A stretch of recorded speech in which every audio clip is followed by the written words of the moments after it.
Safe! You hear a knocking.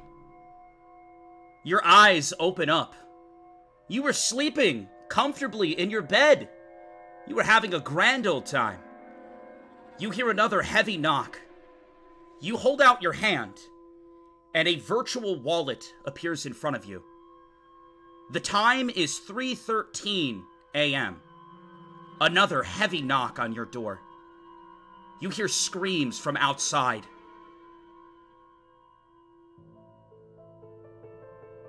Screams? At this hour?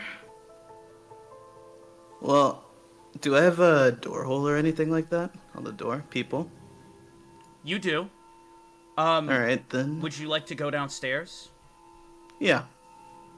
We'll get up, go downstairs, and we'll take a peek. As you get up, you look around and you hear the door knock, knock, knock. Slam, slam, slam. It escalates, and something falls off of your desk and lands on the ground in front of you. What is it? You would like to take time to pick up what fell? Or are you going to go downstairs? You are on the top floor.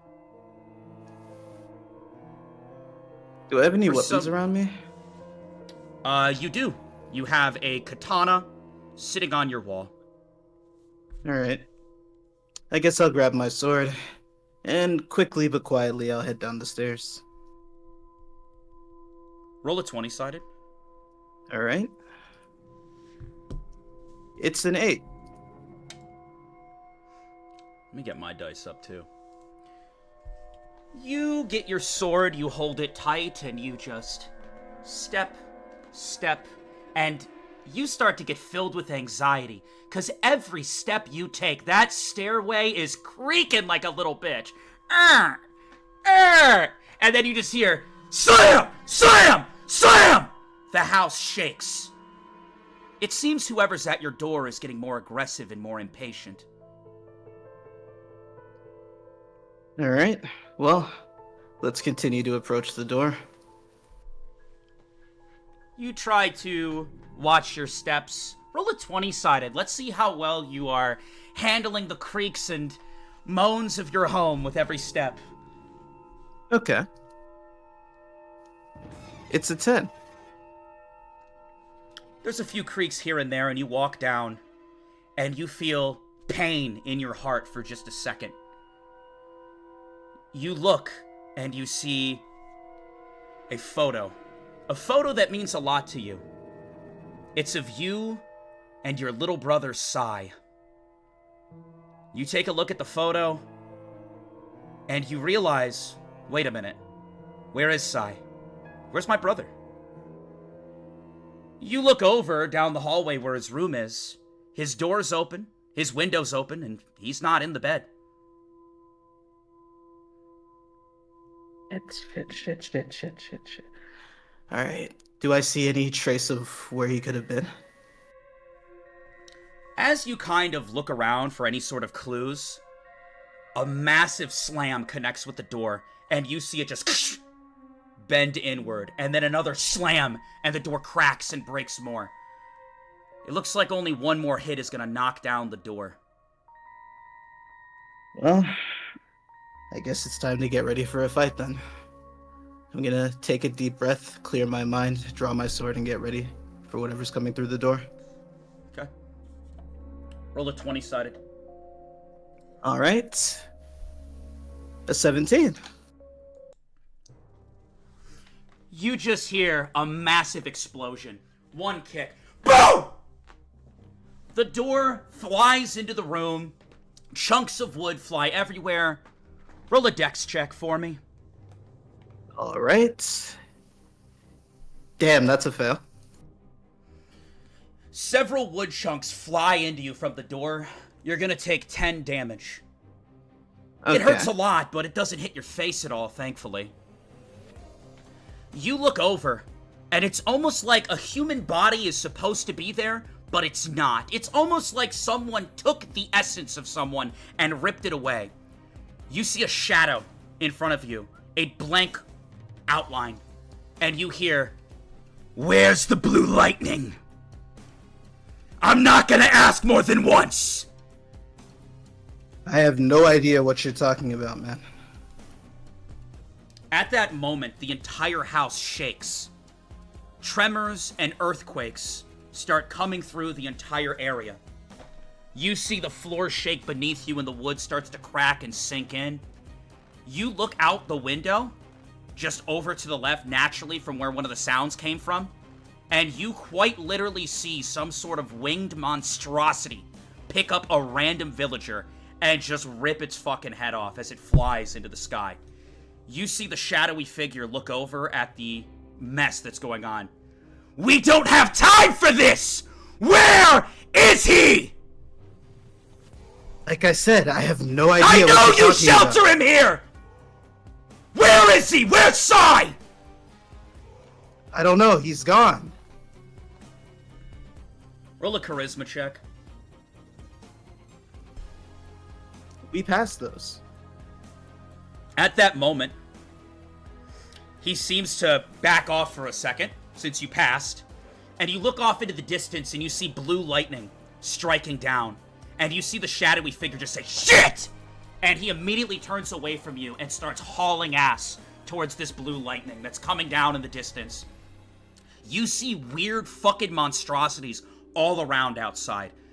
Embodiments and amalgamations that you've never even seen in all of your life. You don't know what the fuck's going on. I have no idea what any of this is, but I mean, if my brother's involved and I have no choice, I have to go help him. I'm gonna find the nearest exit that's not the same one that beast just ran through. And I'm gonna go out that way and head towards the lightning. As you do, the moment you get outside, you're met with a familiar face. Someone who you'd consider yourself pretty well acquainted with. You look over, and you see a pretty handsome dude in front of you. Tall, light blue hair. You know him as Riftton. You basically have... He's kind of like done trade with your village. You know he comes from the city of Vaughn. And he just says, I was in the area. What the hell's going on, man? What is going on? I don't Are know. you good? I just woke up. Nah, my brother's missing. I just Sai's got attacked. gone? Sai's Yeah. missing. Shit. You see him. Let's go. Come on. And All right. you see he starts running with you towards where all the commotion is. As you guys run, you're heading up a very torn up, tattered, earth-shattering mountain. And as you do, you see clouds fill the sky.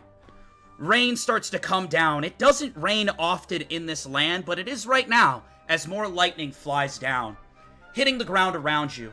Several giant boulders topple down from the top of the mountain. Many assortments of debris is just flying towards you, being swept up by the wind and the storm.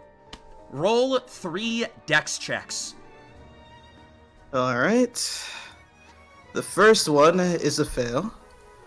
The second one is a pass. And the third one is a pass. As you start to run, you're just like moving up the mountain as fast as you can. You hear roars, you see demons flying around you. You're like, what the fuck? You move and you move. You're starting to run out of breath. Giant boulder flies down towards you. You passed your dex checks. Easy dodge. Another piece of debris flies towards you in the wind. Another easy dodge. You slide under that shit. And then, out of nowhere, a strike of lightning. You see your sword just zzz for a moment. And preemptively, let me roll 20-sided. Riftton manages to push you and disconnect you from your sword. In an instant, the sword catches lightning and just gets fried. He saves your ass. You see him run over. Shit. You good, man?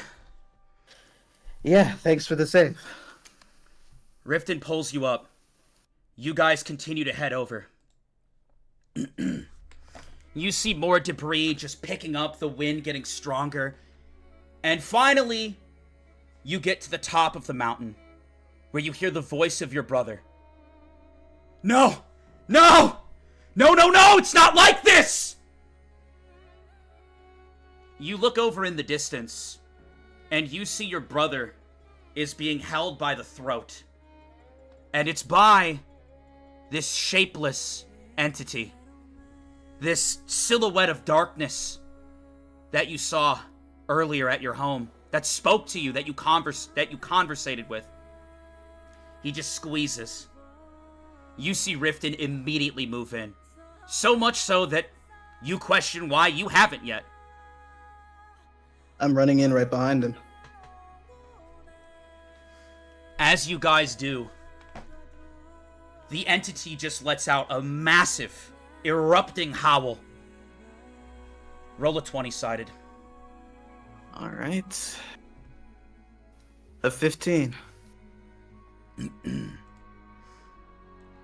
You see the howl just fucking hits Riftton hard.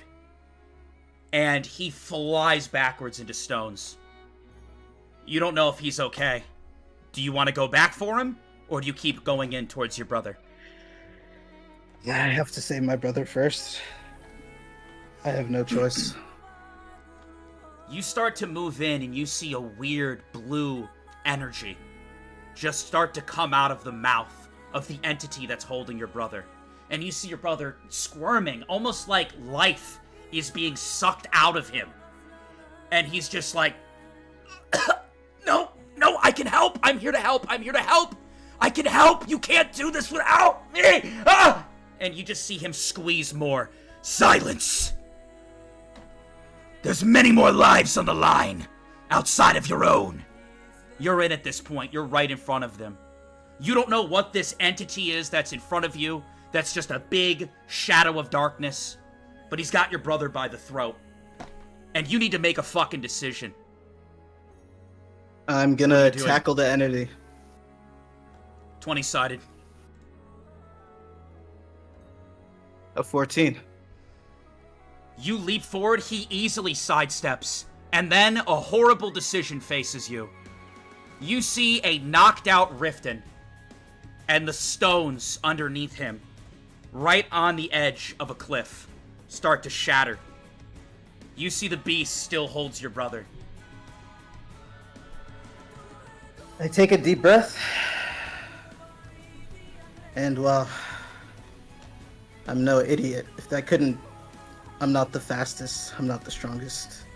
There's no chance I can save my brother from this beast, and I can't let them both die, so I'm gonna have to save Riftton here.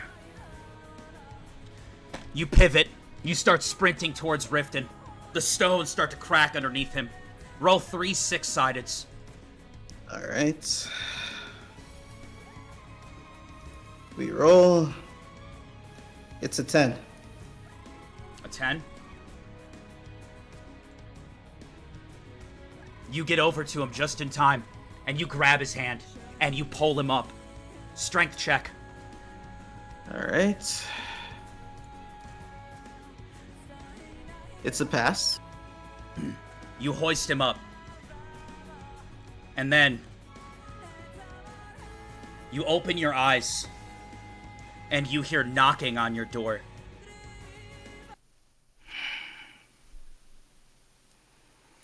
You had it again. Another dream. Another nightmare. As you know, you've been having a lot of them lately. For some reason, you can't recall the entity on that day. But you know everything that happened, well, it's very real. And it did happen, and you made your choice. You haven't seen your brother since. You look at the time on your virtual wallet. It's 11 a.m. You hear some more calm knocking. Hey, everything all good in there? It's a voice you recognize. Yeah, give me a second. I'll be right there. What would you like to do? I'm gonna get up, stretch my arms a little bit, wipe the sweat off my face, and head downstairs to the door. You hear a voice in your head. You've been having these nightmares a lot lately. Are you sure we're gonna be okay? Yeah, I'll be fine. I just gotta stay calm, get stronger, and focus on moving forward. You take a deep breath and walk downstairs. Roll a perception check for me. All right. A 16. You notice something kind of weirds you out.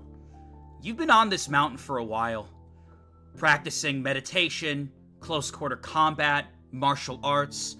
The mountain is known to have monks, dwarves, and just a lot of disciplined individuals who are all about focusing their chi, their aura, and their self-growth, which is something you've tried to do. You look over at your desk and you notice the photo of you and your brother is not there. It's a photo of you alone.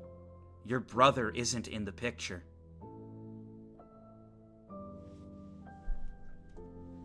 I don't really know why. No one else seems to know about him, but I know he's out there somewhere, and one day I'll find out what's going on here.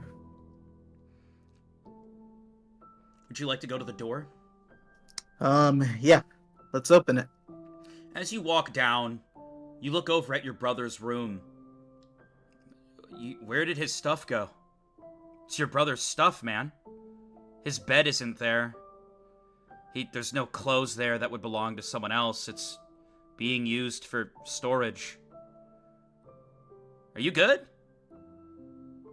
Yeah. I just need to take deep breaths, clear my mind, and focus on getting through the day. You go up to the door, and you see an older-looking Riftton. You guys have been friends for a while. Hey, I was just coming in to do my trade. Wanted to check in on you. Have you been? Been alright. Had worse days, had better days too, though. I need to show you something. Can you come outside for a second? Yeah, what's the matter? You walk outside, and he points into the distance, over the trees, over the forest, and you see something really weird. A thick purple haze is spewing from a crack in the sky. I live in that area with my little brother and grandparents. There's a lot of malicious essence that's coming from that. It has me worried. I'm gonna go investigate it in a few days, and I have a very big favor to ask you. Sure, I'll do it. You see him reach into his bag and he pulls out a photo. He hands it to you. In the photo, you see a very happy-looking person lit up. He's got blue hair, a blue hoodie, a white penguin shirt, a dice necklace. It's my little brother, Pip. He, was recently in a not-so-great situation, and a big part of that is my fault. I don't really want to get into it too much, but let's just say he's a good kid, and I don't feel confident leaving him alone or exposing him to that hazy mist that's coming from the woods. Can you do me a favor? You're already a very close friend to my family. I know you haven't met him yet, but he's heading to Trinket Kingdom. He's looking for something. I'd really appreciate it if you looked after him for a few days while I do my investigations regarding the purple mist. It'll also give him an excuse to get away from the grandparents. Not that there's anything going on there, it's just they're kind of stuck at home, and with that heavy mist coming towards us, I can't really move them, but I can move my little brother, and he means the world to me, bro. Would you be willing to look after him and meet him? Maybe go with him to the city? Yeah, of course. If he's your brother, then he's basically my brother. Wonderful. All right then, man. I really appreciate that. You want to head over now and meet him? Yeah, I'm not really doing anything else here.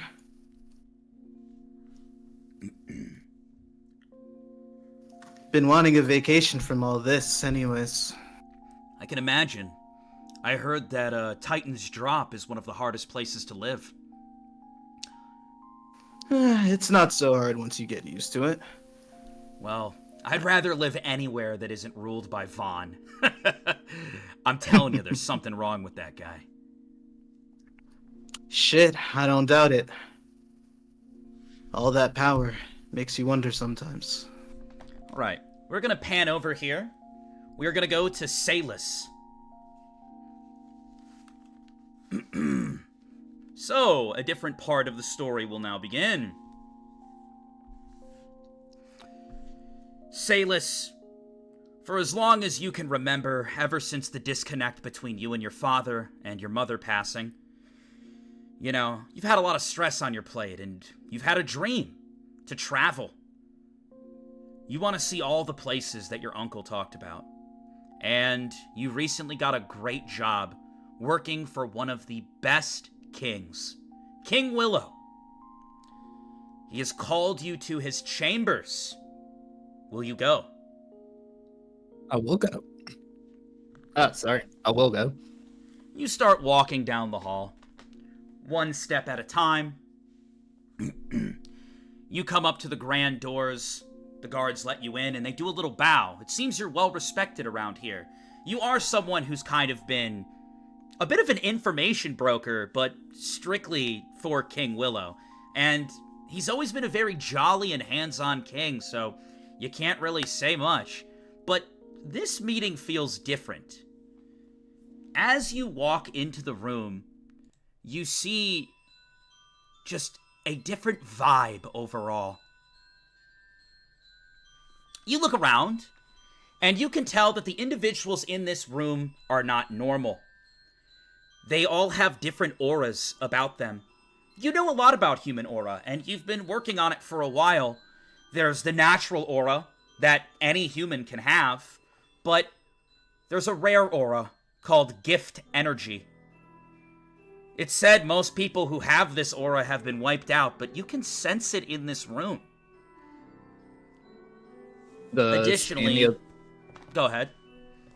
Oh, I was going to ask, does any of this aura feel like malicious or just strange? Not so malicious, but you go to take a seat, and you see several other people kind of sitting, you know, waiting for the meeting to start. And then, he comes in, the king himself, surrounded by guards. Hello, everybody! It's me, King Willow! He's a bit of a bigger man. He seems to enjoy a plate every once in a while. Likes to eat that grub. The king walks in and takes a seat. I'm gonna do a little briefing, but it is good to see you all, and of course, thank you for all of your continued work. I appreciate you all so much. Now, if you look over at the board here, hold on one second. I love how chat's just freaking out. Chat, type 1 if you're having a good time. It's good to have you guys here.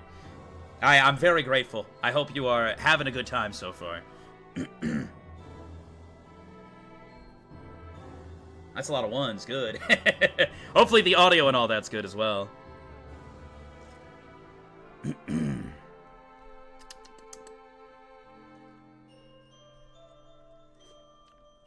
Trying to find my...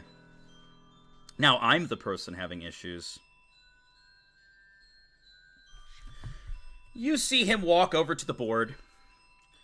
And if I can ever find my fucking notes, they're in an ad anyways, so this kind of helps me out. Well, some people are in an ad, not everybody. You see he pulls up a map.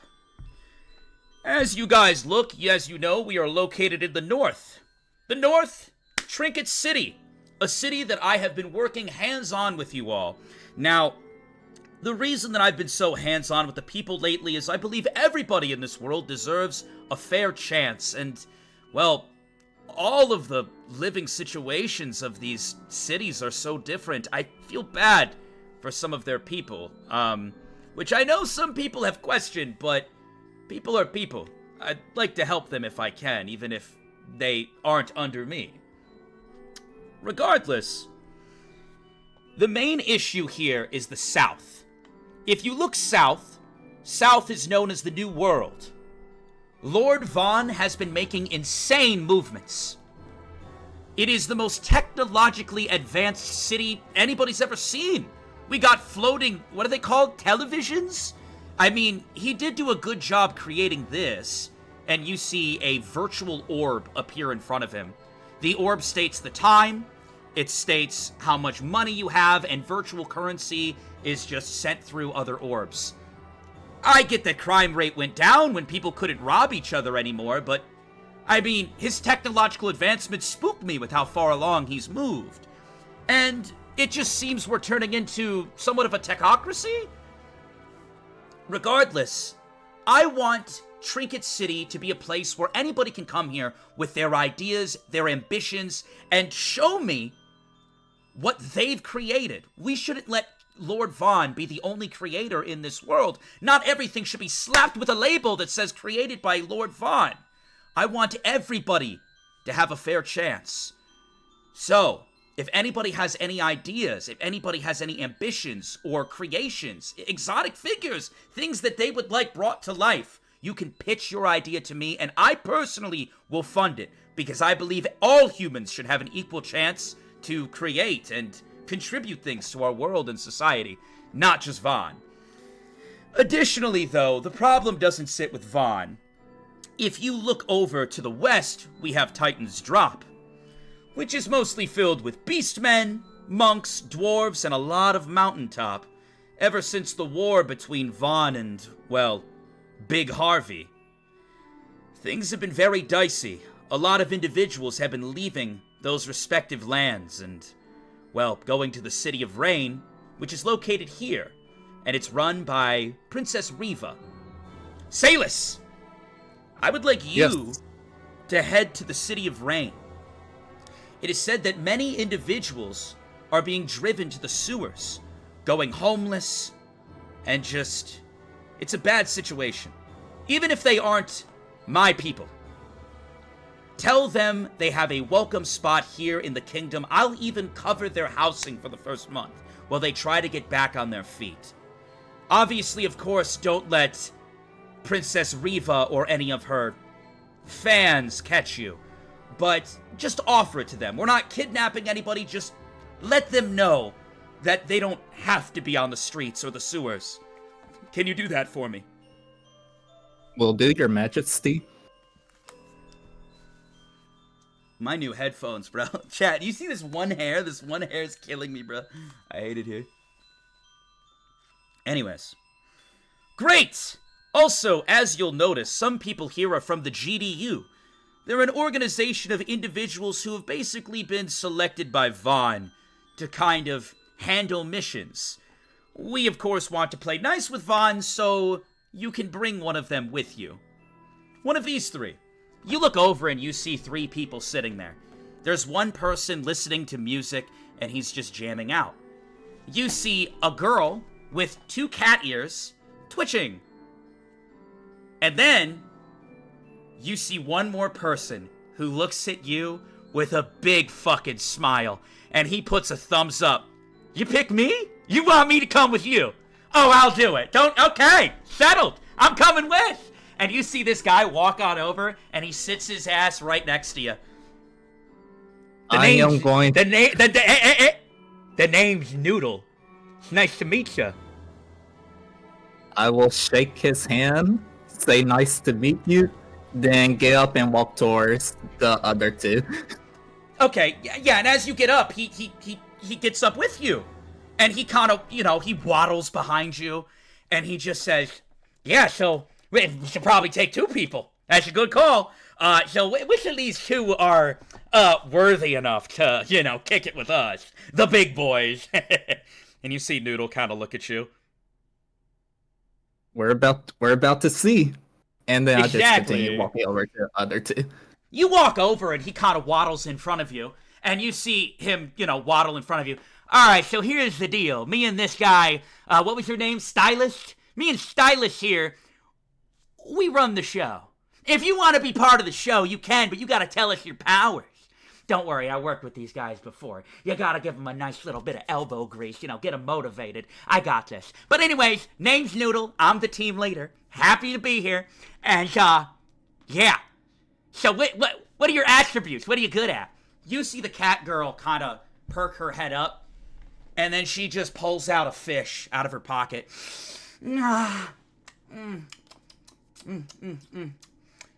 Noodle, we know you're not the team leader. And then you see the other guy, and you just see he pulls out a device, and he cranks the music even louder. So loud that you can hear it through the headphones, completely ignoring this Noodle guy that walked up to them. And you see Noodle look at you. As you can see, I have it completely under control.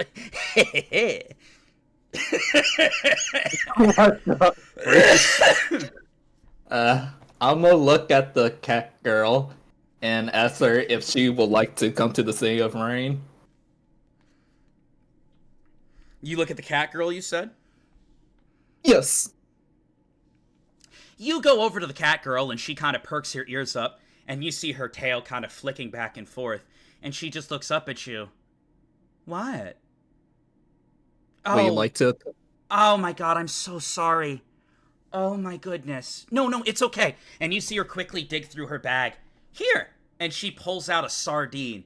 I shouldn't have just been stuffing my face in front of you. This is the greatest thing you'll ever try. But no, if I give this to you, it's more addicting than any drug.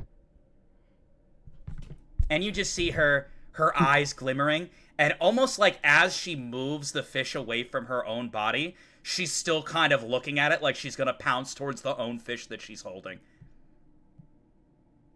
I will take the fish, look at it, and then ask again, would you like to come to the As you take the fish and you bring it up, you see her eyes just follow it as you move it.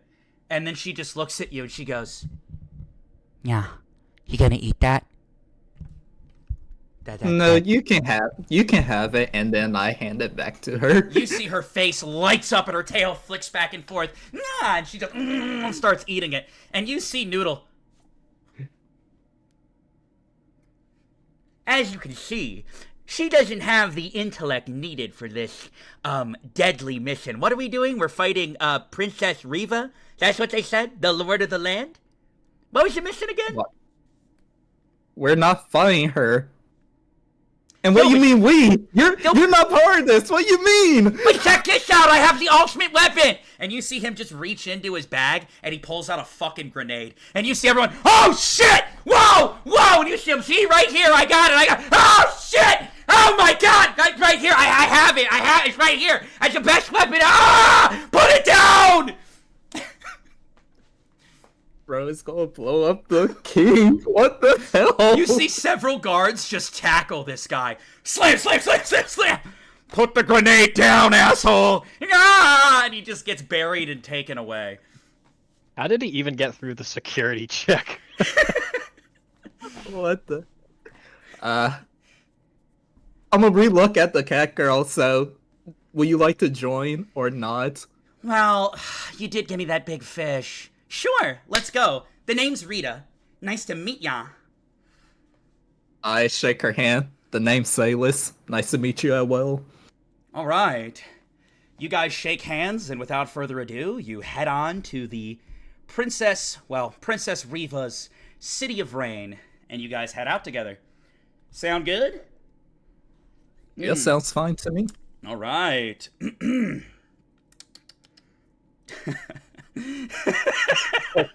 Sorry, Noodles. What the freak is Noodle? Noodle is just so funny to me. Why did he think it was a good idea to pull out a grenade in front of the king? I got fucking PTSD right now. I can't. I burst out laughing when I heard the name Noodle. He's back! A fan favorite! Anywho. Kodal! Yes. You hear something. Voices. You've been hearing them a lot lately. God damn. And you just hear a word over and over again. Riva. Riva. Riva. Riva. Be more like Riva. Why aren't you more like Riva? Riva! You sacrifice yourself to Riva! Riva, our Shut savior! up. Riva, our lord! Shut up! Shut up! Discord took him away. You're gonna have to turn off your audio cap, Sappy, on Discord. Oh, man. Or they're not gonna hear your rage. But you hold your head, you sink your nails into your forehead, and blood starts to leak down. Ugh. And then you remember. Brown hair in my house? I don't think so. And you feel your hair being pulled, and your dad drags you. We need to dye that blue right away. Come on. And you just struggle more and more. Be more like your sister. Be more like Riva. Open your heart to the cult. The cult of Riva. No, Riva no, will don't save want to. you. I don't Riva want blue is hair. Life. Riva is I don't death. care! I don't want to follow Riva! You start to hold your head, tears run down your eyes. You look around and you see a rat bite your leg and you kick it off. It smells like shit. Fuck! God damn it! You, tears rolling down your face, you look up and you just see yourselves in these massive sewage ways. You look around, fuck this. You drift off into sleep again, and another fucking horrible image to your mind. You hear, Merry Christmas, it's Christmas time! And you just see your sister. And you see they bring over this big gift for her. Wow, it's a TV that Vaughn made? These are like the newest edition. Sure, you can watch whatever you want, sweetie.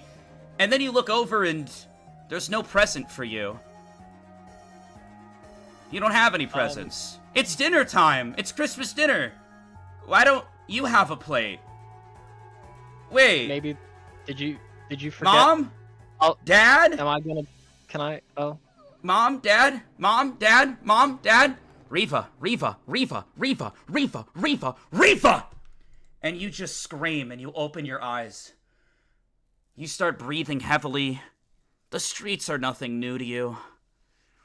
You look over and you see some cultists walking not too far away. You hear them talking. Yes, Princess Riva, the sacrifice tonight. It's in her honor. Oh, her beauty. What I wouldn't give to be her new vessel. And you see they continue to walk and you just are like, whatever. You continue to look down. In the distance, you see a snake just fucking take a rat out. Brings you some humor. You chuckle for a moment. You start to hear footsteps from down the way. You sense a weird energy that you haven't sensed before. You hear a conversation in the distance. Yeah, so anyways, I really like sardines, but if I were, a fisherman myself, actual dream job, you know what I'm saying? Because you can't just, here's the thing. If I'm, working for the king, or I'm, working in a kitchen, it doesn't mean they're gonna serve fish. And I gotta say, if I was a fisherman, think about it, a kitty fisherman, a cat fisherman, a fisher cat, I could get all the fish. And, I would start up a little campfire on the boat, probably roast the fish there and then eat the fish, but I'd have to, make money to keep, doing what I'm doing. But do I really need to? I don't know. And you just see a cat girl just talking the ear off of this dude who looks completely unfazed. Very nonchalant vibes as they walk down the sewers. And say, let's roll a 20-sided. Alright.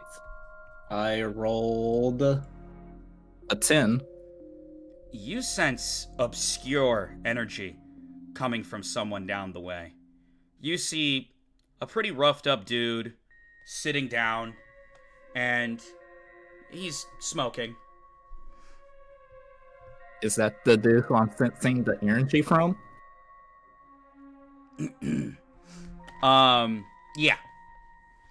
Kodo, you look over and you see this as well. You see them approaching. Oh god, here we go again. No, I don't want to follow Riva. I appreciate what you're going to say to me. Not interested. Please move along. I just look at freaking Rita for a second, then look back at this dude and just say, I'm not from here. What are you talking about? Yeah, listen, we're not with Riva, yeah? Also, are you okay? She looks down at your ribs, and she looks at just overall, like, you just look malnourished. You look like you weigh less than you should. Here, the cat girl kneels down next to you, reaches into her bag, and pulls out a tin of sardines. These are my prized treasure. Yeah? And she opens it for you, Sappy, offering you one.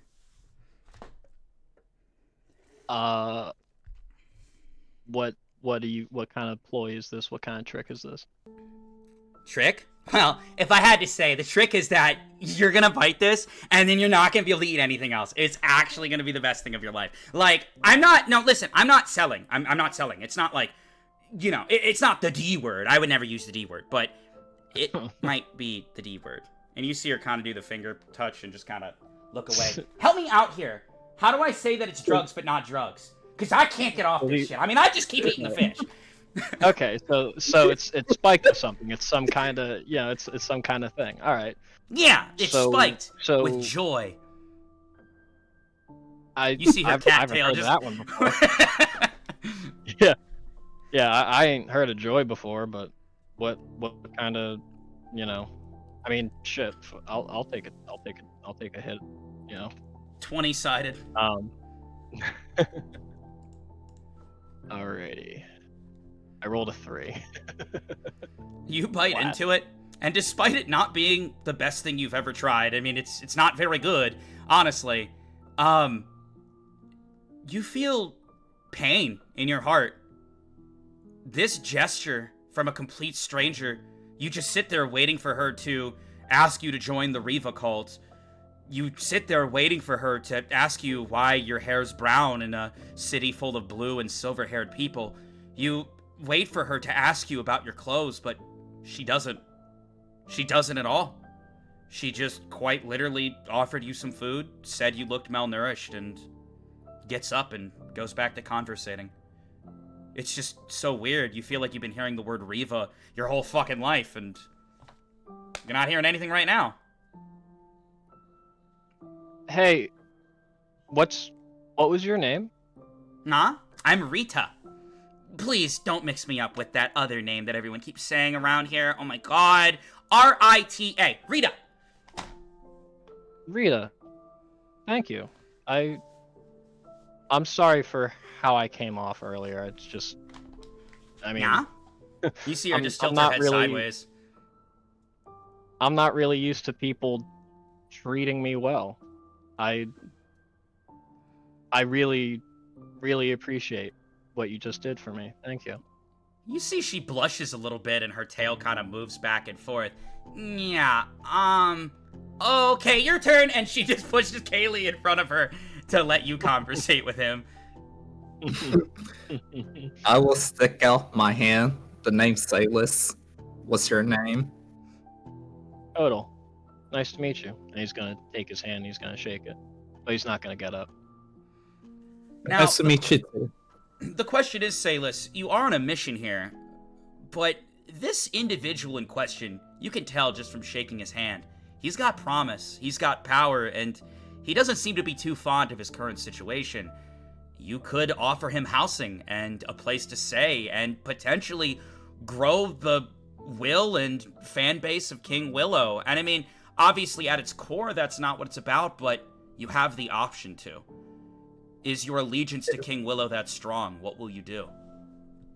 Is there anyone else around? Not currently, no. I'm gonna say in the more hushed tone so no one can eavesdrop. Would you like to come to Trinket Kingdom?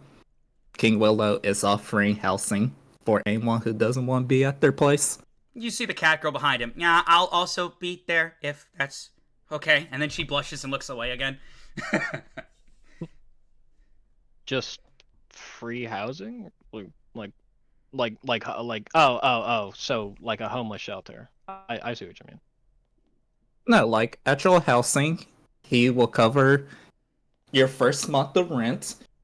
He just wants anyone that have promise in their life to do what their calling is. Promise. I mean, I don't know if you've like looked around lately, and he's kind of gonna like gesture around the alley and like the puddle he's currently sitting in. I don't really see much promise around here. You know, you kind of got the wrong guy. You see the cat girl kneel down next to you. Listen, if it's any consolation, I lost some people recently, some very close people in my life. And a big part of that was due to how Lord Vaughn handled certain things with Big Harvey. The leaders of, well, the West and the South, it didn't do good things for the people. I've recently moved away to Trinket City to try to get away from it all, and I know that it can be very overbearing here in the City of Rain, especially if you don't swear your blood and allegiance to the one I won't name. But this is a chance for a fresh start. It's not about what you've done, but it's about what you can do. How about you come with us? And you see her not really blushing, not really moving her tail, just kind of relating to your situation and seeing herself in you to some extent. You know what? That sounds like a really great deal. I think I'll take you up on that. Where'd you say we were going? Trinket City. You'll love it. And if not, I got more fish. Many more fish where that came from. And you see her, sardine party! And she pulls out more sardines. None for you, none for you, none for me. And you see she hands you one Salus, she hands you one Kodal, and then she pulls out two for herself. But she tries to hide the fact that she took two. And you see she kind of like tries to like make it seem like she's only holding one as she eats it. And her tail wags back and forth. I mean, better than dumpster food. All right. We are going to move to the man Safe himself. Safe! You see yourself walking down the path with Riftton, and as you do, you are approaching... You just look at the distance, and there's this blue-haired guy who looks so happy. You're just like, man, this world's going to shit. Who's this happy guy? Pip! You're up! You see your older brother and someone you've never seen before approaching you. Oh my gosh, Riftton! Hey, what's going on? Who's this guy? Hey, is that a sword? Oh my god, is that a katana? Yes! Hey. I've been trying to ask for directions around here, and I can't really find out where I am because I really haven't been here before, and I'm really trying to figure this out. What is it? I've been in my house for so long, I just can't, like, I don't know. It's this whole thing new to me. Hi, nice to meet you. And you immediately start shaking, Safe's hand, yeah. Safe, you see this guy just... You just start getting hit with words. A lot of it you can't even process. And you just see him shaking your hand with a big smile. The energy that he is projecting is kind of wild to you. It's almost refreshing from the normal discipline and darkness you have to undergo daily. Oh, this is different. So, if you don't mind me asking, Riftton, so, like, you haven't really let me walk anywhere on my own, so I'm really surprised that you decided to have me go to Trinket City all by myself. Is there, like, a reason for that? You see him walk over to you. Pip, my wonderful little brother. I really want you to... I really want you to expand and broaden your horizons. To be able to make friends and connections outside of the main family. And I feel like this is a good start to that. Am I about to have, like, a Daniel LaRusso moment? Well, if you'll take a look, I've sent you a pretty large sum of money, and I just want you to explore, see what city life is like outside of the small village we're from. Yeah, I got it. Oh my god, I have no idea of figuring out how much this is actually worth. What is this? You look over at his wallet, Safe, and you see big numbers. That's all you see, big numbers. This young, naive lad is rich. Pip scans over the number and goes, I don't understand. It says very loud so everyone around can hear. Is 4,100 a lot? You see your brother. Okay, all right. Hey, we don't need to announce that to the world. Hey, he meant 41. He meant 41, not 4,100. Yeah, totally. I quickly go to Riftton and I go, hey, is that actually a lot? Like, is that like, how much is that? How much cheese smoke can I buy with that? You see the older brother just kind of look at you both.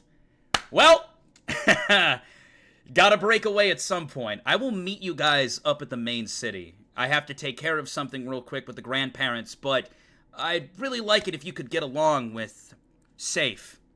He's a good friend of the family, and I trust him. Do you mind allowing him to escort you to the city, and you can kind of, confide in him and hang around him as needed until I return? Oh my god. Really? Yeah. That sounds absolutely wonderful. Yes, I'm super down. All right. Before Hi, you Steve. go, Nice to meet you. My name's Pip. What is it? My favorite color is I think it's blue. That's my color. My hair. That's probably it. They say that a lot of the things you wear reveal a lot about you. So I wear my hair all the time. So I guess blue. What's your favorite color? My favorite color, well, never really put too much thought into it. you guys Blue walk is a and nice talk. color, though. As you have this conversation, you walk and talk, and you see Riftton with a big smile on his face. He's in good hands. And he starts walking in the opposite direction towards the purple haze in the sky. That mysterious purple haze. But something about this character, though he might be a little quirky, it's shining some light into the gloomy world you've been living in up to this point. And you can't help but entertain the questions that he asks you. You guys walk together towards the city. As you guys walk through the woods, you start to approach a line of people. And you see two individuals walking as well. Roll a 20-sided, safe. All right. It's a 15. As you walk up to the city, you guys get in line and you see two individuals walking. They kind of give you a weird look. And you see them kind of staring at Pip kind of weird. They ignore, though, and, get in line. As you wait, three more individuals come up, and you hear a faint, distant conversation. Yeah, so anyways, I think the best way that I would go about it is I would fry the fish on one side, and then you have to flip it at the right time, because you got to get both sides. But I'm always worried about overdoing that side, you know what I'm saying? And you see this cat girl walking up, flicking her tail, with two guys walking with her, and you can sense some bizarre aura coming off of this trio. It immediately stands out to you, as you don't really sense auras like this often. Huh. Also, something to note, the girl walking with them, her aura is eerily similar to Sai's, your little brother's. Oh, They get I in guess line I'll walk behind you. over. Oh, okay. I gotta be real. I was really impressed too. They were just talking about frying fish. They must be rich. You see the cat girl. You heard that? We were talking about frying fish, and we're absolutely not rich. Hi, nice to meet you. I'm Rita. Are you a fish enthusiast too? I've actually never had one before, but I would love to try some. What? Rita? You see her freak out and start rummaging through her bag quickly, and she pulls out, allow me to introduce you to literal gold. This is better than any treasure you will ever experience in your life. And you see her peel the tin open, and she holds it up. Behold. And you see this very weird odor come from it, but you wouldn't know if it's bad or good as she holds up this tin of sardines in front of you, Pip. Her shining, her enthusiasm alone makes me believe that the thing in the tin can is like a shining with its own aura. Oh my gosh! Are you sure? Nya, yes, I want you to have one. In fact, one for both of you. Nya, Nya, and she hands one to you as well. Safe. And then you see her, and one for me, because I haven't had one yet today. And she goes to eat a sardine. I try to eat it at the same time as her, and I like try to like relish it. Roll a I'll 20-sided, eat mine. Pip. Also. Yeah, both of you guys roll a 20-sided. I rolled a 2. It's a 16. Not particularly your favorite thing, Pip, but her enthusiasm just kind of makes it taste better. And you see her light up as soon as she sees you eat it. You don't want... Are you making a gross face, or are you gonna, like, fight through it and make a happy face while eating the fish? Oh my gosh. You know, it was... Can I have another one? Nah? Yeah. Fine. She reluctantly opens it. You can have one more, but that's it, because this is, like, my stash of gold. And she hands you another one. But I'm glad you like it, and her tail flicks back and forth. Do you want to split it? Yes! You see her just kind of take her little cat nail and just cut it in half. The halves are completely uneven. And she takes the bigger end. Mwah! Nom, nom, nom, nom. I eat my end. You eat the smaller end. As you guys continue to walk up, you get to the gates of the city, and you see the guards stop you. None of you are going to be getting into the city. There's currently somewhat of an emergency going on. Some purple hazy mist has rolled into the city, and until we can identify it, we can't. And you see him kind of pause, and he makes eye contact with Salus. Hello, Salus, guard. do you... Yeah, he says, "Oh, hello, Salus? I was not trying to be rude, or, not... Yep. Are they with you?" They are. You see this individual vouch for you guys, and you get into the city. Of course! Right away! And the guard quickly moves out of the way. It seems this swordsman is pretty well known around here, and gets in quite easy. What was that about? Oh my god, are you the king and you didn't even tell us? I am not the king. Yo, Pip is a vibe.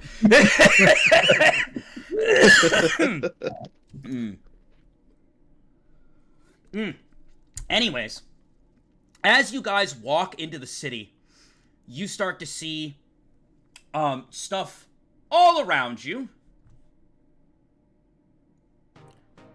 You look over to the left. You see huge buildings with various gears and cogs turning in them. A giant clock tower in the distance. Massive hotels raising to the sky. You see people out on the streets performing like a festival's going on. They're juggling stuff. There's a guy juggling. You look over, there's some people setting up some music equipment. You look over here, and you see, "Fish, get your fish!" And somehow, almost as if she fucking teleported, Rita's already there. How did she get there? You just walked in, and she's already, like, down the road at the fish stand. Weird. You look around further, and you see all sorts of stuff going on. Salesmen, people talking and saying, "I have the next big idea. I'm going to present this to King Willow and be the next big thing," as people are engineering and getting their projects ready. Anywho, Kodal. Yeah. You see, as you're standing there... Oh my god, don't do... No! No. Hold on, hold that thought. Feel free to interact with each other for a second. This place is massive! I'm just gonna take like this really deep breath and just be like, As you take a deep breath, you see someone walk up to you. "What's that sigh about?" And he starts whistling in your ear. And you see an entire ensemble behind him. And they all surround you, Kodal. And they start playing music. Whoa, okay, hold on. No, I wasn't sighing, I was just taking in a deep breath. And you see them. You see some male dancers. What is this? and they kind of move in closer to you. Hey, please. I don't. You see the one guy. What's gonna You be should happening. join us. You look like a natural dancer. You are a pretty boy. You're just so pretty. Yes, you will join the band. We have the coolest name ever. No, Watch this! please. Break it down for him, boys! Show him the love! And they all just start dancing around you, Sappy. And you I'm see the one very guy just starts flattered. working on you, Sappy. Look, alright, look. I'm very flattered, but please, I don't want to dance. Whoa, Kodal, are you a famous dancer? No. He I'm will not a be! famous He dancer. will be when he joins us! I'm not Listen. joining. You see the one guy. You like this? You like this? As he just shakes No. it and moves closer to you. No, I don't. Please, back off. Safe. Like, what are the odds we ran into the king and a famous dancer? Hey, I'm not too sure he's the king. You This see guy the might be a famous dancer, though. You see the guy, the head of the band, walk up to you. Listen, our band name is the Bad Boys, cuz. That's the name. You could be an official member. How about you join us? What's your name? What's this guy's name? And they look at Pip. They point to Sappy's character and ask you what his name is, Pip. Do you answer them? I think I said it out loud. Did they not hear it? They were involved in the music. Oh yeah, looking that's the for- famous dancer Kodal. The famous not. dancer Kodal. I'm not a famous dancer. Please. Okay. He verified look, it! Your friend verified it! You can't hide from me! Listen, we are the Bad Boys, cuz. Join the BBC today. Be part of our band. You look like someone who would be a good part in the BBC.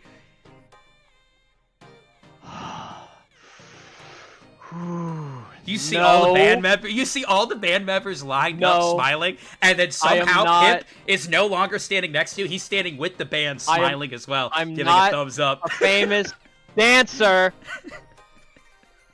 I don't know what's going on here. There's been a serious misunderstanding here. But please, leave me alone. Okay? All right, I'm really fine. trying to stay calm here, but please, like, remove yourself from my personal space. All right, boys. He's not an enjoyer of BBC yet, but when we're famous worldwide and you see BBC on all the signs and buildings, you're gonna wish you joined us. And you see them all kind of like moonwalk away, never breaking eye contact with you, Kodal.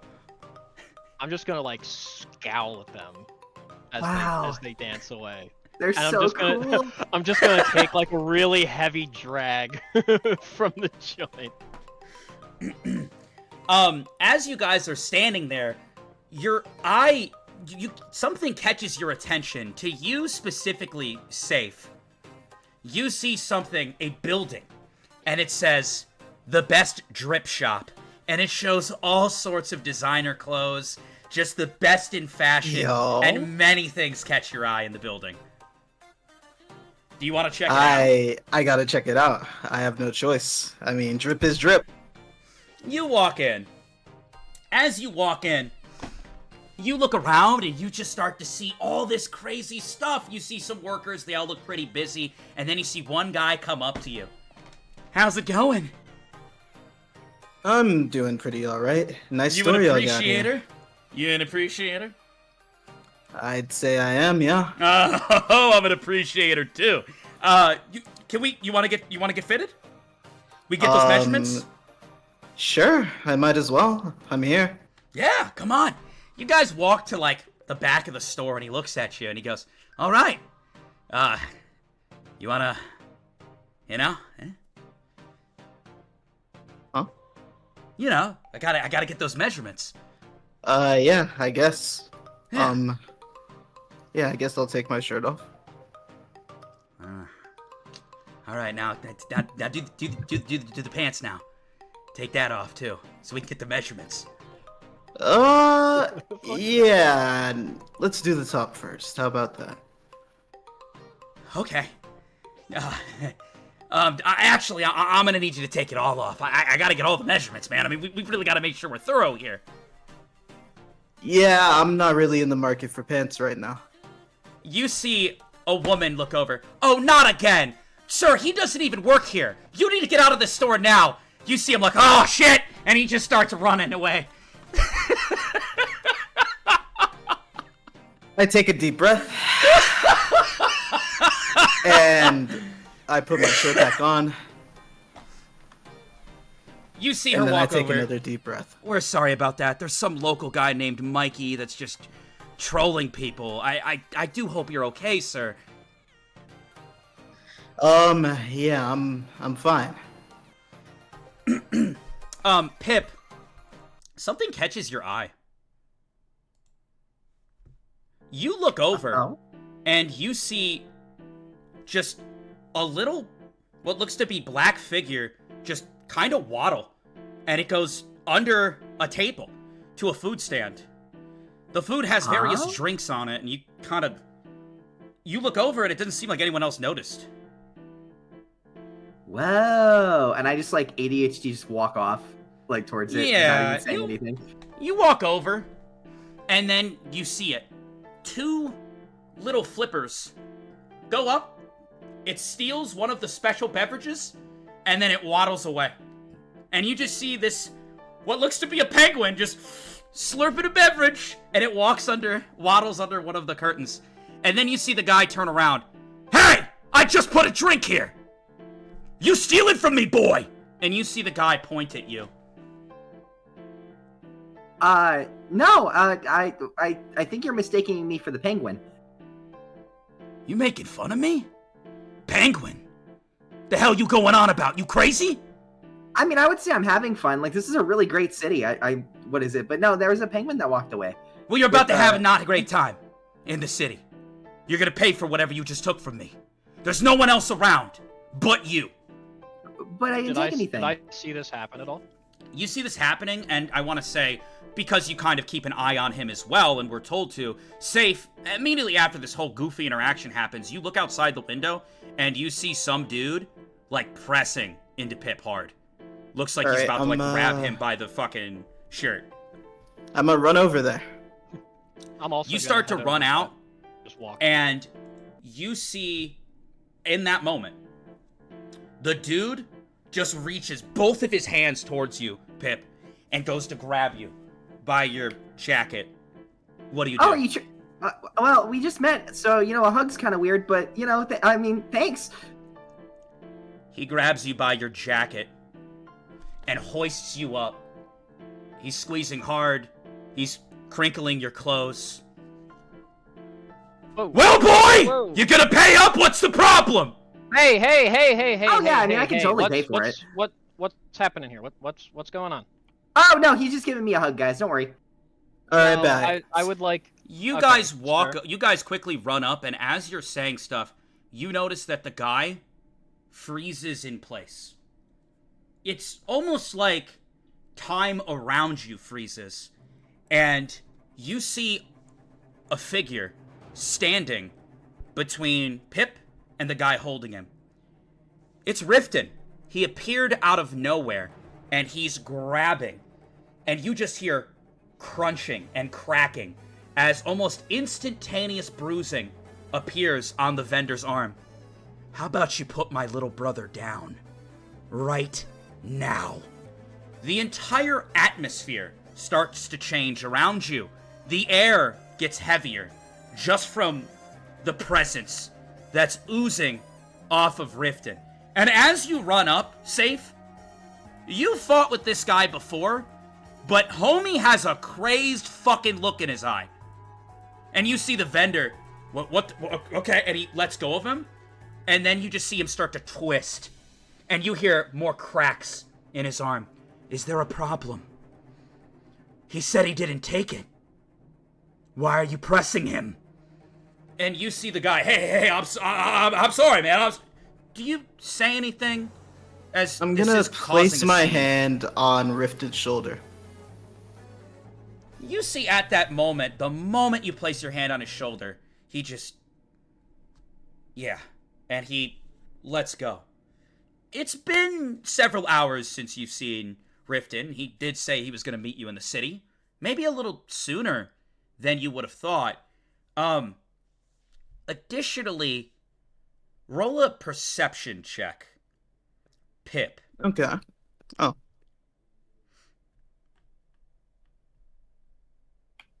18. Something's different. You look over at your brother, and you see something you've never seen before. There's a demon behind him, smiling, and it's just going, and you see the demon pick up what looks to be some sort of soul and kind of twist it, and just start eating it. Whoa! Whoa! I push him out. I push Riftton out of the way. You push Riftton back, and he just looks at you. Are you all good? There's something on your back. See him turn around. What? You see him look directly at the demon and then turn back at you. And you don't see anything, Kodal. You don't see anything safe. Whoa, Pip right, Pip rubs his eyes, and he looks back. Does he still see it? Yes. You see the demon point at you, and you see it just reach and just start chomping, and you hear faint screams. Oh my god, brother! It looks like a monster. It's like grabbing something out of your back and eating it. You see Riftton kind of walk up to you. It's all good, man. You're probably worked up from the interaction you just had. You see him look over at you, not necessarily displeased, but like, safe, what the fuck's going on? You know, I walked in on this, bro. You know, he gives you one of those looks. I give him a sort of look where, like, that implies that I had it handled. And he didn't need to do all that. I see. You see the demon's eyes glow red and a big smile from ear to ear. He just starts to eat more while staring you up and down, Pip. The monster's happy. You see Riftton look over. Okay. Anyways, I do have some things I need to take care of. Riftton, this is really bad. You see the demon. And he claps, and on the third clap, he disappears. He's gone. Yeah, I do have to get going. I'll meet up with you guys in a bit. Please, it's stay not out of trouble, Pip. And he just kind of brushes your shoulders. I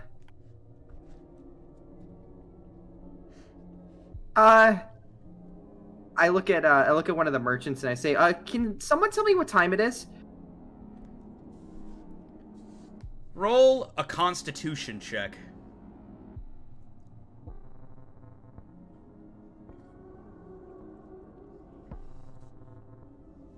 I fail. You pass out. Stress. Can I catch him? Pressure. You do catch him. Everything goes dark.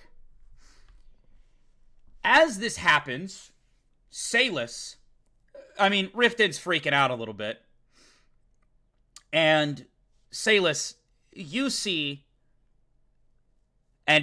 this is pretty common here, King Willow himself with several guards is walking the streets and basically doing appraisals of various items. This is the most hands-on leader you've ever met. He's checking in on the people, making sure that everything's good, and they kind of see this display happen, and the men quickly run over, and you see the king. Salus! What happened? Is this an acquaintance of yours? These are acquaintances of mine. I met all of them just outside the city, and then I point at Kotal. This is someone who wanted to leave the Sea of Rain. I see. Well, let's get them taken care of right now. Check them into the Royal to the Royal Hotel. It's right across from the hospital. This is one of my best men, damn it. I'm not gonna let one of his subordinates perish, especially not on my streets. You see, sir. And they start to walk you guys very quickly. You see Riftton freaking out a little bit. Is he good? What the hell's happening? You just see Riftton stare, and he slowly turns at the vendor. What did you do? And you see Riftton start to walk over towards him. What did you do? I'm gonna put an arm on. I didn't do anything. Shoulder. I didn't do anything. And you just see Riftton take his fist and just connect it lightly with the stand holding all of the fruit and beverages, and it just fucking shatters instantly. Huh? What did you do? You touched my brother, and then he passes out? Hey, Riftton. Take a breath. It'll be fine. Roll a charisma check, safe. Alright. A pass. You calm him down. Yeah, you're right. You're right. I'm just stressed, man.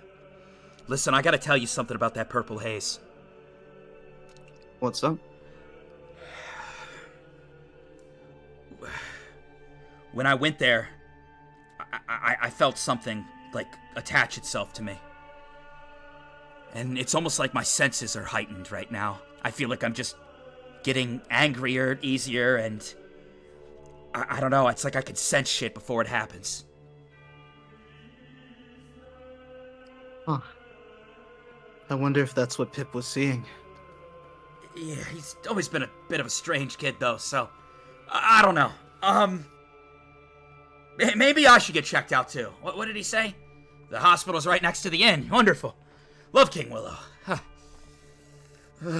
Yeah, just make sure to breathe, man. You see him his hand starts shaking, and you see the color black. Normally veins that would be visible are turning black. Huh?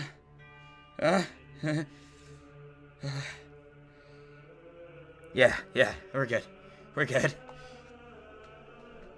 He starts to walk, holding his head high. You guys all start to maneuver your way up. Time passes. You lose contact with Riftton after he checks into the hospital. And Pip, everything's good. He wakes up later. It's good that you caught him. Just, he got a bit overwhelmed compared to his usual setting. And, Salus got you guys checked in. You guys can take some time. You are currently in the royal suite of the major hotel in Trinket City. You see Pip get dismissed, and he immediately approaches you, safe, while Kodal and Salus are up in the room, scouting it out. Pip, you alright? Yeah, what's been happening? You were talking about seeing something back over by that vendor, and then all of a sudden you passed out. Oh, yeah. What time is it? What time is it? So, you guys are still getting used to it, but Lord Vaughn created something called the Virtual Pocket, which basically is connected to your aura and life energy. By holding out your hand, a virtual wallet will appear in front of you, telling you the time and how much money you have. It is also common knowledge, and all of you as the players will know this or at least learn this in this moment. You have upgrades. I am going to list the upgrades now. If you as the players would like to take note of this, you may. So, this virtual pocket, the reason Vaughn created it was to bring down crime. There's no way to rob something that's connected to someone's aura. At least not that they know of. Virtual money means less dirty work. No robbing banks, no robbing people, no, utilizing energy to bully people. The upgrades are as follows. There are 6 total upgrades. The first upgrade is an online search. You can basically go to Vaughn's form of Google and search things up. The online market, where you can buy and sell stuff. Texting. That is right, it has a texting function. If 2 people have the texting function, they can communicate with each other with ease. Recording. You can record video and audio. Item storage. It can be utilized as a backpack. And lastly, a device lock that you can pay for. Vaughn is truly incredible. And he somehow created this magnificent piece of equipment that has taken the world by storm. There are 6 upgrades total. Each one costs 1,000, and then an additional 1,000 per each one you get. For example, if you were to buy texting, it costs 1,000. The next thing you buy would cost 2,000. The next thing you buy would cost 3,000. If any of the 4 players at any time would like to upgrade to one of these settings and you have the money for it, you may, and you will permanently have that upgrade. Sound good? Yep. Beautiful. Anyways, are you guys gonna head to the room? You look at the time, as Pip said. It is currently 8:43 p.m. Oh shit. What the fuck is happening? What do you mean? Take a deep breath. It's past 5 p.m. Why is everything fine? Huh? Does something happen after 5 p.m.? Yeah, it's Pip like rifles through his pocket and he pulls out a padlock with a key. And it is labeled Monster Lock. We need to go into a room, because after 5, the monsters come out. Hey, look, no monsters are gonna get to you while I'm here. Relax, it'll be fine. Roll a 20 No, safe. 20-sided? Let's see. It is a 10. You have heard rumors that the city of Vaughn, the new world where Pip comes from, there are giant barriers in place that protect the city. Vaughn is a very unique and powerful man who is changing the world by storm. But for some reason, weird monstrosities have been spotted, and various illusions have been spotted roaming outside of these barriers. You don't know if these are the monsters Pip is pertaining to, but I mean, there are all forms of monsters in this world. You've seen your fair share as well. And you have a flashback to the entity that you saw on that fabled night that you have nightmare after nightmare over thinking about.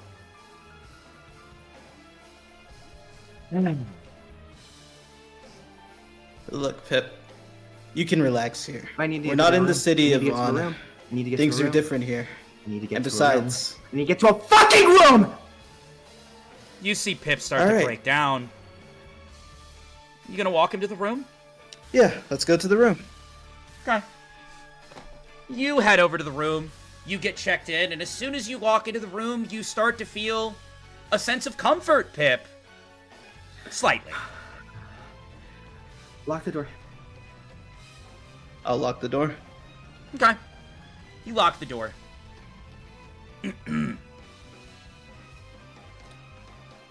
Finally, a breath. You see Kodal sitting on the couch. You see Salus not too far away as well. And you see Rita, who is sleeping on the floor. But she's kind of like sleeping like a cat on the floor, despite being like mostly human. Yo, you good, man? Why are you looking so hot? It's a lot. Why were you guys so calm? About what? What do you mean? When I was, well, back when me and Riftton, we lived with our parents, they told me that I had to get into a room every night at 5 p.m. and they like would lock the outside of it, and they call it the monster lock. It like kept monsters out, and then they would slide me the key in the morning. Is that just a city thing? Because we do not have that here. Yeah. I thought it was. I kind of thought it was in. I kind of thought it was an everywhere thing. So now I'm just confused. Nah, I've never had to lock a monster lock. I don't even know. So you're saying monsters would come out at 5 p.m.? Yeah, my parents would put me in my room and then lock me into it, and then I just wouldn't hear from them until the morning, and then they would basically tell me it was clear, and then I could come out.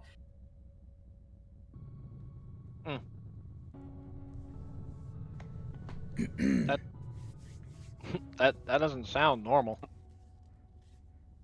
Well, in any case, Pip's had a long day. Is there any bed where he could take a rest? Yeah. What's the room so layout like? Your room layout, you have a big couch. The couch oversees a massive window. The window overlooks the city. It's beautiful. And with a click of a button, a virtual TV will appear in front of you. Though, as of right now, it doesn't seem to be working. In addition to that, you have a kitchen behind you and 2 bathrooms. The 2 bathrooms both have showers, a toilet, and the bathroom has 3 doors. Door to get in from the hallway, and then, of course, room. Each room has its own bedroom, closet, and desk. It's a very big room. I mean, you are in the royal suite. I'm sorry. I didn't mean to yell at you. Sorry about that. All good, man. No worries. Not a problem. Yo, this place is kind of fire. As you guys all sit there feeling kind of tired, you just see Catgirl wagging her tail, and you just hear, Yes. I will be the spokesman for the fish army. As long as I can partake in the citizens. you just look, what the fuck kind of dream is she having? Fish. Are y'all guys hungry? Yeah, I could eat. All right. I mean, yeah, it'd be nice to get a good meal. Did you take the cooking proficiency? Did any of you guys take a cooking proficiency, or are we just? I did take the cooking proficiency. You did take the cooking proficiency? All right. I did. All right. I did. You take some of the complimentary food. You take the eggs. You take the bacon. Good old Salis, please roll a 20-sided, and you have cooking. I rolled a 17. You make bomb-ass breakfast bowls for everybody. He hands out hash brown bowls to all of you guys. And it smells good, it looks good, and with one bite, it is fucking delicious! You're having a great time eating them. I'm just gonna fucking, like, ravenously eat that shit. Like, no table manners, no nothing. Just, like, I'm not even using the utensils. You know, I've been I'm just eating, like, with my hands. You just I'm see putting him a bowl in. going in. I'm putting a bowl in front of Rita's face and just walking away. And look at Seth. And look at freaking Cole. Is it that good, man? Huh? Borja?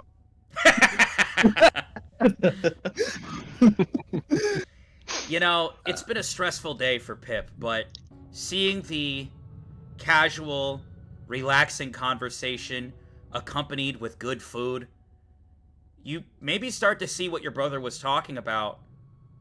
This is pretty nice. At least you feel relief for now, Pip. Thank you. And he takes some food. You take a bite, Pip. It is absolutely delectable. And with that, Salis, roll another 20-sided. Holy shit, what the fuck is this? I rolled Oh a my 15 this time. Roll another 20-sided. I rolled 8 this time. All right. Everyone enjoys your cooking. It is quite delicious. Oh my god, what is this? This is like, I've never had anything like this. Just some standard breakfast. This what is means standard. This is This shit's breakfast? standard. Where All I you have from? is, all I have is cheese foam. Huh? You hear some weird shit come out of Pip's mouth again, and you all kind of just look at him for a second. What did he say? Cheese foam? Oh yeah, perfect breakfast. Yep, super good. Yep, really good for the morning. It's great. It's great. What is this again? Breakfast bowl. A breakfast bowl? Oh, Yes. that's pretty good. Oh, yeah, no. What is it? Appreciate My parents just always give me like a bottle of cheese foam. But what is cheese foam? It's like it's like this bottle and you spray it and like cheese comes out. And oh my god, this is so good. I'm gonna stop talking. I'm just gonna eat this. As you guys continue to eat the bowl, roll a 20-sided safe. All right. It's a 2. You get a really bad feeling. Something's coming. Your senses of that nightmare that you've lived over and over and over and over, that runs through your mind every night.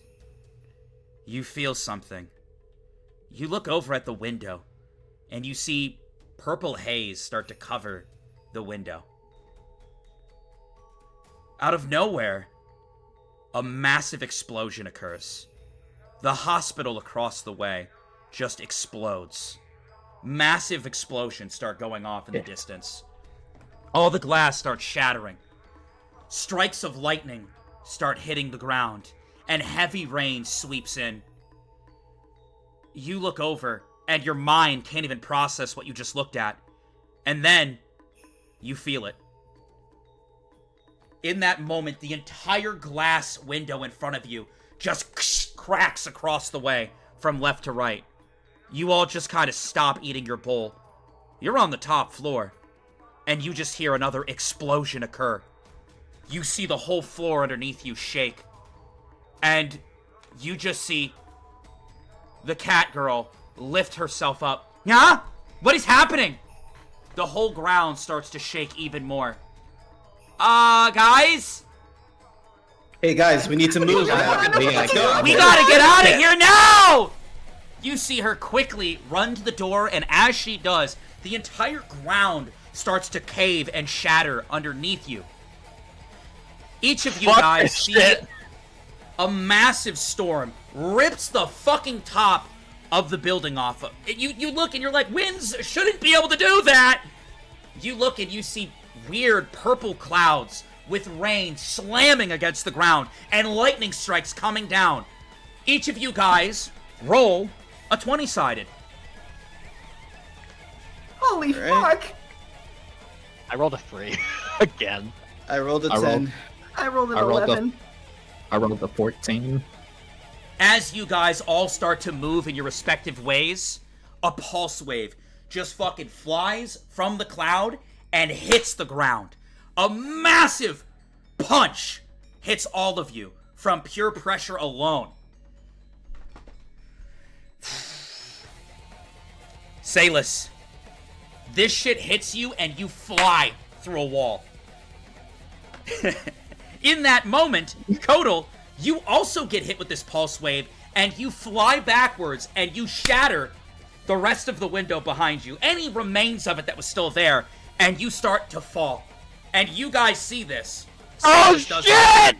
Kodal just fuck and just start to fall from the top floor. Can I run in time to reach him? Or am I too far? 20-sided. Alright.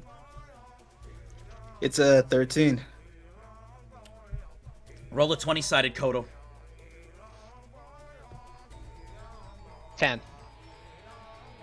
You run over as fast as you can. You reach your hand out, and surprisingly, due to dice fucking you, you miss! Kodal, you're falling. Down. On the top floor. You are plummeting. Okay, are there like any awnings or anything that like hangs off of windows? Because this is a bougie place that I can grab onto. There are awnings, yeah. Okay, I'm gonna just reach out to just one of the awnings right now. I want to try and grab it. 20-sided. 12.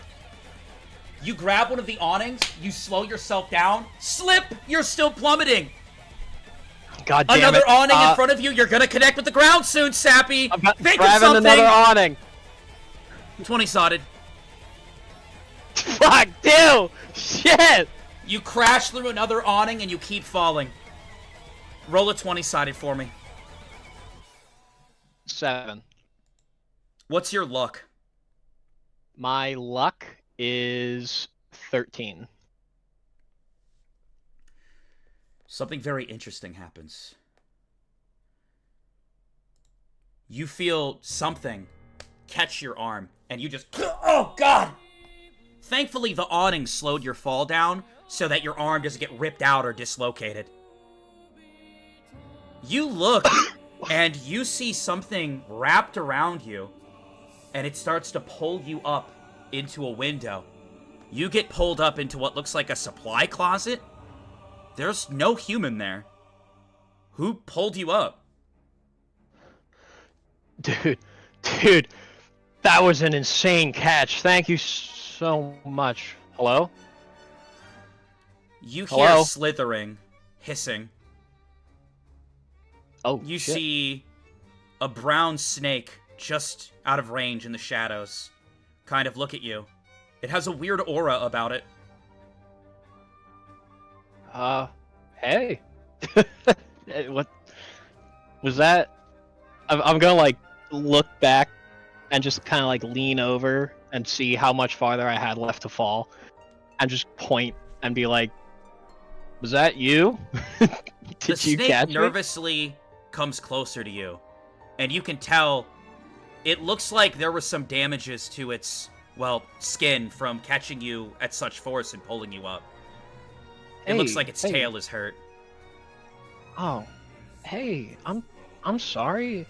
Thanks for the catch. I'm gonna like hold out my hand to it. I'm gonna crouch down and try to be like as ginger like as gentle as possible. It senses your gratitude, and it actually does slither up your arm. In the moment this happens, it's almost as if you could do things your whole life. You feel something, a power, being imbued into you. The moment that this snake's aura connects with yours, you have awakened into 2 new abilities. Oh shit. Kodal, you now have, and you can write this down, poison/venom immunity. So as long as the snake is with you. Hell yeah. Additionally, just almost as if the snake told you somehow, you now have the ability to transform the snake into a weapon of your choice that you've seen before. Yo, that's fucking tight. The snake slithers around your neck, and it just seems to have an affinity with you. But the building is still coming down. You're further down than you were, but you still need to get out of there. I'm gonna like just give it like a real quick kind of scritch on the top of the head, and I'm gonna run into the supply closet and try and just open the door and get like down to the stairs. Sounds good. You head there, and you do it with ease. Salus, Hello. you get knocked through several walls, and you hear footsteps coming down the hallway. You're not near anybody right now. You hear, "Come out, King's little lapdog!" What the heck? Oh, hell no. Oh, no. You see this overly buff clown walking down the hallway. "I know you're here!" You peek out, and you see someone who has makeup on his face, like a clown. And he has these weird things on his arm and hand. Oh, no. It doesn't look like brass knuckles, but you're not sure what it is, and his hands have a slight glow to them. Are there any Come out, stairs come out! nearby? Are there any stairs nearby that I can escape that he isn't blocking? The stairs are behind him, unfortunately. How big is this dude? He's like 6'8", very buff. Oh, How tall is Salus? Sailus is 5'11" and a half. Bro is looking down on me. Fuck. And that's the only way to escape. He's blocking. I can sense it! Not only are you doing bullshit for the king, bringing these people here, you do realize that's a spit in the face to our kingdom! And I can sense the devil's energy. What is he even talking about? You notice something, Salus. There's a little spider on your shoulder, and it is shivering. You don't know where it came from. He's like this big, and he's just shivering. Little guy, if you know a way to escape, please tell me. You see the spider look at you, and it holds out its basically one of its 8 legs to you. Do you extend? Yes, I'm going to extend. You extend, and through your energy, through the aura you're putting off, you want nothing more than to get out of here. And the spider that you crashed into this supply closet is here to help. And you get awakened into 2 abilities the moment you and the spider make this agreement to get out of here. The first, you have the ability of spider climb, which basically allows you, on your feet, to walk on any surface, whether it be upside down, whether it be straight up a wall. In addition to that, you have the ability to summon more spiders. Yo.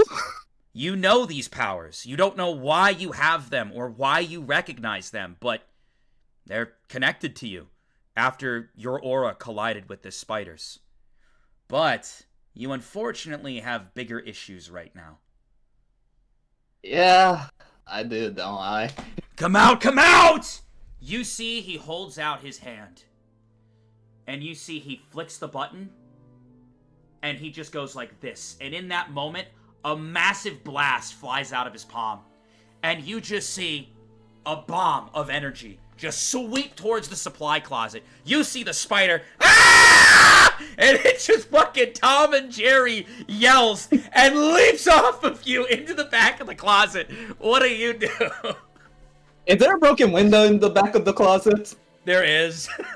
I am grabbing the spider and going out the window to freaking spider climb my way down. I am getting the fuck away from you. Scoop it up. The moment the energy blast hits, a massive explosion goes throughout the closet. Roll a 20-sided. Alright. A 17. You get blown out of the building, but thankfully you connect your feet to the outside of the wall of the leveling hotel. Your feet connect, and you're just like, damn. And you just kind of are like, whoa, I can do this now. You see, you don't know what happened, what became of the clown guy, but this is fucking sweet. Yo. You see the spider did shit a little bit on your shoulder out of fear. And you didn't think spiders were capable of screaming, but he did. Out of curiosity, how high was the hotel before it started getting leveling? Like, what floor were we on? You've been knocked down about halfway down the hotel. You guys were initially on floor 50, and which was the top floor of the royal suite. But you look and you see more storm clouds coming in, heavy rain coming down, and bolts of lightning in the distance. I am running down the building to the freaking ground while thinking to myself, so this is why freaking Cole hates the rain. I understand it now. You start running down the side of the building. You look like a total badass, and then you see it. Your pursuer. You are a little freak. He leaps out the window and just starts coming down at high speeds as you're sprinting down the side of the building. You see he points his hand towards you. Long live the king! And he just... You see a massive energy blast come out of his hand and go down towards you as you're running. You see the spider fiercely just ready to fight. He puts up the 1-2 buckle my shoe. You're like, how the fuck is a spider gonna do anything? And then at that moment, hold on. He's taking your action. The little spider, determined, gets on your back as you're running. He shoots a web up of energy, catches the blast, and throws it back at him. You see the guy, the clown. What the fuck? And it just... fireworks in the air. You land on the ground. The little spider looks at you and just goes... gives you the 07. Holy shit. I'm gonna hold out a finger for him to, like, dap me up. He dabs you up. He just seems to know. He understands it now. But he does need a name. You wanna let chat name it? You wanna let chat name it? You know what? Let's see if chat cooks. Chat, can y'all cook up a good name? Chat, you're on. They said Spidey. Spidey? Nah, this gotta be fire. Anywho, you guys start to run. You manage to get to the lower level of the hotel. Your pursuer gone at this point, and you don't know where he went. That said, you do meet up with Kodal at the bottom. You see the whole city just leveling around you. We are gonna move over to Safe and Pip. As you guys start to run through, windows shattering, floor caving underneath you. What do you guys do? What is your plan? The whole building's gonna be leveled. This is why I stick it around. I'm gonna keep an eye on Pip and just keep running, trying to get the fuck out of this building. Each of you guys roll a 20-sided. Alright. A 12. I got a 2. So, you don't know what it was. You don't know if your luck is just fucking shit, Nako. But it has been a hell of a day, to say the very least. And, you know, you're not the most happy right now with how things are going. But to be completely honest, Nako, you might have fucked up. You look over. Pip is gone. You guys, he just was like, ah! And you guys just went, ah! Just ran different directions, despite it being a narrow hallway. What the fuck? You turn, and you see the building around you start to shake, shatter. Things are not looking good. Pip, you start freaking out. You find yourself at a dead end, and a massive chunk of rubble just traps you in. And you're like, what the fuck? You feel a panic attack coming on. It's late, you're out of your element, things aren't going well. He's just standing there hyperventilating like he doesn't really know what to do. As you start to hyperventilate, you start freaking out. And you hear, time for the lock. Time for your medicine. Stay in there. The monsters are scary. Do as you're told, Pip. Do as you're told. You start to breathe heavier and heavier and heavier and heavier. Roll a 20-sided.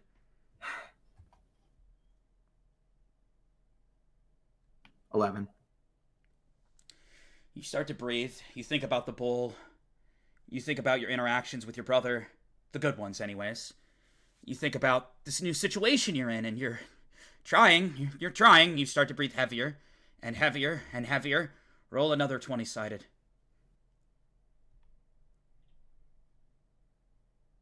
14.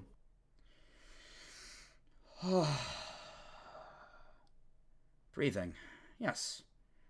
Breathing. As you start to calm down, you feel a little tug on your sleeve. I look down. You look down and you see a penguin slurping up boba. Oh, hi there. You love penguins. You've always loved penguins. Yeah. You see it kind of look at its boba, and then it offers you some, seeing that you're stressed out. You're the penguin I saw earlier! The moment you yell, he just waddles off quickly. Oh no, wait, come back, come back, come back! And I start chasing it with the boba in my hand. It sees you running towards it with the boba, and it sees it as an offering. He'll have some boba. He takes the boba back and starts slurping it again. I sit down crisscross applesauce. Despite the building shaking around you, Pip just hyper-focuses on this little penguin buddy. And he offers you the boba again. Hi, little buddy.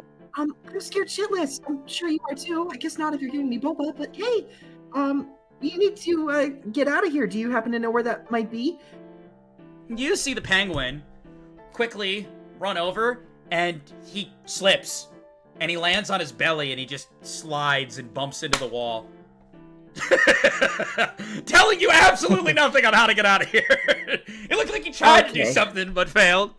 I take a look around the room. You look around, and you see, things breaking around you.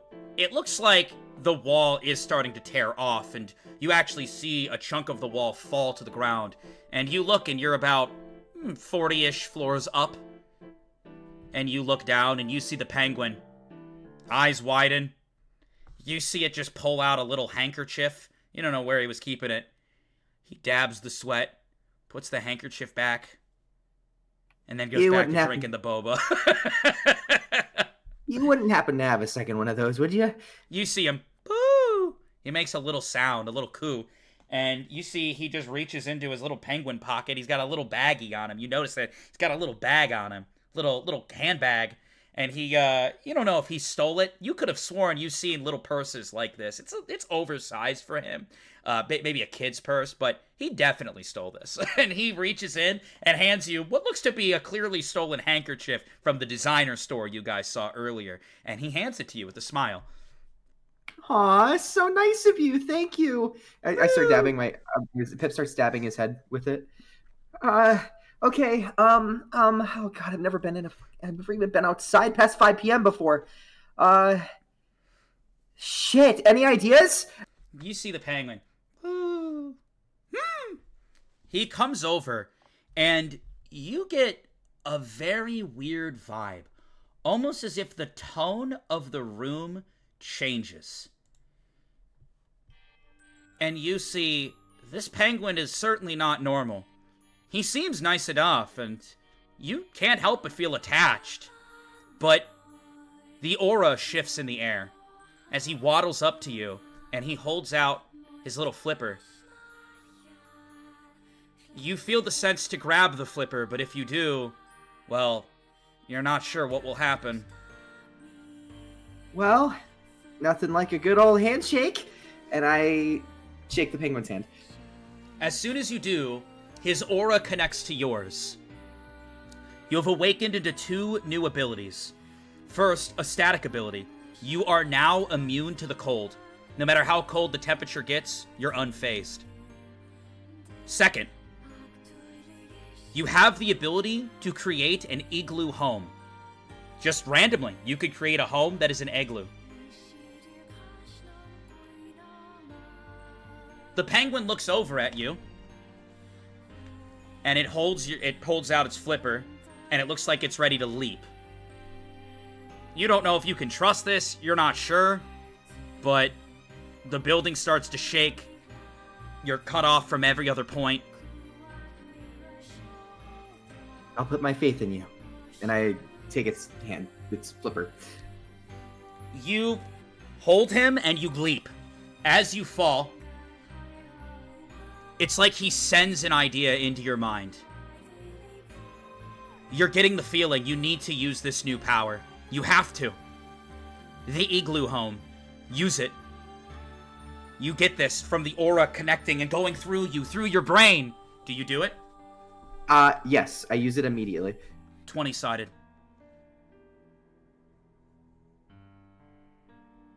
$12. Good enough. A massive snow fortress just appears around you and the penguin as you fall. And you land.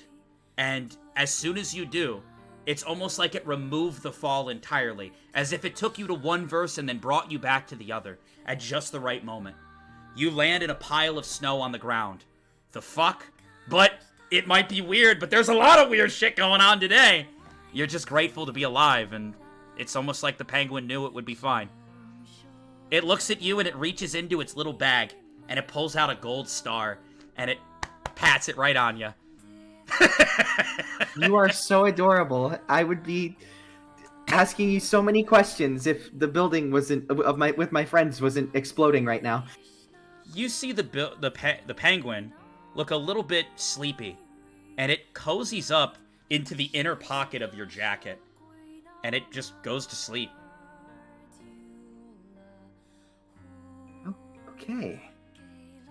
It's heavy, but he's snoozing in there, despite the fucking world ending. I accept it.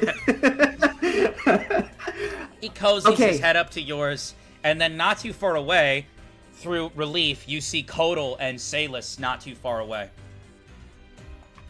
Hey, over here! You quickly all meet up with each other. What in the fuck is going on? I don't know. I have a penguin now. It's crazy. Wait. Yeah, I have a snake. I think it. I don't know if I just got tangled on or if it just caught me as I was falling, but you know, I got I got a snake. Okay. Salus, do you say anything? I'm just looking around and say, have y'all seen Safe or Rita? Yeah, Rita's No, with you she's about to- guys. No. I was just about to start looking. Rita is with you guys. She runs over. She was kind of in the general area as well. She's very, very athletic. Managed to get out with her high animal speed. That said, you notice something weird. The snake and the spider seem to be buddies. You don't know if they hit it off now, but they're kind of like communicating in their own way. Not really talking or saying words, but just eyeing each other up pleasantly. Huh. This is nice. This is nice while the world is falling down around us. This is great. Also, let's go. Salus, Let's go look I for thought I was going to be getting a deal here. You know, living in a nice house, nice safe city. You kind of just brought me into a worse spot. I'll be honest. Thunderstorms and rain happen in the distance. Hey, we need to look for Safe. We did need to look for Safe. I Speaking turned of Rita. safe, we are gonna go to safe. All right. All right, you find yourself in the building running. You're like, what the fuck? You go down to the lower floor. There's no way to get back to Pip. You're thinking about Riftton like he's gonna kill me. That guy's gonna strangle me. And you just don't know what to do. You start freaking out. What's the game plan here as the building continues to shake and strikes of lightning happen in the distance? I'm gonna take a deep breath, try and collect myself. I mean, I sure screwed this one up, but I guess I need to get out of here before I try and figure anything else out. Yes, and as you do, as you continue to go through, I'm guessing you're just gonna kind of go in the path in front of you, or do you want to try to get silly? Maybe try to jump out a window or something? Because, I mean, it is just a leveling building, but there is still the stairs, and there's an elevator as well. You could take either one, your choice. I'm gonna try my luck with the stairs. Okay. 20-sided. All right, let's see it. A 12. Okay. You quickly run over to the stairs. It's good. Surprisingly, despite everything falling apart, you run down the stairs. You're running, you're going down each level, and then you stop and you see someone. What's up, stranger? You see Noodle. You don't know Noodle, but the chat knows Noodle, so could refer to him as that. How's it going? I'm part of the King's Royal Guard, and I'm here to rescue everybody in this building that's falling apart. So I'll get you to safety, don't worry. And he just runs over to you. Hey, What do you do? Hi. Uh, Name's Noodle. I know you're in the presence of someone great. He just starts rambling about himself, and as he does, the building shakes more. More lightning comes down in the distance. hey, look. Now's not the time. I'm thinking the same thing. You're kind of talking my ear off. We gotta go. Come on, man. Can you take this seriously? And he runs ahead of you. Come on now. I don't want to play babysitter the whole time. And he runs down ahead of you. I'm just gonna follow him. Listen, man, you don't gotta worry. I have the best weapon known to man. Check it. As he's running, you see a big-ass grenade in his hand, and he holds it up, and you're like... What the fuck? You've seen artillery like this before, so you're like, what? Hey, that's Come check probably it the out. last thing we need in a collapsing building, not gonna lie. I'm sorry, did you just say you collapsed the building? It's really loud around here. I heard... Did I hear you say you collapsed the building? No, I didn't say that. Outsider. I knew it! I knew it! You see him quickly turn over to you. And he's scowling now. The building shakes further. You think to yourself, this is fucking ridiculous. But he looks at you determined. You're not part of here, are you? Where you come from? The building shakes further.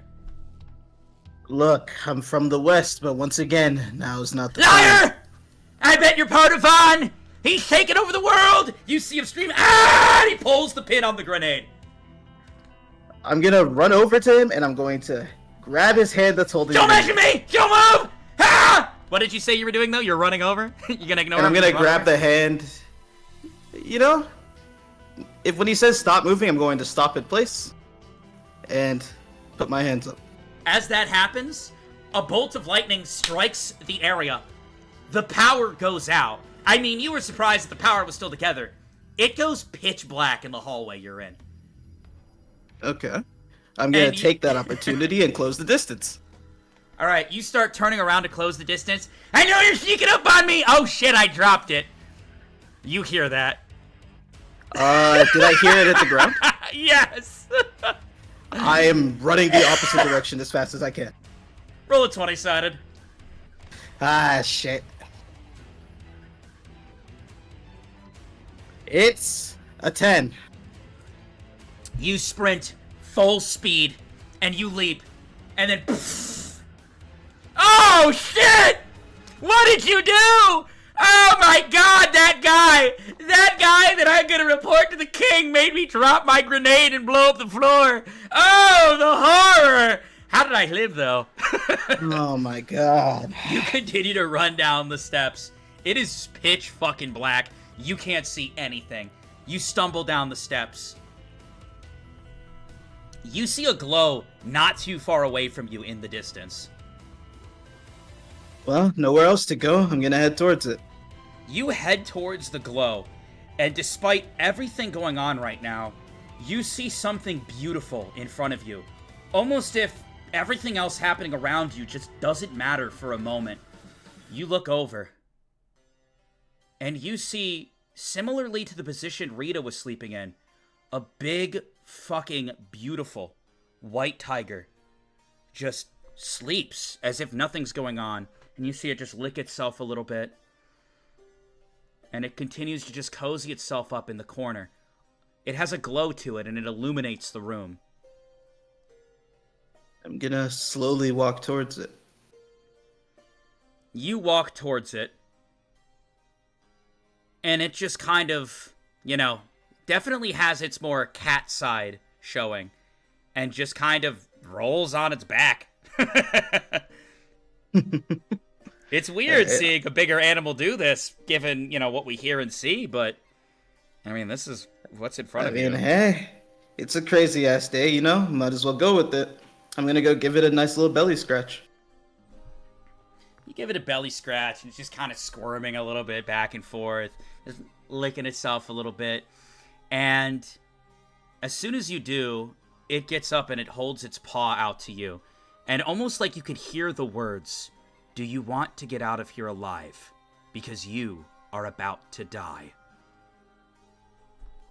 Yeah, I'd like to live. You see the tiger get up. And it kind of signals to you to get on its back. It's big. I'll hop on. It didn't look as big when it was laying down, but now that it's up, oh, it's big. You hop on. In the moment that your aura merges with its, you awaken into 2 abilities. You now have the ability to see perfectly in the dark. The moment you're on this thing, it's like everything is illuminated to you. Additionally, you have the ability to go temporarily invisible with heightened camouflage. You get on the tiger's back, and like a fucking action movie, it just leaps out, presses its fucking paws against one side of the building, leaps, and just does this sick-ass wall jump down, sticking the landing perfectly. And your jaw just drops, like, what the fuck? The moment it does that, though, it disperses, and it goes invisible. You still feel like it's with you, though, despite it disappearing. Okay. You don't know how it happens, but you guys see this display, you're like, what the fuck? Is he just bing, bing, bing, bing? And he's here, you thought you seen him ride something, but you're just happy he's alive and well. There he is, safe, in front of you. Would you guys like to say anything to him? Yo, What is happening? Oh my god. I know why my brother had me follow you. You're my master. I mean, yeah, I can see you have a lot to learn. I'm a sensei, yeah! You see, he's very happy to have a sensei. Shit, fine by me, I guess. Anyways, Let's fucking go! glad to see you guys are all alive. Any idea what's going on? I don't know. We need to find out what's happening. Where's the king? You Oh, see no. various things getting leveled in the distance. Heavy rain, strikes of lightning, the ground shaking. It's getting bad. It mainly seems to be focused in this area by the kingdom, by the main castle. Do you guys want to run towards the kingdom or away from it?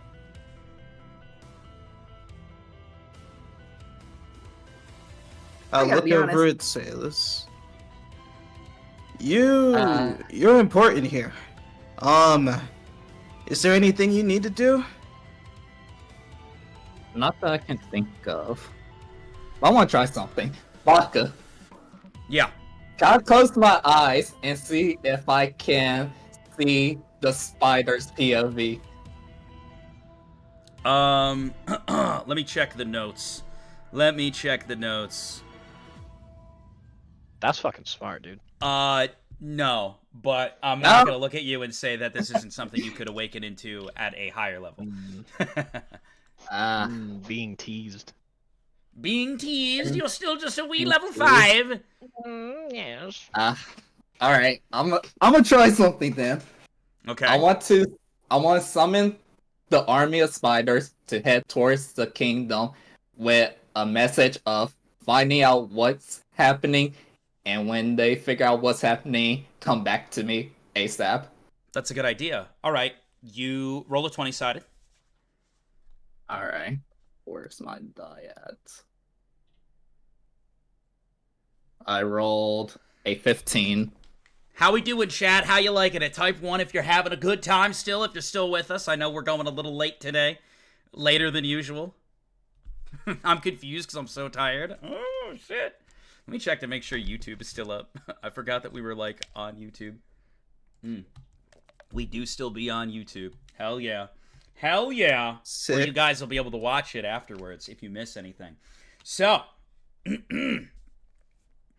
you send off the spiders, Kaylee, and you guys wait and you start moving towards the main entrance. As you do, and you see people, you know, just running, screaming, it's a total mess. You try to stay calm in the situation, and with your newfound powers, maybe feeling a little bit of confidence. And then, almost at lightning speed, I mean, only after about 30 minutes of walking to the main entrance of the city, one of your spiders returns to you, surprisingly, Salis, and he has a note in hand. You think, wow, that was fast. I'm gonna grab the note and say thank you, and then read the Yes. note. You pull open the note and you give it a read, and you see, Salus, we believe that this started from the purple haze that's been spreading not too far into the woods. On the day that I sent you to the City of Rain, we had sent people over to investigate that purple haze. They have not returned and there's been no report. Can you please go investigate this problem and be safe?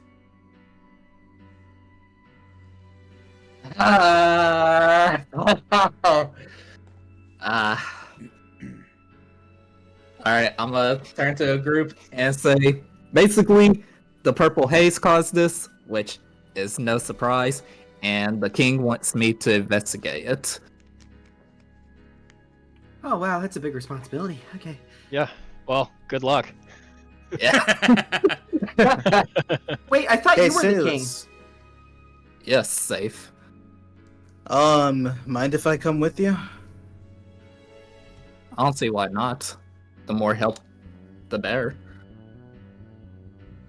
Alright. Oh, safe. We're going. Yeah, your brother, he wanted to find out what was going on with this haze.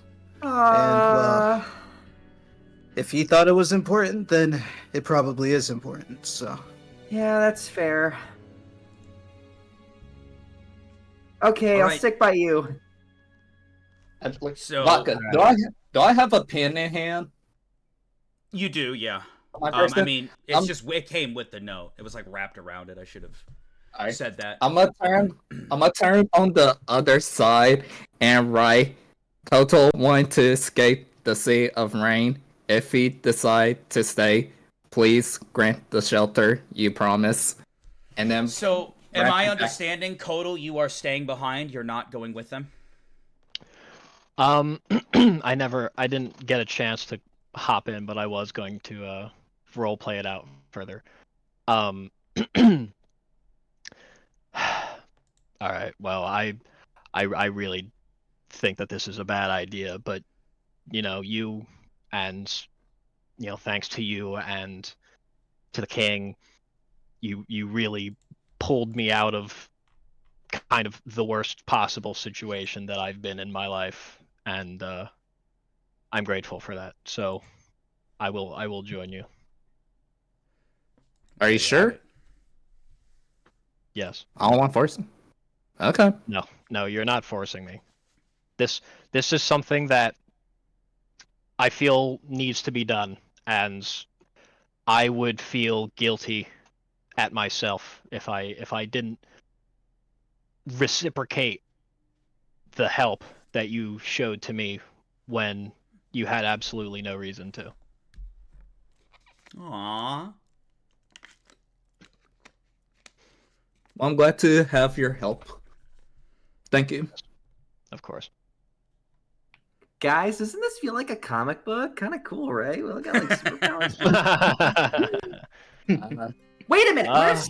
Where's Riftton? It's a I good don't know. question. Did anyone see him?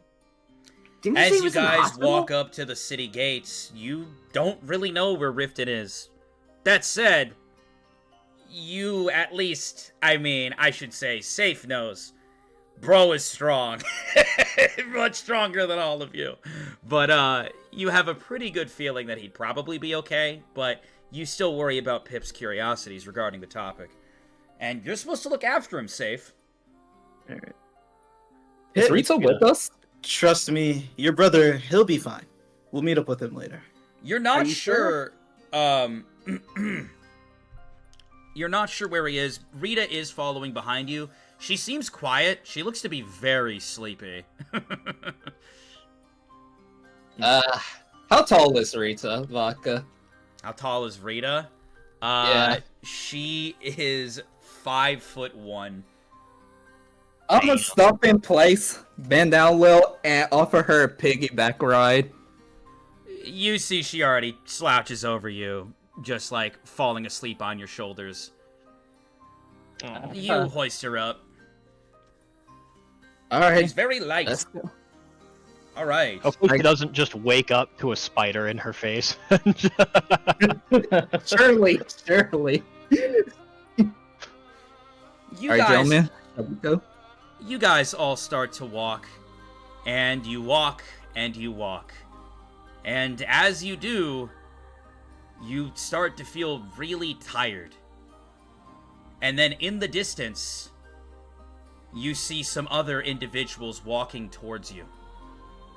You see they have some sort of big built wagon, which you still see occasionally.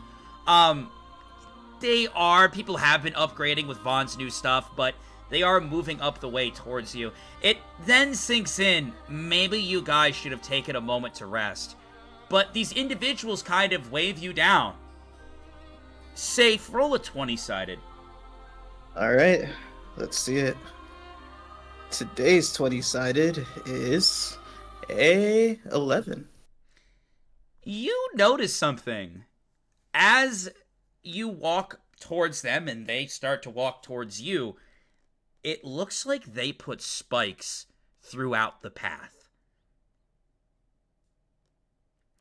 Or at least maybe they were inspecting the spikes, but it seems they were up to something and then stopped when they seen you overcome the hill and kind of, maybe they're playing it off and walking towards you, but they are waving you down and walking towards you.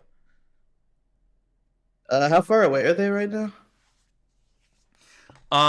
As of right now, they are maybe about 20-ish feet. Alright, I'm gonna slowly reach one hand towards my sword and let them continue to approach. You see the guy, whoa, whoa, whoa! We're all friends here, are we not? Hi! And you see the guy with a big smile walk towards you, but there's something off about this guy. Safe.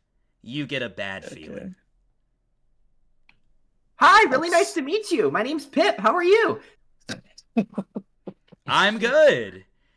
I was just thinking, somebody put some spikes in the road over there, so do be careful where you walk.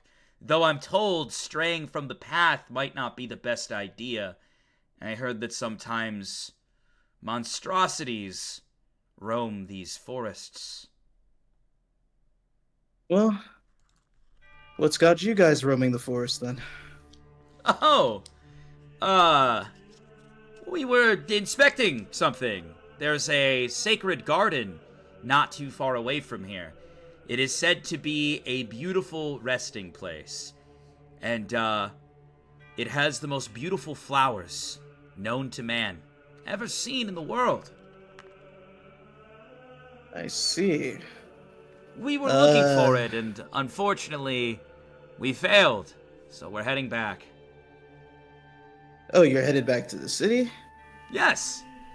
Yeah, I wouldn't recommend that right about now. And why is that? That place is an absolute mess. Oh, I did want to say, if you're heading in that direction? Into the woods, deeper? Yeah. Oh. Well, are you guys well supplied? Like, do you have a lot of stuff on you? Because, you know, the woods they're dangerous, so, you know, you gotta be well supplied, you know? I got like a padlock. We can handle ourselves, thank you. I appreciate your concern, though. Of Are course! you guys selling anything, though? No, we're not selling anything. We just... looking out for fellow travelers is what we're doing. I see. Well, I mean, if you have any rations to spare, never hurts to have a little bit extra. You know what? I do have something to spare. Come with me! And you see him walk over to the wagon and kind of call you over, Safe. How far away is the wagon from where we're standing? A few extra feet, maybe 8 feet for you at this point. Okay. Oh, I want to see. Pip starts skipping with you. I will walk over there. Sure. I heard the conversation. Yeah, you're all together. I'm gonna hang back with my hands in my pockets. Can I have one of the baby spiders I can summon to, like, jump on Safe's back to keep an eye out? Yeah, for sure. You guys walk over, and you see he goes to open the curtain. And as he does, Safe Pip, roll a 20-sided. All right. Saw this one coming. It's a 16. 13. You open it,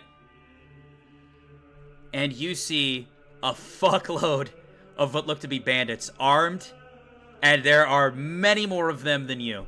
Here's the deal. You both die right now. You can empty your pockets.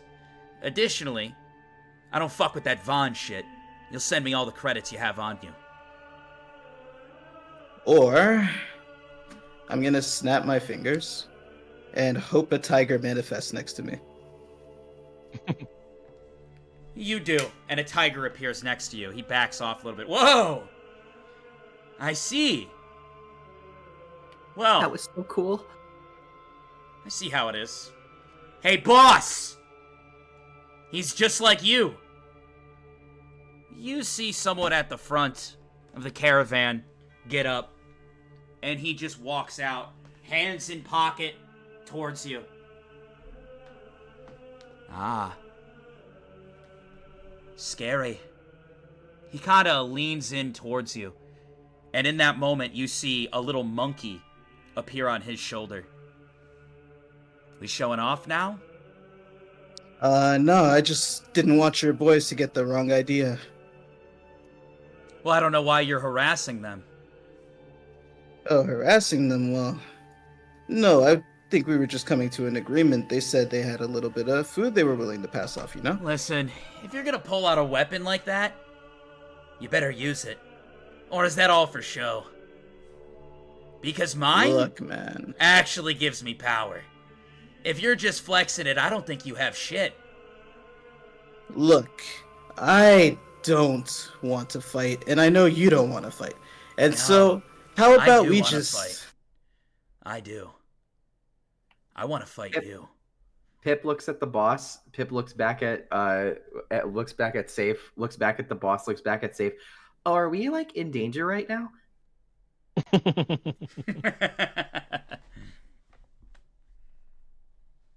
Just out of curiosity, you said that the boss got right up into Safe's space, right?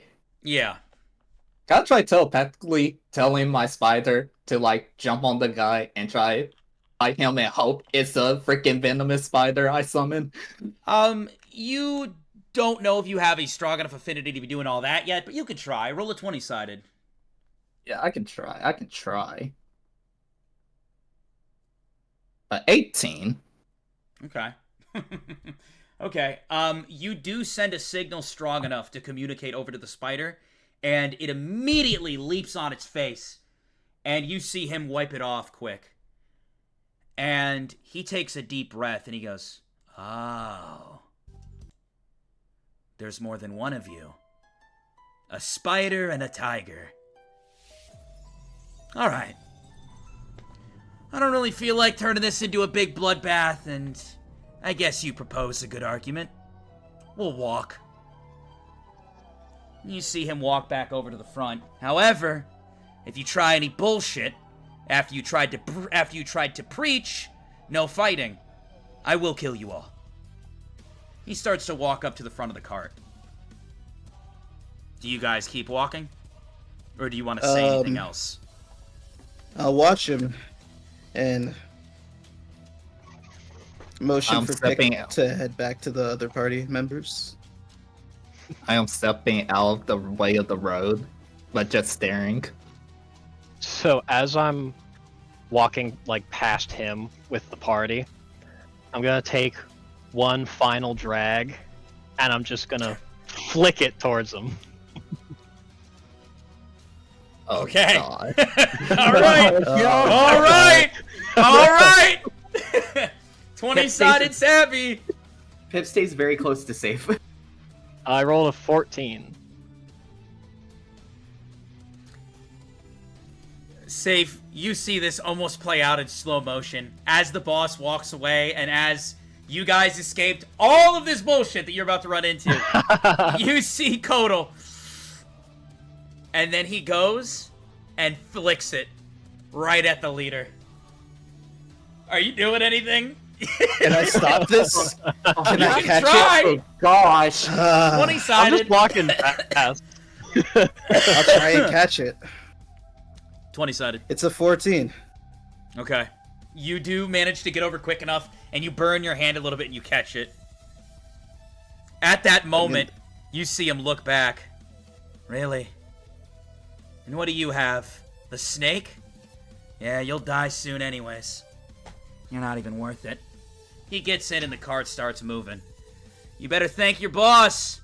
Otherwise, it would have been your throat. I'ma just stare at Koto. What the fuck do you do, man? Look, this is how I've survived on the streets. Flicking shit at people. Someone shows you. Someone tries to intimidate you. They try to fucking talk you down. They try and make you feel less. You gotta fucking show that you're not gonna take that shit. All right, you gotta show that you mean business if they do and too. you chose to instigate by flicking a cigarette. Whatever happened to not John a cigarette. kindness? Not a cigarette. Look. All right. Oh, man.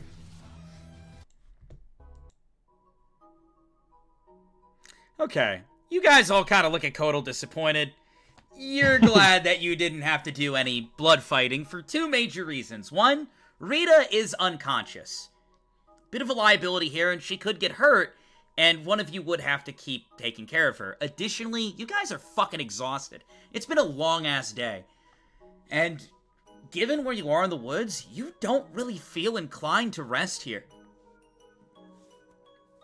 I'm gonna say you guys keep walking for now. Each of you roll a 20-sided. Alright. I got an 18. It's a 10.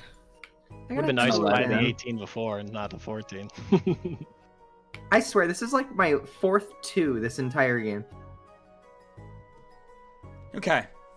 As you guys walk, Kodal does discover something that is actually helpful and kind of maybe lessens the blow of the interaction earlier.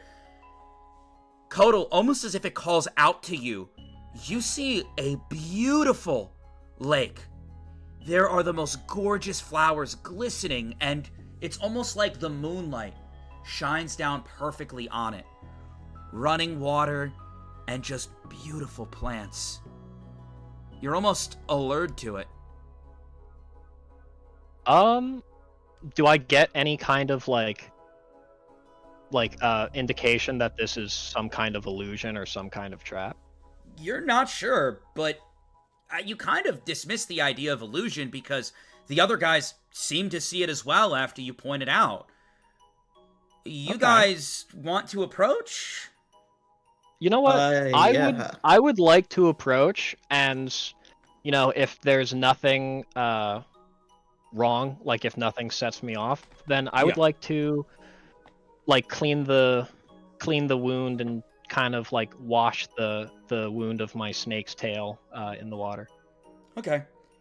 As you guys walk up, the moment you step into the general area, like you're within range of the plants and the water, you feel a chill go down your body. Almost as if you're stepping into the palm of something powerful. You look and there's a sign. Lost travelers, you're more than welcome to rest here. Help yourself to the water. Find a comfortable spot to lay down. However, absolutely do not damage the plants. It also says underneath it, no blood should be spilled within this garden. No violence, and no damaging the plants. As you step into the area, you notice your wounds start to naturally heal just from standing in the presence of the glistening water and the beautiful plants. Okay, well. It seems that where you stand, the grass itself doesn't count as the plants, but refers to these various beds of flowers. I'm just gonna sit down in the grass. I'm not just gonna sit in the grass. Yeah, What do you that seems guys pretty make of this? These roles seem pretty straightforward, and I join Kodal.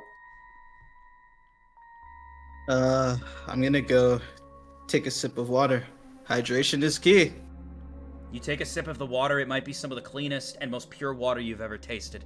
You don't know what it is about this place, but it's alluring to some extent. You just feel generally better being in the area. I see. Where's Rita in all this? She's I am snoozing. still. Yeah, she's snoozing. I don't know if Salus put her down, but she's snoozing. I put her down on the grass, then go get a drink of water. Okay. You drink the water.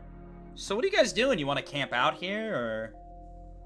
No, I wouldn't I wouldn't trust any embers in this place, or putting down stakes for tents or anything like that. I wouldn't trust any of that shit.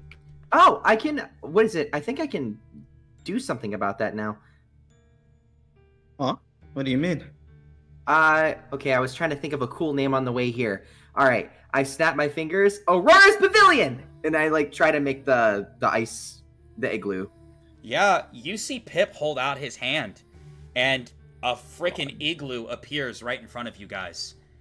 You all go inside, and he's got beds. He's got a built-in kitchen. I mean, the shit's kinda nice. It's all made out of snow and probably doesn't work, but I mean, it's still nice, and there's a certain level of coziness to it. Is it cold at all, or is it just like... It's a little chilly, but Pip seems completely unfazed. Well, there you have it. Shelter. I want to like inspect the outside of the igloo and make sure that there's not any edge of it that might be like crushing a plant or freezing it or anything like that. Sure, you start to inspect the outside. It seems pretty far away from the flowers, but you see something in the distance, Kodal. Would you like to pay mind to it, or just keep doing what you're doing? I would like Okay. to pay mind to it. You look over, and you hear a smack. And then you hear, behave. And that's all you hear. And then you see two people start to walk up to the entrance of the garden. You see a tall man walk up. He's wearing nice clothing. Seems to be wealthy. And behind him is a girl with beautiful blue hair. Kind of comes down to here. And she kind of looks down, away from him. Seems she has a bruise on her face. And blue hair is something that you tend to see when people come from the City of Rain. You know about this, Kodal. Blue hair oftentimes means people who could potentially be vessels for Riva, and they tend to be a little bit famous to some extent. Blue hair is considered an oddity, and yeah, I mean, you already are getting a lot of flashing images in your mind, recollecting such things. You see the girl look down, not a smile on her face, lifeless eyes as she walks behind him. You see the guy read the sign, and then he looks over. Excuse me, are there people camping here? Why do you ask? Oh, wonderful. The name's... And he pauses for a second. Nathan. Name's Nathan, and, we're just traveling. I see that there is a no violence rule, no blood rule in this garden, which is great. I mean, we were looking for a peaceful place for, me and my companion to stay at for the night.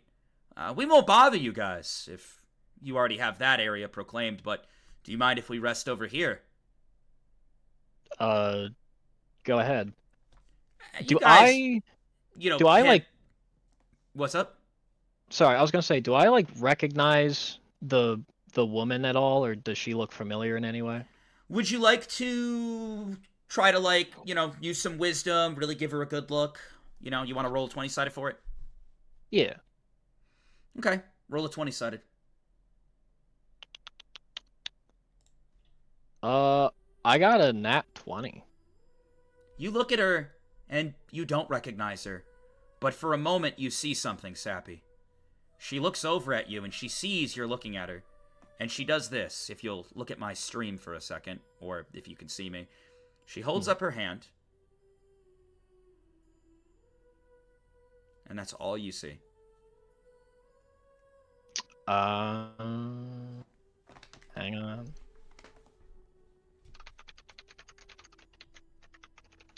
Hang on. Ah, you bastard! You're a bitch. Okay. Okay. I want to... You see he starts Kinda- to turn around and walk to the other section on the opposite side of the water, and she follows him. Okay. I want to, like... If she can still see, I would like to kind of give her a facial expression that I, like, recognized. That, like, I recognized what she just did. And that I want to help her. And then I'm going to return to our igloo. Okay. I'm gonna walk in. I'm gonna have like a bit of a hushed tone, just like, hey, so I don't know if you guys noticed or not. These two people just entered the clearing, Oh. and it's a guy and this girl. They're camping on the opposite side of the lake, but the girl is bruised, and she gave me the hand signal for a kidnapping. She's in trouble. As soon as you say that, you hear, "Hey!" And he's at the entrance of your igloo. I hope I'm not interrupting anything. I guess not. It would have been nice if you had made yourself known before coming right up on the door. Well, I just want to make sure that you guys aren't doing anything you shouldn't be. See, I have somewhat of a talent where I can sense certain energies. And I couldn't help but notice it seems like you might be sheltering or hiding a beast person here. Now, where I come from, beast people tend to be, we'll say, something that shouldn't be protected. And I wanted to make sure that you weren't doing anything that goes against my beliefs or where I come from. Hey, respectfully, I'm this gonna, isn't like- your house. Yeah, I'm gonna walk out through the doorway and like stand up straight and kind of block it with my body and be like, I respect your culture where you come from. However, respectfully, you cannot apply that to us. We are not where you come from. There's a culture that's against beast people? You, Safe, have heard about this as someone who is in the general land of the beast people. Big Harvey is rumored to be part beast, and he has wiped out entire nations. Beast people are considered a threat, and since they are part animal, considered lesser than humans. This is a practice that is often encouraged in the New World in the city of Vaughn, and was a big reason why the initial war even happened. Big Harvey went as far to smoke many of Vaughn's armies with pretty much ease. And recently, it has overall spread a bad taste for beast people. Listen, I come as someone who's very close with Vaughn. And I simply can't turn a blind eye knowing you're keeping someone here that you shouldn't be. How about you show me the girl? She's female, right? I can sense that. Hey, How about look. instead Wait, Vaughn, you mean turn hero, Vaughn? around and you walk away from our camp? And nothing happens. Nothing happens. Nothing's gonna happen regardless. We're standing in sacred ground. And not only that, you're sheltering. And you see he holds his senses and kind of looks past you. A cat woman. A rare Right. cat woman. As I'm sure that you know, considering that you just pointed that fact out to me, nothing will happen here, so you have no power here. So how about instead, as I have previously suggested, you turn around and you walk away, seeing how we will not be giving up this woman to you, and you can't take her by force. Roll a charisma check. Okay. When you say Vaughn, I got a you mean, like, 19. Oh. That's bad. You want to roll low Yeah. on those checks. Yeah. What were you saying, Pip? Wait, when you say Vaughn, you mean like the hero Vaughn? Like creator of the domes? That is who I mean. Humanity's greatest strength. And by you protecting, sheltering, letting beast people sleep in your own home, you see him spit on the ground. Disgusting. What? I'm confused, but all of his comic books of him say that he's a man of the people. People. Humans. Not beasts. But nothing can happen here. And he starts to turn around and walk away. However, not everyone might be as cordial as I am. I suggest you take my advice and drop that girl before she becomes problem for you. I suggest you get the fuck away from here. While I I don't still think have you- patience. I don't think you stand for Vaughn's values at all. He starts to walk off. As he does, he puts his hands into his pockets, and whether it be to luck or fate, you see a little piece of paper falls out of his pocket. Do you want to let him know? No. No. Okay. He walks back over to his side and doesn't seem to notice it. All right, I'm gonna go pick okay. it up. Can I wait? Can I have my snake slither over and get it, just in case there's some kind of like trap or something attached to it?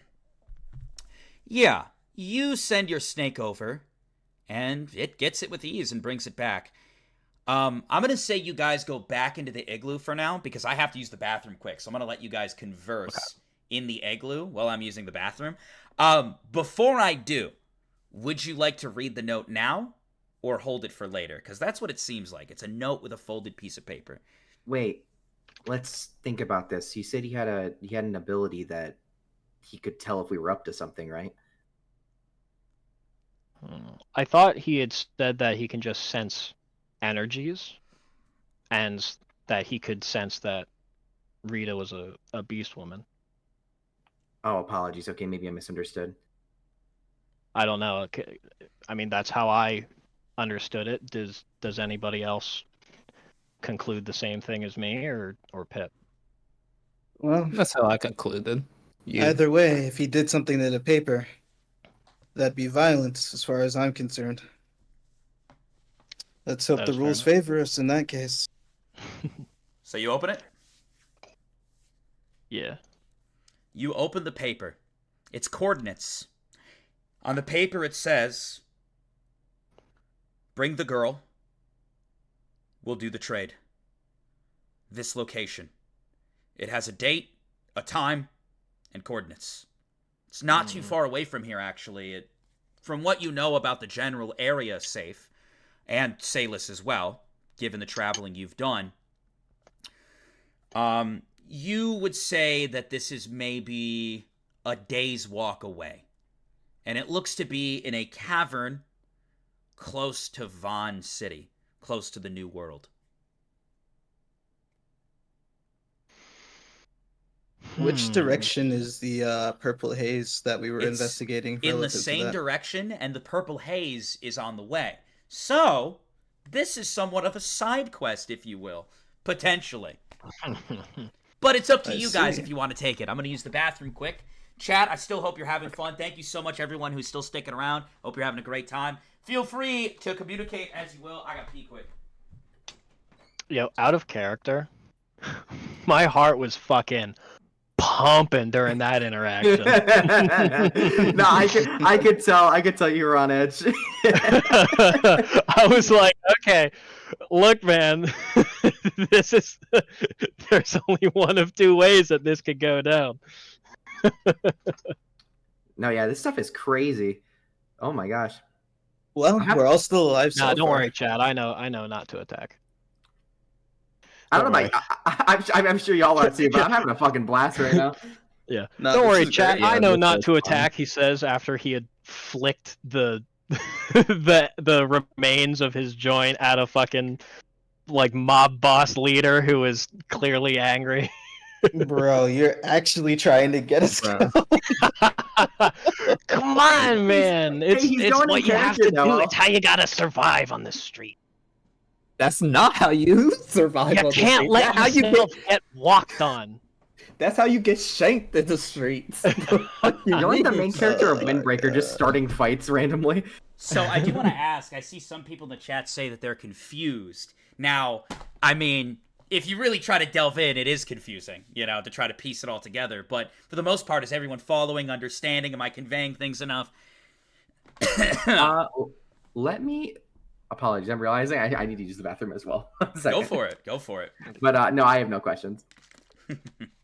Good. You see these coordinates safe, and that's fine. Pip can go to the bathroom. The question is, what do you guys do from here? You're all really tired, exhausted, and it's just, whew. It's been a day. It's been a freaking day, man. I want to keep an eye on this dude. And What time did the note say? To me yet? So on the note, it basically says, so it's about a day's walk, and so not tomorrow, but the next day after, it's happening at noon. Noon. Yeah. And can I pull out my virtual pocket and check what time it is currently? You look, it's pretty late at this point. It's, well, like 11:59, about to go over to midnight. Not having a great day. So we got like 48 hours. Additionally, Chad, I see some people asking how long. We probably have about 50 more minutes left of the first session. If you guys plan to stick it out to the end. I can't wait to see all the speculations in the Death Game section of the Discord, favorite characters, all that stuff. All right. So, 50 minutes left? Yeah, like 50 minutes, yeah. Like maybe an hour. The session was supposed to go about 4 hours. And we've done 5 to 3 so far. Or we've done 3 hours so far since 5. All right. Are we all back? Is Pip back? evidently not. I guess All right, not. chat. Favorite character so far? Go. Quick little survey. Favorite character so far? Of all the characters, NPCs, everything. It has to be the monkey guy, right? The one that We didn't even get a name, I think. Honestly, I think Rita's my favorite. And I'm not biased from the one-offs. Rita is certainly a vibe. All right, so I just need to know Yeah, this. Are Rita's you guys pretty fun. gonna rest for the night? Maybe take turns watching. I mean, it yeah, is that's no the plan. violence here. I just want to watch to make sure, like I know where he goes, or something along those lines. He doesn't seem to be doing much. They rest they recover. The one thing you do know throughout the night is that it looks like they are taking their leave before you guys do.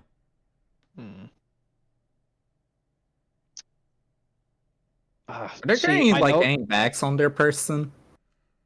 No. Nothing like that.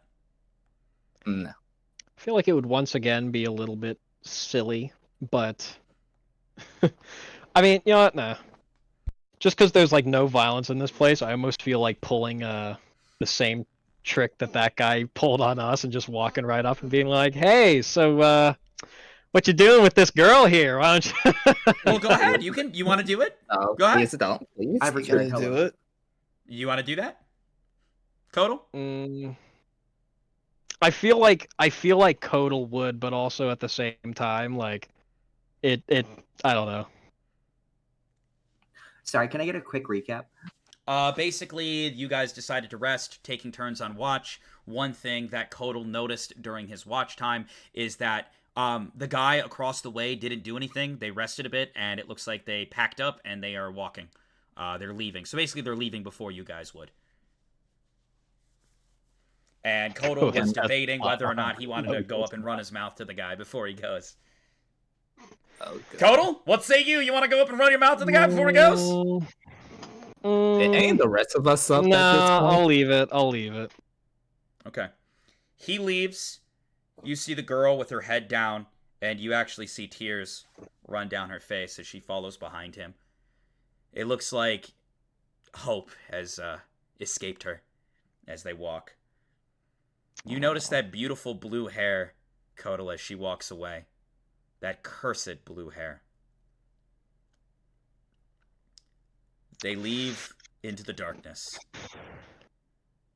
So No, It's also only one up.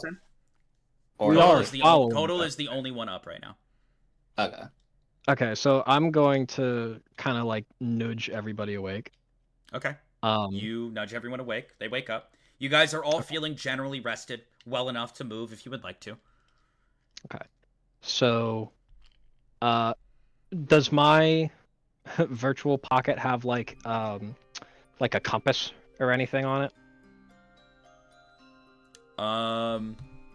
No. Okay. Then It has I'm just time, gonna- money, and then you have the upgrades if you guys would like to pay for any of those. okay. I'm gonna just as a rundown like tell the group like, all right, so the guy he and the girl have packed up and are leaving and they're heading in this direction. I'm gonna point towards where I saw them going. A question, Vodka. Sure. What's up? Is the direction that I see Kodal pointing the direction that they should be heading if they plan to reach those coordinates in the next 24-ish hours? The answer is yes. Okay. Additionally, you see something in the background. You just see a little penguin making a beverage for himself. You don't know where he got this stuff. You don't know if it's part of the igloo, but he's got boba, and he is just dumping it into a cup. You just see him. He grabs some more stuff. You don't know where he got this shit. Sugar? Fuck it. Just starts dumping that in there. You don't even know if it's supposed to go in there. He starts grabbing fruit, squeezing it in. Oh, he's You guys see adorable. this display, and you're like, what the fuck? You see I him absolutely love put a him. lid on it, and he waddles over with the boba, and he hands it to you, Pip. Morning boba! Thank you. And so I He take cuddles it, up to you and just starts slurping. I do the same thing. Wonderful. Well, yeah, good point. We should probably eat something before we head out. All right, Are there you guys, any ingredients to cook?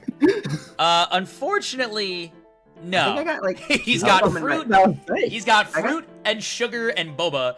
It looks like the penguin is allowing you to help yourself to his fruit, but not the boba. He has that tucked behind him, and he's guarding it. All right. What kind of fruit we got here?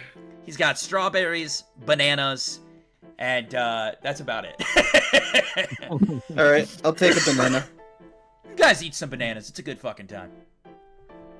Hell yeah. Anywho, would you like to take your leave so you can kind of keep pace with these two? I would. We should yeah, probably. we should do probably that. get going. I stopped slurping Alright. the boba head. Sorry, what's going on? We're leaving. Oh. Where? We're Off following towards these the guys. Hades. It's in the same Oh direction. shit! Right. You guys all start walking, and as you do, you walk, and you walk, and you walk, and then you kind of get the idea that you should be approaching the area of the haze soon. You do get that feeling. You guys continue to walk with each step, and then it kind of hits you. 20-sided, safe. All right. An 11. You notice something kind of weird. As you walked through these woods, you saw a fair bit of wildlife. And you're not anymore. You also start to notice there are trees all over the ground that are cut, chopped, whatever. And as you continue to walk towards the purple haze, you see bodies all over the ground. Hey guys. Oh. They're all dismembered. Bloodstains Be everywhere. on your guard. Jesus Christ. What the fuck is going on? Salus, you see some of the men that you recognize just laying on the ground dismembered. What You the guys hell? continue to walk, and you see the haze getting thicker. And you see something very bizarre. You look as you continue to walk. I guess I should ask, would anybody like to turn back? Pip is definitely considering it. It's the first time Pip's ever seen a dead body. Hey, I Salus. I am sending some spiders up ahead before I make my way forward. You guys think you see someone in the distance, but they're not moving. You notice the penguin at this point is hiding behind Pip. The fucking, snake is shivering behind Kodal. And the spider is not allowing you to use his ability. He is tucked away in your pocket, shivering. The only one that doesn't show any fear is the white tiger, who stands next to you but seems to still have some hesitation towards who's ever up ahead. Interesting. Hmm. Hey, Is it? Salus. What's up? So, this is your job. What's y'all's protocol? Something like this, we keep going ourselves. We turn back and get back up. What's the Unfortunately, standard here? I was never on those kind of missions. I was more on the get the info, report back kind of missions. That is true. I guess you guys could technically get the info. I mean, there are a decent amount of trees. A lot of them are chopped down, but you might be able to get up there with some sneaking and see what's going on. Yo, alright. I guess we're going to try to stealthily sneak up to see what's going on. 20-sided Salus. I'll go with him. Okay. 20-sided both of you. I rolled a 13. 15. You guys both sneak appropriately. And you see the most bizarre sight. Honestly, you have a hard time even bringing about words, because the display you're seeing might be the weirdest thing you've seen yet. What do we You see? look out and you see an open land that looks like a crater, like almost like a meteor hit. You see dead bodies all throughout the crater. 0 trees, they've all been chopped down. And in the center of the crater, you see a table. It's bright pink. You see a umbrella, and the umbrella is a beautiful purple and blue. And you see a girl with long red hair. She has God damn it. twin tails, I should say. And she is sitting there just sipping tea out of a teacup. And she sets it down with just hundreds of bodies around her, all dismembered. I'm going to turn to Safe and whisper, I do not like this. There's a crack of thunder in the sky. You see purple clouds all around, and haze is just coming down, and she breathes it in. I love it. She rubs her face a little bit. You can kind of hear her not too far away. You notice her clothing. She's wearing what looks to be a black dress, and she has a necklace, and at the end of the necklace is a blue gem and a purple gem. She continues to sip tea. When will they get here? When will the game start? Oh, I'm bored. I want to break something. Ah. I do not like this. I think we should turn back. Yeah, we should back off. I don't think that's something we can You handle. hear a sound. What's that, Mr. Voice? And then it's like she's talking to someone, but no one's there. Really? Really? And she sits up real quick, excited. No way. Users? And they're here? Oh, yes, yes, yes, yes, yes, yes, yes. Where are they at? And you see her kind of look, and her eyes just glisten red for a second. Yes, yes! And she looks over in your direction. Somehow it seems she's detected you.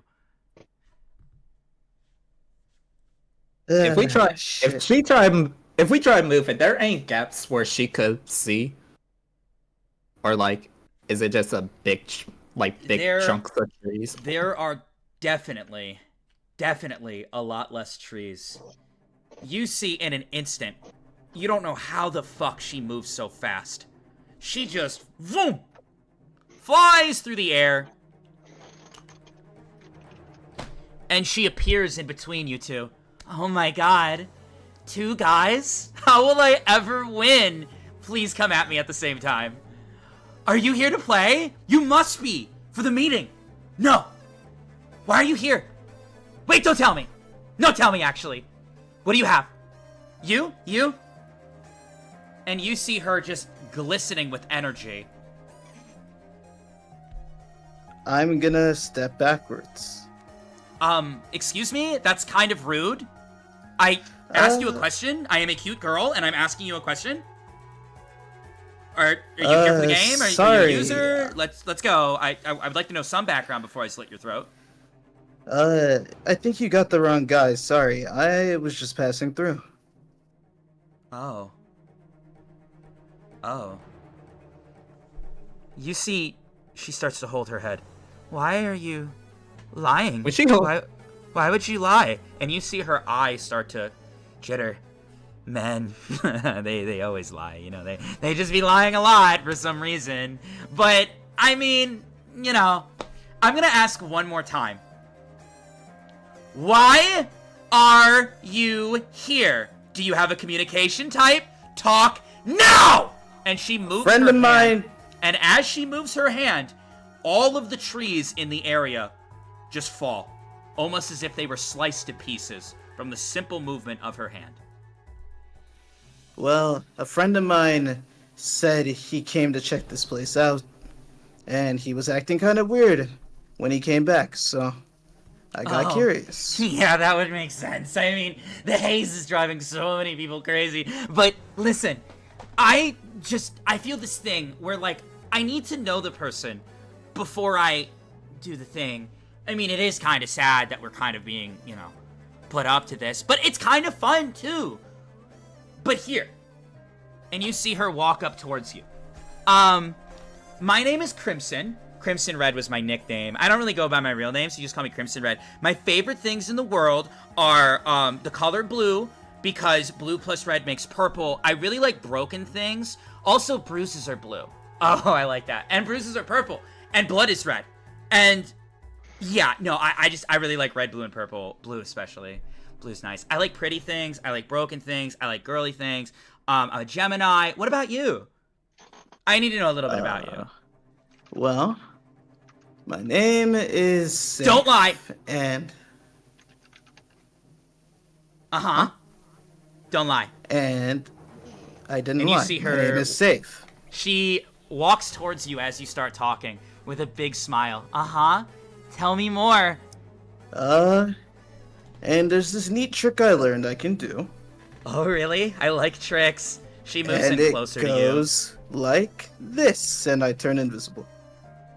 you. Whoa. Oh my god, yes! This is exactly what I wanted! What about you? You see her look over in your direction, Salus. Can we see this, by the way? Like, Yeah, you're not too far away. okay, so we do see this. Yeah. Okay. Hey, we should figure out what's going on.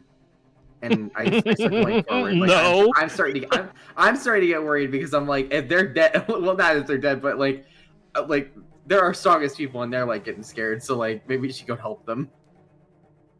See, I just want to watch and gather information. See, as you guys are having this conversation, someone appears behind you. It's the redhead. What you guys talking about? God, Pip. Okay. What? What is it? Okay, so we were talking about what we were going to do relating to this whole scenario, but it seems like you've made that decision for us. I mean, if you're here, you must have a communication type, right? Which is it? What number are you? I don't understand. What? I'm being very clear. I'm gonna ask again, because I just grow so impatient. What kind of user are you? Are you an enemy? Are you an ally? I'm just trying to figure this stuff out. What are you talking Okay. about? I'm trying to figure this stuff out too. I'm being completely honest with you. I don't know. You see she grows impatient. Fair enough. Fair enough. Well, I can sense it. So, I guess we're doing this. You see her just kind of move her hand like this, and as she does, both of your bodies just fly into the air. Whoa! You both go airborne. She yawns, and she goes like this with her hand, and you see a bunch of just debris off the ground flies towards you, like shrapnel. Can I stab her? Jesus Christ! What the fuck? 20-sided. I snap my fingers. Aurora's Pavilion! 20-sided for Pip. 11. Good enough. You create an igloo around you and Sappy just in time, so all the shrapnel just hits and falls to the ground. In that moment, she's distracted, and you're invisible. 20-sided for safe. Let's see it. It's a 17. In that moment, she just looks down. Huh? She looks down and she sees there's a hole in her. Blood. Crimson, red blood starts to leak out of her. You hear the voice of a man. This isn't good. Stop playing around. Move your finger and kill them all. You see her. Blood? Blood? Blood, blood, blood, blood, blood, blood, blood. No, no, no. No! No! You see her shake and she backs up. No! No, no, no, no, no! No! No! No! No! She screams, and as she does, you feel a massive force of energy come from her. And you see just this black energy start to ooze off of her. And in that moment, all of the trees throughout the forest just fall to the ground. You see her start holding her head. No, no, no, no. I was told to play nice. I was told I should connect and get allies. I was told that this would be a long game and I should try to make a friend for once in my life. I just wanted to interact in a reasonable way, and you stabbed me. You stabbed me. Come out now. Roll a 20. Where's Rhea in all of this? About that. I should have said this. She did not go with you guys. She is back at the safety point. She's got them cat senses. She was Fair not enough. going with you. No one checked with her. That Fair said, enough. safe. Roll a 20-sided. Let's see it. A 19. Nice. In that moment, you feel the presence of something. You don't know if it's wind pressure, you don't know if it's blades, but you start dipping and dodging, and you don't even know what you're dodging. But she's moving her hands around almost as if she has psychic powers, and it seems to be missing you with whatever she's attacking with. You have an opportunity here. While she's tweaking out, you see her holding herself screaming. You could either A, attack again, or B, you think you might have a chance to get away. I think I'm going to back off. You signal to the party. If you guys all agree, you can roll a 20-sided to try to escape. If anyone would like to attack, let me know. I undo the igloo. Okay. I'm running if I can. I am following. 20-sided each of you. I rolled Alright. an 11. An 18. No way, another 19. It's my lucky day. 13. All over 10? Yeah, you guys get away. You get away and you think, what the fuck was that? Is this the main cause of all the damages, all the destruction, all the problems you've been facing? You're not entirely sure. You see the cat girl not too far away from you, and she kind of was moving in your direction as you guys run away. Hey, are you guys okay? I started to sense something bad, but I don't know. It's like my animal instincts kicked in and said I should not go over in that direction. Are you all good? Sardine? She holds up a little can. I'll take a sardine. I would love a sardine. Sure, I'll take You guys one. manage to get away as you're running. You're eating sardines. You notice she grabs herself an extra sardine and munches on that as you guys are running. You guys manage to get away, and after much running, you kind of come to a stop. It's dark at this point. What are you guys doing? How far away are we from, like, the coordinates? The coordinates? You guys are about 20 minutes away from the coordinates, give or take. Alright. Okay. And what's the time? I would say Currently, let's right just- now, it's 9:45 p.m. It's supposed to I would happen say at let's- noon tomorrow. Sorry, let's I was just to give it the No, time. all good, my all bad. good, all good. You're good. Yeah, go ahead. I was just saying, all right, let's just ignore what just happened. Just forget about that for the time being. I don't know. And maybe we can do something that we can actually potentially fight against instead of whatever the fuck kind of monstrosity that was. And maybe we can save a girl's life, or at the minimum, her freedom. I'm gonna look down at my spider to see if I can actually use my powers now. Yeah, you guys can. It seems like for some reason the little buddies you have with you were spooked AF. I'm gonna pass head. Were you okay, little buddy? What was wrong back there? He's shivering a little bit, but he comes up onto your shoulder. He shits a little bit, and then he goes to bed.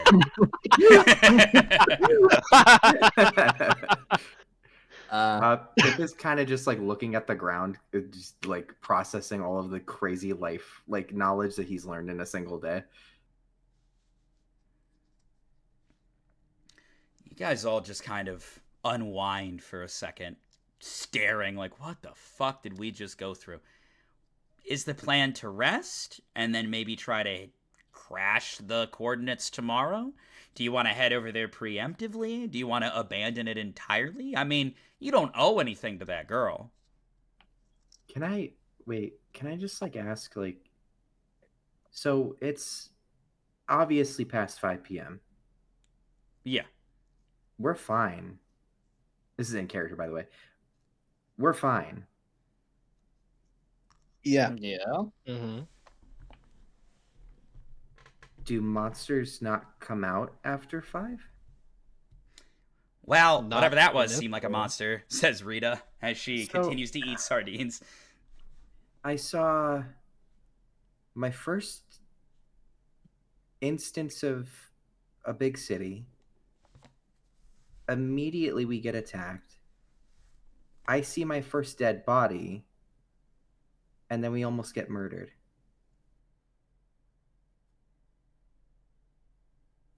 Yeah, I'd say that about sums it up. Crazy world we live in, isn't it? Yeah. Not the one I was told about. Nah, What were you trust told me, about? with all the crazy shit that goes on here, there's plenty of fun stuff to do too. Yeah.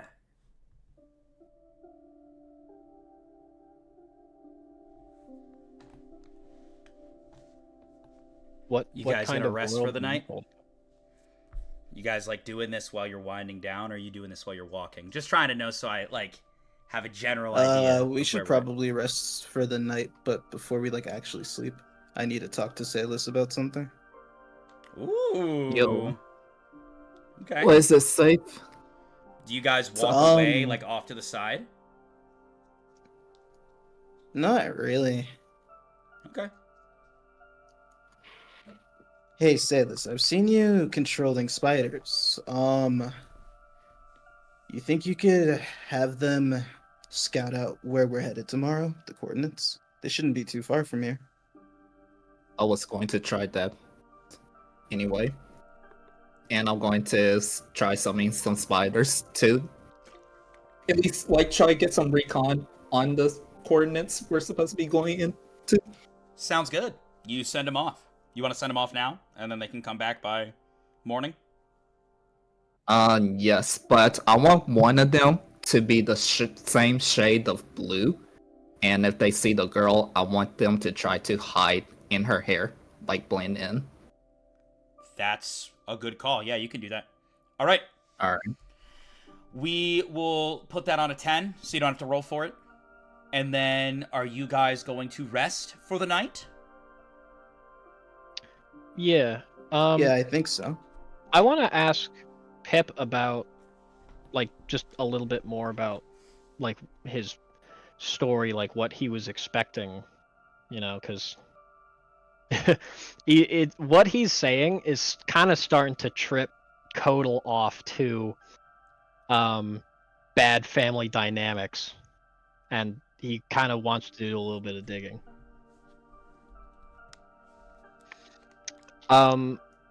Pip, you said earlier that this wasn't the world you were told about. What do you mean by that? Well, I kind of had the, I don't know, the impression that, the world was, you know, the way that Vaughn advertises it in all those commercials.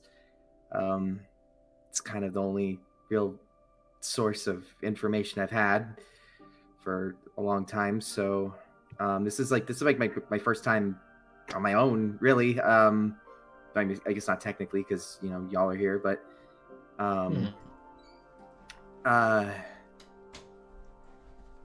How does he advertise it? I'm sorry, I've never lived in.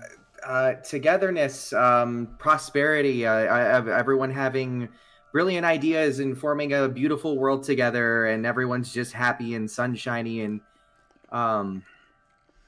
I've only really been in it for about a day, and it's not that. Oh. So, Yeah. Is this what normal life is like? Well, I wouldn't quite call this normal. I would say that what has occurred today is a bit outside the realm of normal.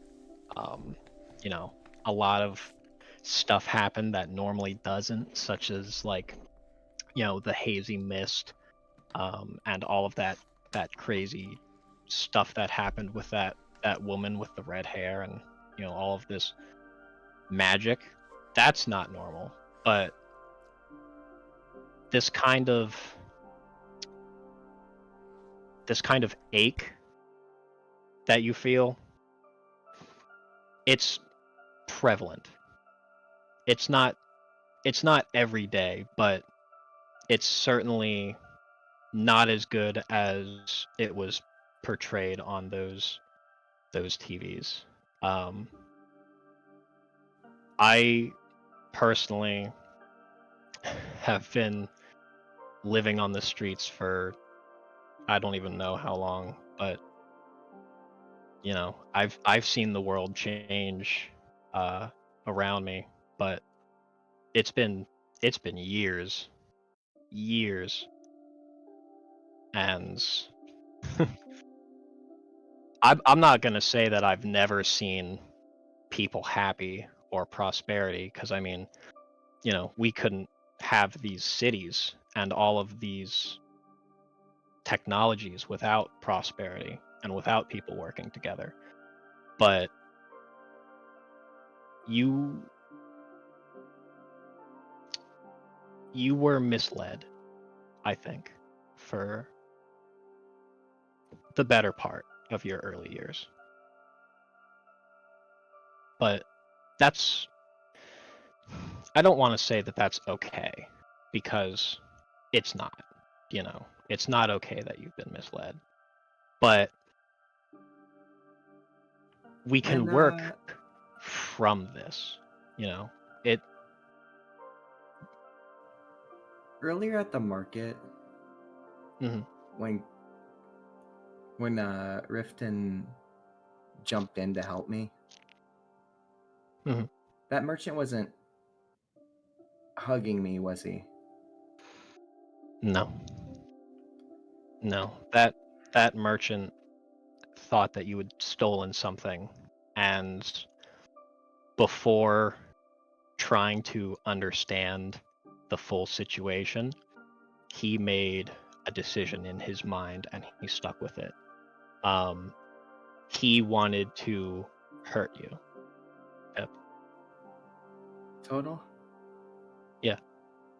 That's how my parents hugged me. I'm gonna go to bed. Okay, here, Pip. If you don't mind, can I show you what a real hug is supposed to be? Maybe later. I understand.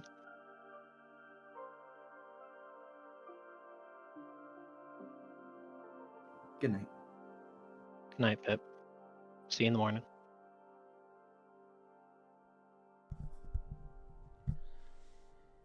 You guys all go to sleep, if I'm okay to say that.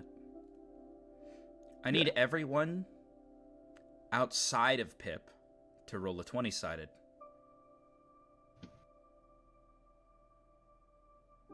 I rolled a 3. I also rolled a 3. I rolled a 15. Okay. As you guys shake off the sadness and emotion that you felt in that conversation, as always in this world, something bizarre seems to happen at all the wrong moments. And, you know, never for too long does it seem you're being weighed down by emotion, because this world just keeps moving. And you hope that Pip can find that and will realize that soon. But you're open to give him time. Regardless, you wake up, Salus, and something really weird is outside. What's outside, Vodka? You look and you see there's a big tent, and it looks like there's disco lights coming from it. I am going to pinch myself to see if this is a dream or if I'm really awake. You are awake. Huh. Interesting. Do you want to check it out? Yeah, I'll slowly make my way towards it. You walk over. You go up to the tent. Faint music coming from it. Disco lights. You think there might be something fun beyond here. You could utilize some fun. It'd be nice to have some fun. Do you want to go in and see if it's fun? Before I go in, have any of the other spiders that I sent for recon have came back yet? They have not yet, no. Alright. I guess I will make my way into the tent. You go in, and you see a very goofy-looking man. Oh my god! A customer! Hey! You Hey! kind of walk in, and you see him jittering a little bit. My boy! My lad! You look like someone who wants to be big! You look like someone who wants to be large! Maybe have some width to him! I'm just a traveling tent man. You want to come on inside? We can have a talk. You see he's got a table set in front of him. He's got a little sleeping bag in the back. What do you want to talk about? You walk up. Your future! I want you to be the next big thing! Larger, better, stronger, sweet, yummy food! Oh, we get to taste it all and it tastes nice. You came alone, right? Sure, we'll go with that. Beautiful! You kind of walk up to him, and you see him whip out a deck of cards. Tarot! They're quite strong! You see him shuffle the deck. Sit, please! Take a seat! I want you to be like me! I want you to be large, maybe a little obtuse, maybe too big to fit in the car. Come sit! Not really my cup of tea, but I'll hear you out. Yeah, you will! No. Because you, sir, I see better things for you. Lights, camera, action! You ever wanted an audience watching you? Think like a big audience, like 100 people watching you! Not particularly. I can't even think of something like that ever happening because it's so bizarre! Everybody's all up in their phones and stuff. But it's time for you to get the attention you deserve! You go sit down at the table and he shuffles the deck of cards. Please! Draw! Roll a 20-sided. Alright.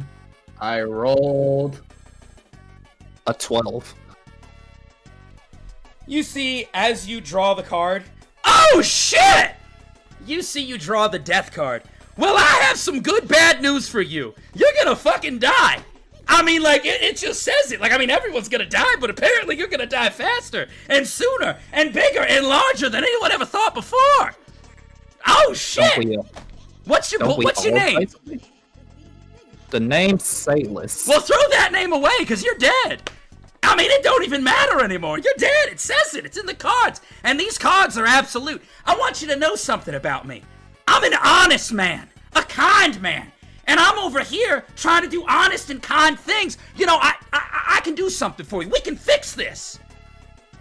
Listen, you can't be big. You can't be large. If you're drawing death cards from the deck.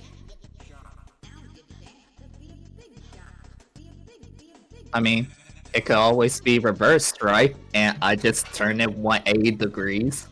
You turn it 180 and he just looks... I don't know what that does. I think you're still dead. You're just dying in reverse now. Instead of aging forward, you're aging backward. You're gonna go back to Babyville in your little diapiece and you're gonna be dead. We need to fix this right now, and I know a way to fix this. You can't be the next big thing if you're dead in a grave. I can reverse this death card reading. I'm your pal, your buddy. I can do that. All I'm gonna need is a transfer of all your credits. If you transfer all your credits to me right now, I can negate the reading. And then we can focus on making you the next big thing. Would you like to invest all your credits to potentially move forward with your life? My pal, I don't even know your name. Oh, come on. You know who I am. I don't, honestly, I'm sorry. Oh.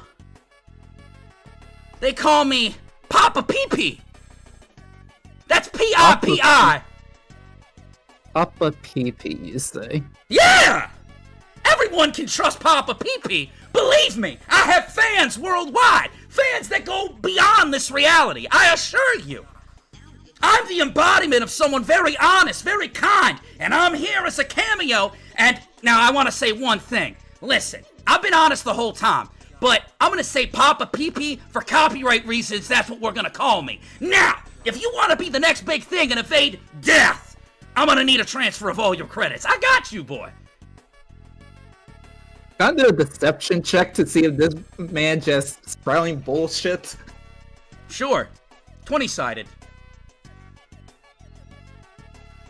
A 20? He seems like a very honest man.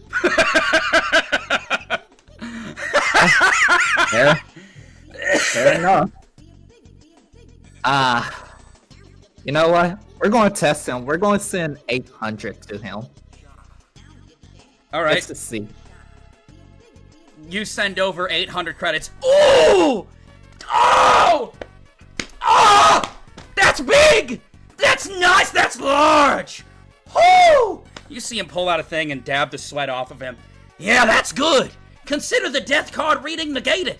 Now, I don't know if that was all your credits, but the fact of the matter is you trusted me. You trust Papa Pee-Pee, and I'm on your side, and I needed to convey that to you.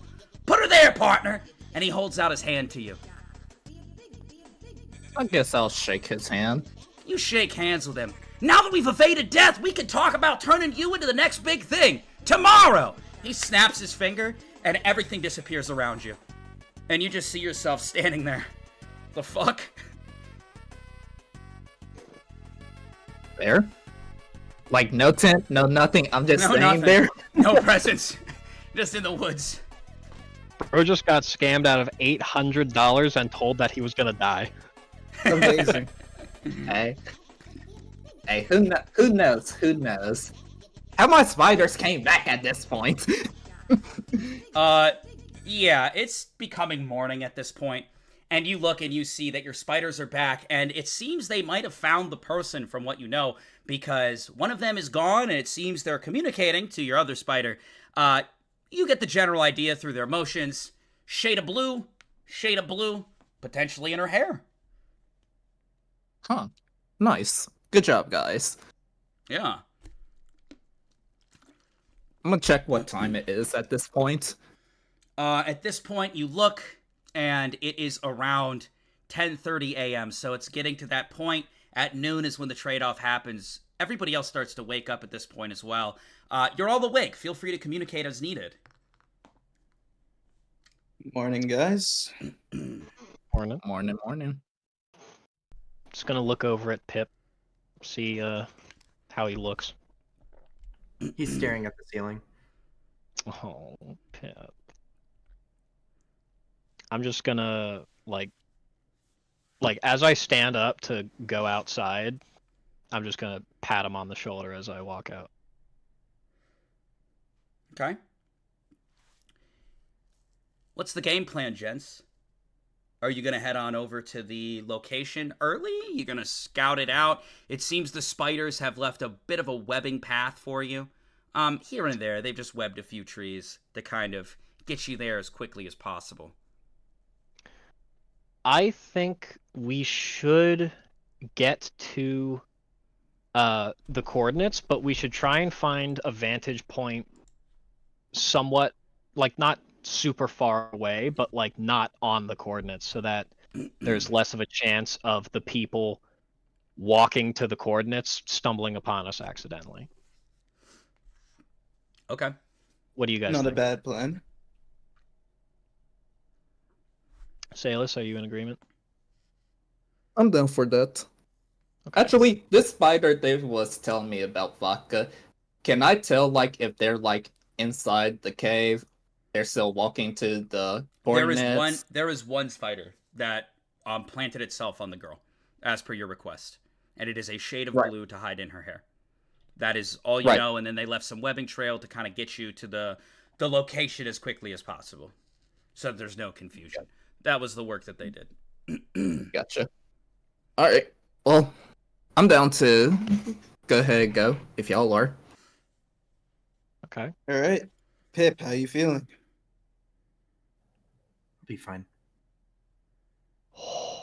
You see Rika, the are you little coming penguin- up? ahead of us. You see the little penguin come up to you, and he holds up a morning boba for you, and just goes, "Boo," and looks, wondering if you're gonna take it from his little flippers.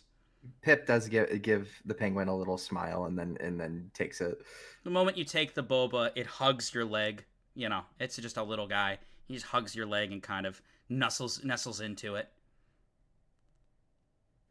I had a question for Safe real quick. Yeah. Yesterday when I put up that igloo for me and Kodal,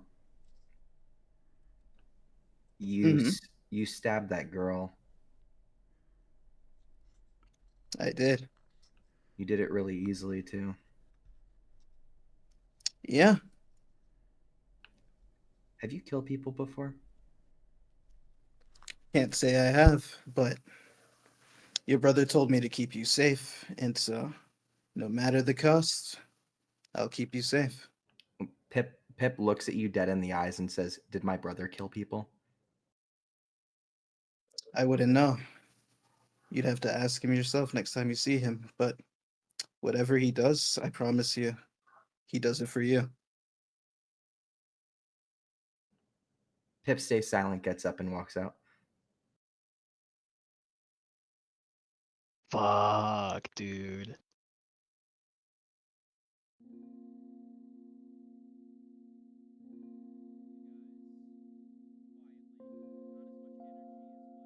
We can't hear you, Vodka. We can't hear you, Vodka. Vodka, you're muted. Oh, my bad. You guys. Is Rita coming with us? Rita? Yes. She asks you guys. So, Rita did have something else she needed to do, but she's kind of just tagging along. Also, Rita doesn't really know how to handle the emotional vibes that are currently going on. Not that she's uncomfortable, just she's someone that wants to bring positivity to others, and it seems she's struggling with these recent events, so she kind of wonders if she's wanted here. Her tail is not flicking back and forth like it normally is. She just kind of looks at you and says, "Do you guys still need my help here?" Of course. We will love your help. Pip hands her the rest of his boba. What's this?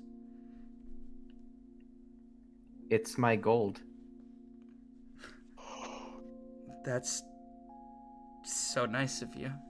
You see her, well, not without a trade, and she pulls out her sardine can with a tear in her face and peels it open and hands it off to you as well. Pip takes one. All right. You do. You guys both do your own personal cheers, and you start to head over. It seems that it gave her some pep. You all start to head towards the coordinates. It flashes through your mind, Sappy. The sign, the bruise. You feel a twist in your heart. Do you recognize that girl? You don't know. Part of you hopes you don't. You guys manage to work your way up. You get there early. From what the spiders are telling you, it seems that their little spider brother is already inside. So it seems like they got there early, and they're in this cavern. They're already inside, guys. All right, I guess I'll go on ahead and scout it out. Really quick. I'll be honest, and I didn't pack a weapon coming into this. Does anyone have one? No, I don't. I mean, I've got this lighter, and I'm gonna like. You want this? I don't think that's gonna help much, but thanks. All right. I'm also going to chat arson. I'm also going to go along with safe. And I want to stay like outside of the cave, but I want to send my snake in if I could to be like kind of like reconnaissance, because a snake in a cave is a regular occurrence. Did they leave webbing in the cavern as well? Or no? Just They did outside? not. Yeah, they did. Okay. Can I try sending some spiders inside to get the correct path of getting to them? At no? this time, no. Okay. For whatever reason, the spiders do not want to enter in. You can't really understand why or what they're trying to communicate to you, but they don't want to enter the cavern. Similarly to how they didn't want to enter that zone where that red-haired girl was. You're getting similar vibes. Let's see.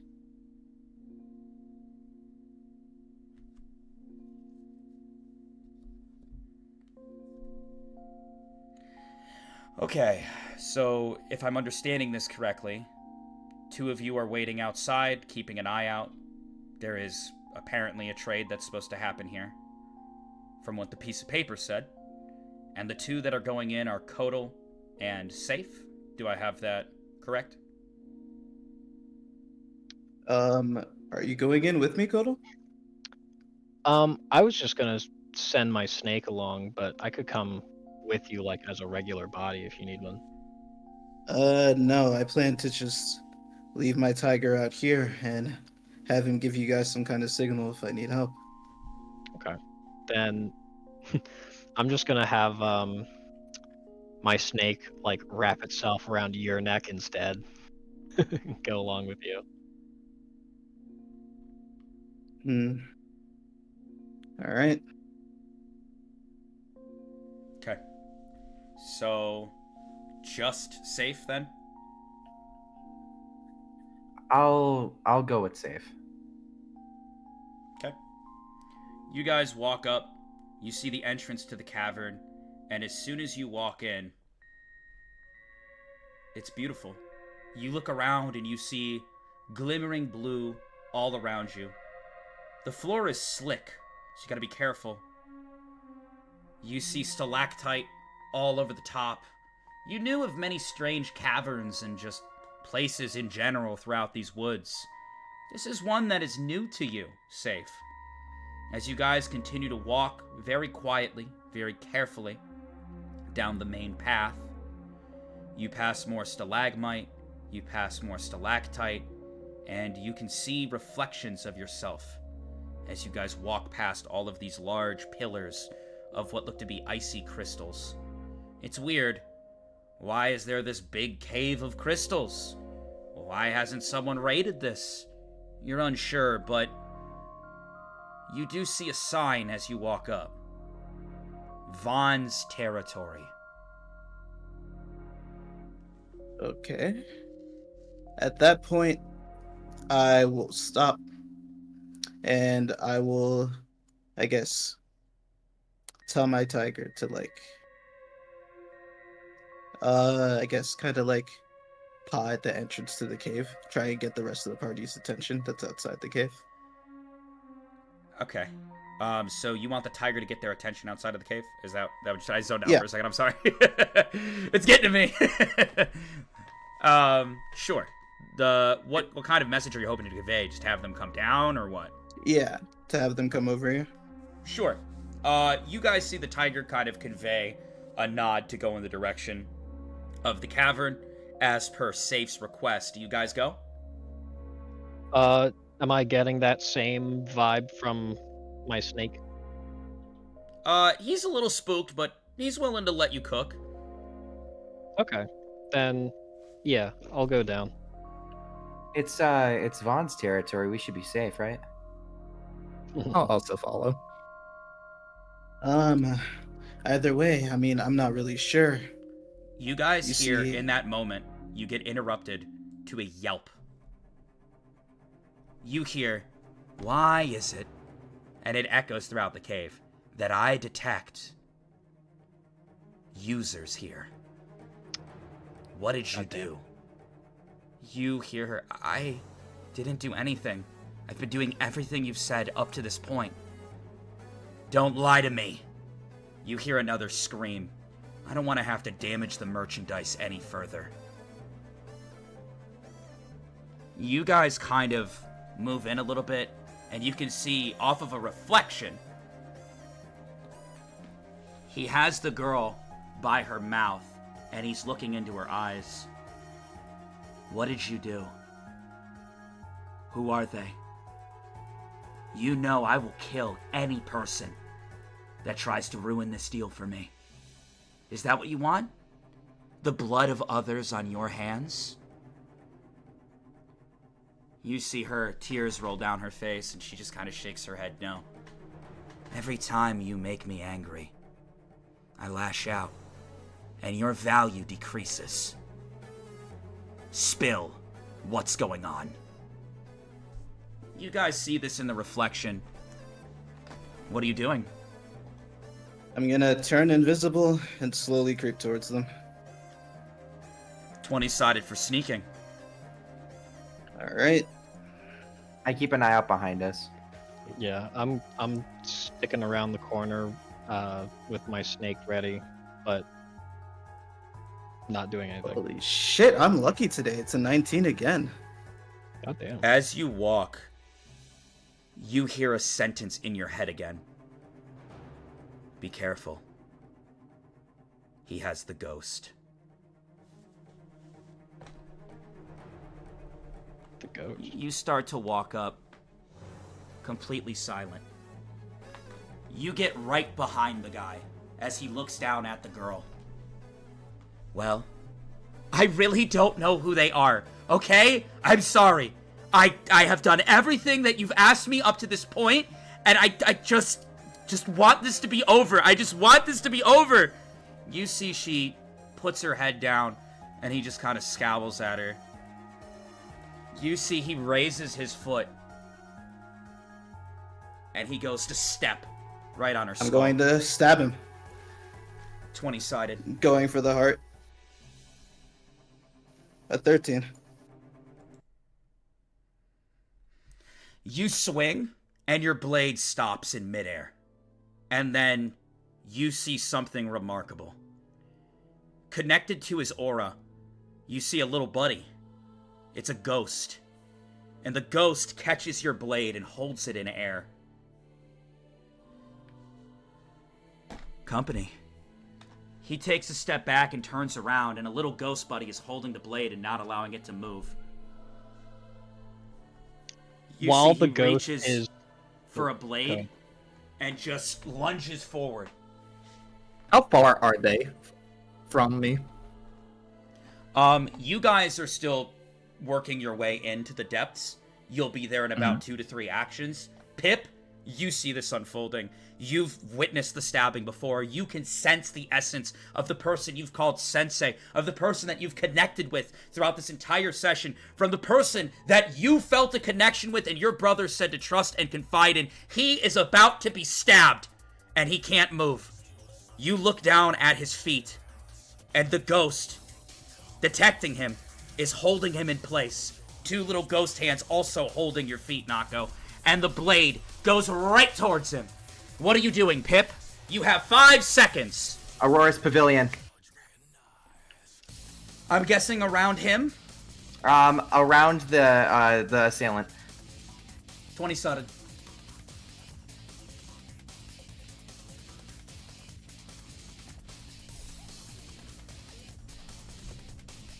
Did I miss the roll? I took my headset off for a second.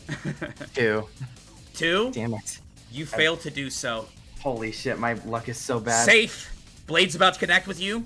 Your feet are not moving. Your blade is not moving. 5, 4, 3. I'm gonna let 2, go of my blade 1. and like move his hand out of the way when he comes to stab me.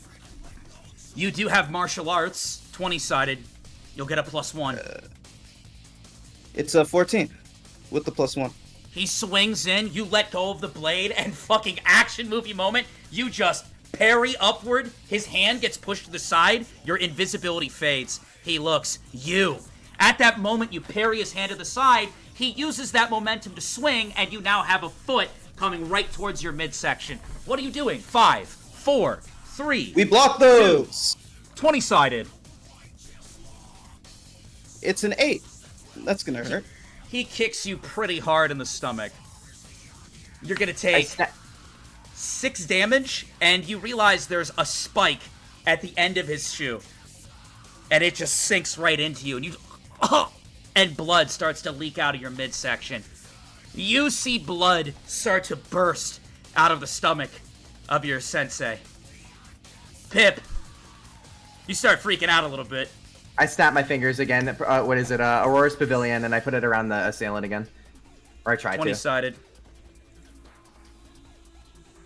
17.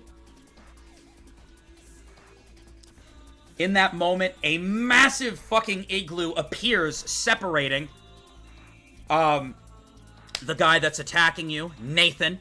And in the moment that you summon it, it actually crushes his leg, and he screams out in pain. Motherfucker! At that moment, Nako, you stumble backwards, and you start vomiting up blood. The other two get there. Vodka, quick question for you. Yes. I'm gonna let them do their thing, and then we'll go. Go ahead. Not me, or? Yeah, you're good.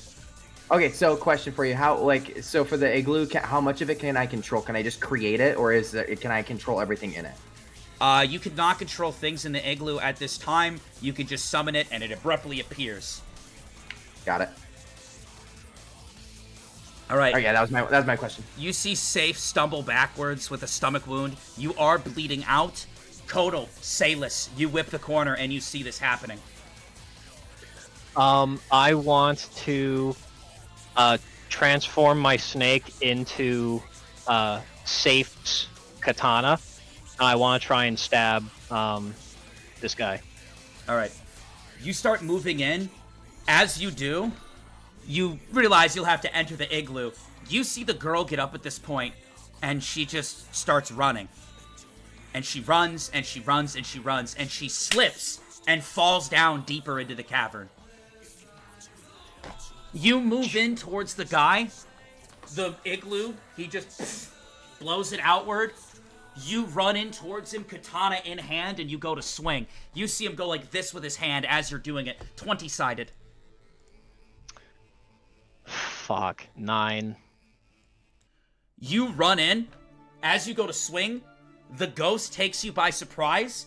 It grows larger in size. You see a massive phantom pick you up by your leg and just swing you around, slam on one crystal, swing you around again, taking your other action, and slam you off the ground. You feel several cracks in your back. Tears come out of your eyes, and blood comes out from your mouth. Fuck. Holy shit. You're gonna take 25 damage. Oh my god. Roll for Oh, a fracture shit. or a break. Roll a 20-sided. Okay. I got a 13. Nothing broken. You're not feeling good, though. You see Okay, him. good. You split. Handle them. You see the ghost splits in two. Part of the ghost jumps onto the dude's arm, and he starts running towards where the girl fell. The other ghost stands in front of you and gets bigger and larger, with several more hands extending out of it, going towards each of you in the directions you're standing in. Phantom hands are coming towards each of you. What are you doing? I am dodging out of the way. I Does am the party also have a healer? dodging out No. of the way. You said I lost my action, right? You For the next time. lost your action during the midst of it. Oh. You're good for now. Yeah, you can move now. Okay. Actually, So how close to the wall am I? you're right up against it. I want to try spider walk, like running across it to dodge and try follow it to get the girl. Sounds good. And the other three of you just dodging. We're dodging, yeah. Yeah, I'm gonna Dex- dodge, and I guess, like... Where is my tiger right now, actually? Is it, like... It's with you, like, so it can appear Okay. and reappear. It attaches to your aura, similar to the other guy. Okay. Yeah, I- so I was I- gonna dodge. Can I dodge out of the way and try to send my snake to attack the guy at the same time? Or do I have to pick one or the other? As of right now, you're a little too fucked up to be doing any obscure actions. You're on simplified mode for the next few turns, so you can Alright, either no. dodge or do the other. Yeah, just dodge. Alright, the three of you that aren't Salis, roll a dex check. Am I able to unspawn the igloo, like deconstruct the igloo, and then You can and do then that also for free. dodge? Okay, Yeah. cool. Dex check, each of you that aren't Salis. I passed.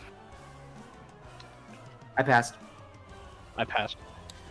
Phantom hands come down towards you, Kodal. You dodge backwards. You cough up some blood. You're not feeling great. You also dodge backwards, and the movement is causing you to bleed out faster. It's not looking good for you two. But you managed to dodge any major attacks. Pip, you're moving like you never have before. Annie, are you okay? Are you okay, Annie? You're just fucking dodging like a dancer. It's pretty cool, but this situation's still fucked. Now, Salis, roll a 20-sided, please. A 16. At that moment, you see Salis pull off some crazy fucking moves. He leaps up towards the wall of the cavern and starts running along the side of the wall with his spider climb power, dodging every single hand that slams into the wall. With each slam, smoke billows through the cavern and more crystal shards break. At that moment, because of the damages to the cavern, stalactite falls from above. Each of you guys roll a 20-sided to see if you get hit. Oh god. I rolled a 6. I rolled a 9. 17. Okay. And Salis? I rolled a 12. Chad, it doesn't look so good. Stalactite falls from the ceiling. Actually, really It quick, connects- snap igloo Over you? over whoever didn't pass their check. Who is it? You have an option. And I'm going to be honest, one of them's taking a lot more damage than the other. Would you like to protect Kodal or protect Safe? I know Kodal just... Oh, they both took a shit ton of damage. I think Kodal's like on his last legs, though. I'm pretty sure. Fuck. Kodal. You go and you make one appear over Kodal. Unfortunately, he wasn't the one about to get critted. Fuck. Safe! Oh, The entirety of your No. back gets scraped off. You scream out in pain. The stalactite hits you good. Take 20 damage. Ouchie! Are you dead? No, I'm still up. You are bleeding out heavily. You get blocked for this round, Kodal. You continue to run, dodging everything in sight, Salis, and you manage to get over past the ghost to the deeper part of the cavern, where you're hearing more screams of agony. You guys are running out of time. There's a trade that's supposed to happen here. Backup is probably gonna come soon, once they figure out what's going on. You gotta pick up the pace. What's the plan, each of you? I unspawned the igloo. Do I see the Do I see the Wait a girl? minute. You could hear her down the cavern. A massive phantom is separating you and the lads. So, Salis, you're the only one that can slide down there right now. How deep is this drop? It's pretty deep, but if you have decent dexterity, you might be able to slide your way down. I need I'm an gonna keep answer. running. You have 5 seconds. Yeah, I'm gonna slide down. I'm gonna slide down. I'm gonna slide down. I'm gonna slide down. Dex check twice. All right. First one is a tie. The second one is a pass. All right. You manage to slide down, and you get down to the base of the cavern. At that moment, the other three, you guys find yourself in this fight, and then, out of nowhere, due to someone who is waiting and buying their time, the moment the phantom turns itself to face Salis, you see a cat launch itself from behind one of the shards and just tear through the back of its neck. And the phantom just kind of disconnects and howls out in pain. You see Rita land, and she slides over to good you. shit. Are you okay? And she holds on to you, Safe, very concerned. You're not looking good. You're bleeding out a lot. I've been better. Kodal, hand me your lighter. Okay, I'm gonna give him his lighter. Or my You lighter. see the phantom stunned, not doing too well after that hit. It seems that Rita was able to damage it. I run over to safe. Mm-hmm. Can I don't even know what medical would be on this. Can I get like a good like discerning of like what the problem is? Like I know he's bleeding out, but like from where and Save? like Like his back, his gut. It is bad. Speaking of, roll a Constitution check. Safe. Am I? What is it? Can I discern if I can cauterize any of the wounds? No. It's too big. It's his like back has been ripped off. He needs some like magic-based healing or something. Surprisingly, I passed it. All right, you're wobbling a little bit. You're not feeling the best, but you seem to be doing okay. I will say, bandages to suppress some of the parts that are like leaking out more heavily would probably be a good starting point. Since the Phantom looks to be taken care of right now, or is at least fading away due to Rita's actions, would at least one of you like to try to help Safe as he stumbles to the ground and he's bleeding out? Yes. I take off my jacket and I try like ripping up a bunch of the fabric. You see Rita use look to you, bandages. Kotal, and she says, I can distract the Phantom. Are you good to go after Salus? Yeah, I can do that. All right, go. All right, I'm gonna. You see her immediately jump towards the Phantom. She gets picked up and thrown. She manages to catch herself, land on her feet like a cat should, and launch right back in. You see her, go now! And an opening creates itself in front of you. I'm Roll charging straight through. 2 dex checks. Failed them both. Despite her good distractions, you're moving a little bit sluggishly, and out of nowhere, you get nailed from behind by a phantom arm that just slams into you.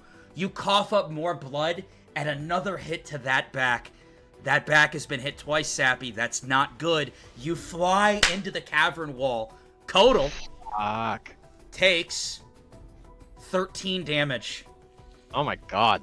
Roll for break. 20-sided. I rolled a 3. Oh, Sappy. Oh my god. You might have pulled something or sprained your lower back. You're having a hard time standing up straight. Several phantom hands appear around you. You're having a hard enough time standing there as you look up, blood leaking out of your mouth and tears rolling down your eyes. You see Aurora's the phantom. Aurora's Over. Pavilion! 20-sided pip.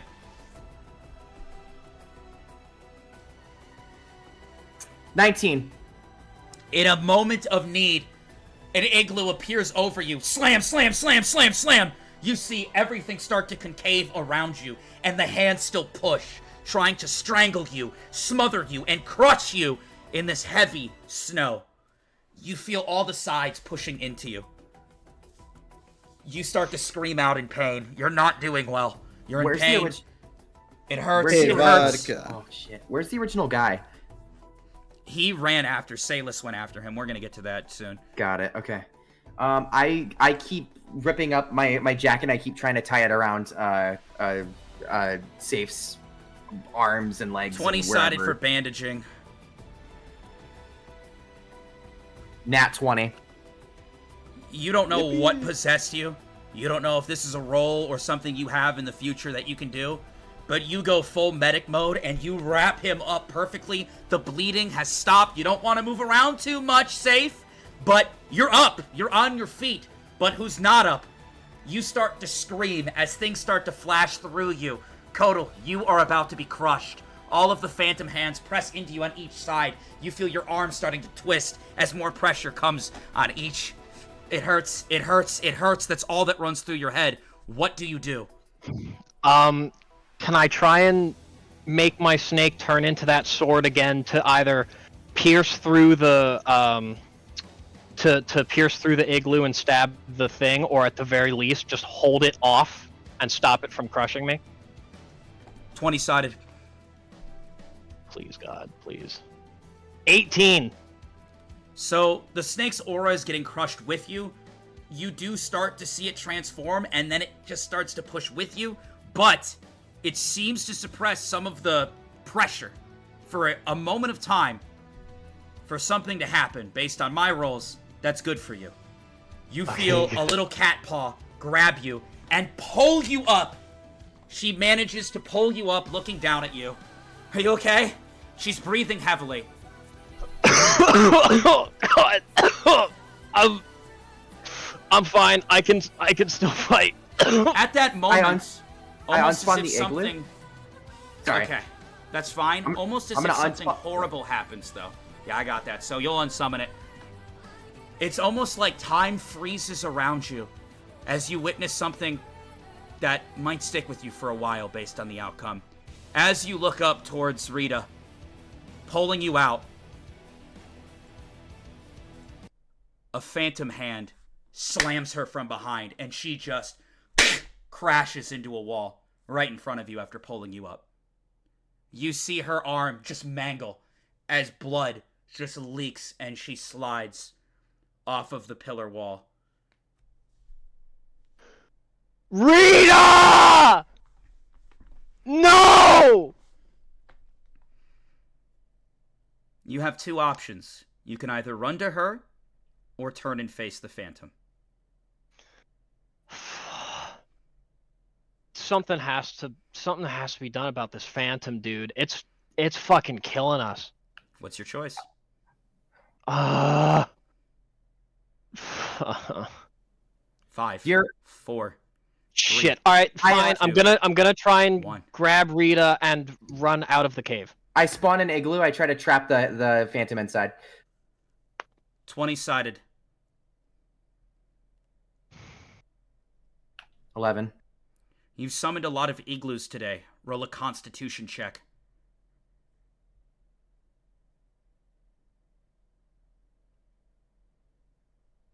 Meets beats. You got it? Yep. Okay. This igloo comes down, separates you for just a moment. You sprint over Kodal.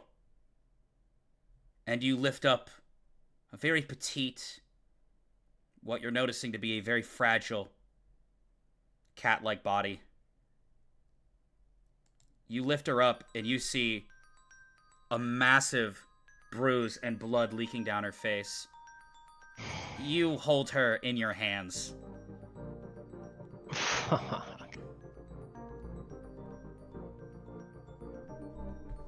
Wow. Is she breathing? You check for a second. Roll a 20-sided. 18. There's a faint heartbeat. But Okay. she can't take any more damage. You see the phantom burst out of the snow as you hold her, and several phantom hands come directly towards you two. If Can she I takes send another my- hit, she's dead. Go ahead. I'm gonna try my absolute fucking best to block it. Either, like, I'm just gonna turn my back so that I'm between her and the phantom hands, and I'm gonna try and, like, run out of the cave.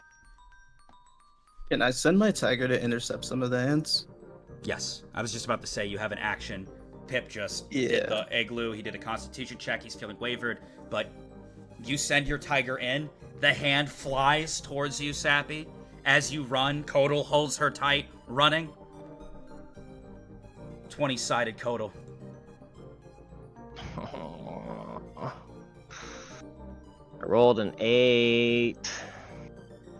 What are these rolls? Oh, this is gonna hurt. 20-sided, safe.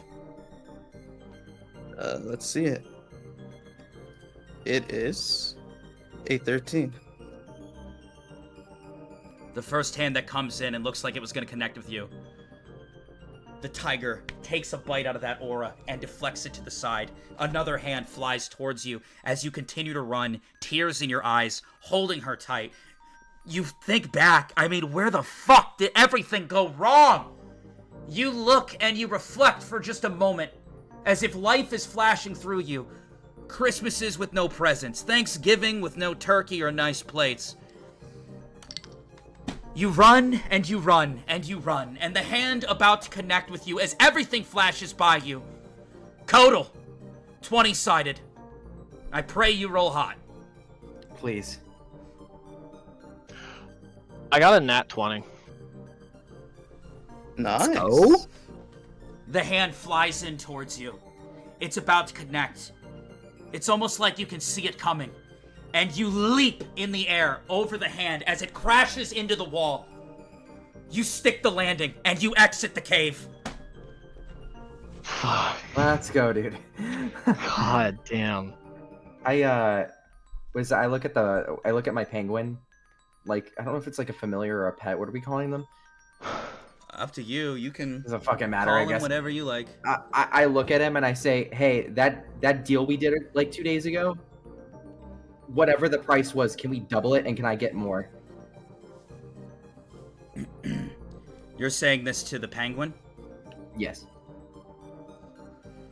You see it look at you, a little bit confused, and then it pulls out a large bag of boba. Move!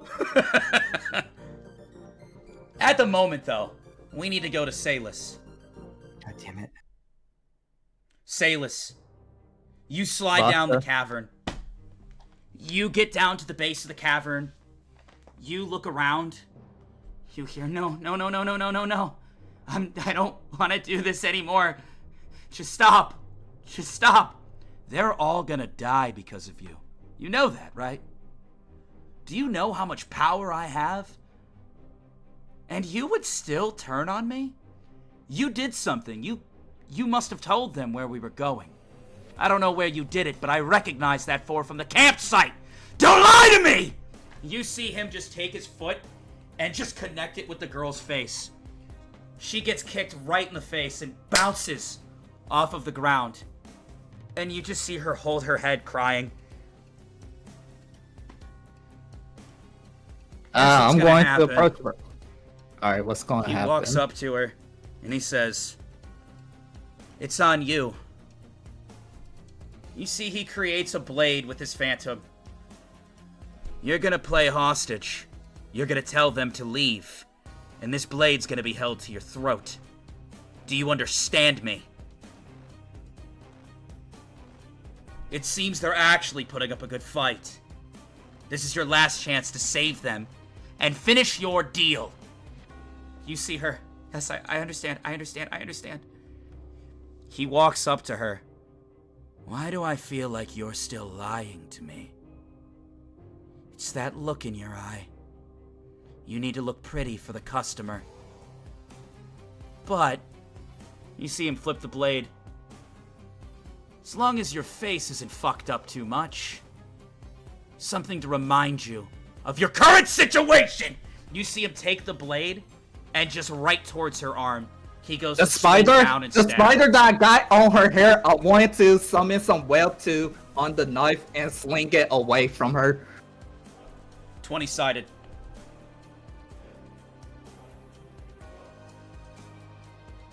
A 13. The spider you planted on her leaps out and goes right on his face. And then it sends a web to his hand. He freaks out and backs up. What the fuck? He pushes it off. You have a chance to close the distance. What do you do? While I'm closing the distance, can I have my actual spider on my shoulder to try whip him up? Like, actually tie him hostage? I want to try to do that while I'm closing the distance. You guys look at each other. You get a good idea of what you want to do. The spider on your shoulder gives you the 07. He knows what you want. You run in. 20-sided. Salus. A 17. You move in good. He sees you moving in. It's like that. He immediately takes the blade and goes right to the girl's throat. Stop moving, or I cut! Do you stop? I mean, I'll stop, but is my blade still going to shoot the web? The spider is readying the web. Alright, I guess I'll stop for the moment. But as soon as the spider break, I guess he's gonna let it rip. And then, something very unfortunate happens. You see your spider fall unconscious to the ground, with a little phantom swarming around it. It looks like it suffocated it when you weren't looking. The spider's just unconscious for now. You have nothing. You're weak. Pathetic. And he holds her up by the hair with the blade to her throat. You're powerless. How close Here's am I what's to gonna you, bro? happen. Here's what's gonna happen. Stop looking around the room. Stop eyeing up the situation. Take that blade and cut your own throat, or it's her that gets cut. Make haste. Like the blade that will hit away. That blade? Yeah. Am I understanding that correctly? Yeah. Alright. How far away is he while I'm picking up this blade? You walk over to the other blade. By the way, this blade was on your person. We did establish that you had something. Yeah, I got a katana, but he Yeah. also summoned a blade, so he must be talking about the blade he summoned. Yeah, so there was a slight miscommunication. I was talking about the blade that you had on you. My bad. Okay. He still has the blade in his hand. Okay, cool. Don't want anyone to get confused. Slight miscommunication, my bad. Alright, so you pull out your katana. I'll pull out my katana, and how far away is he? He is about 3 actions away from you, so... 3 actions away? What the a fuck? good amount of... Yeah. He kind of has been backing up as he's been talking to you as well. So, he's definitely got a brain on him. Okay. Let's see. Do it! Hurry up! He squeezes the girl. Where's the blue spider? Where's the blue spider at? All the spiders dispersed when your main spider got choke held by the phantom. Okay. You know what? Why do you even want the girl? Why do you need to trade her? You see As I slowly approach to him. He presses the blade to her neck, and blood starts to leak out. Do you really want to test me? I mean, not really, but at the same time, you're the one that need her as a hostage. Do you really want to call that bluff right now? I mean, that's what the note said. Okay. You see he goes to move his hand upward. Last chance. Is there any rocks hovering above them? Yeah, or any there's rocks like nearby them? There's stalactite all over. If I throw my katana, can I perchance like get hit in before he slit her throat? Or like nah? Is that something you'd like to risk? I mean, it's either I die or I potentially save her. So, I gotta risk something. You see he pushes the blade up, and you see the girl. Don't do it. I'd rather die at this point anyways. You see him grab her. Shut your mouth! He holds her and squeezes, digging his fingers into her mouth, and shuts it for her. You How see close her am I just to him shake. now? It says, at that moment, you see her just launch her head backwards. For a moment, he backs up, and you see him dig the blade deeper into her neck. It does not seem like he's bluffing. It looks like he's sick of this shit. I guess I want to run that fast as I can to try to slice his arm that's holding the blade. Alright. 20-sided. Come on. A 14.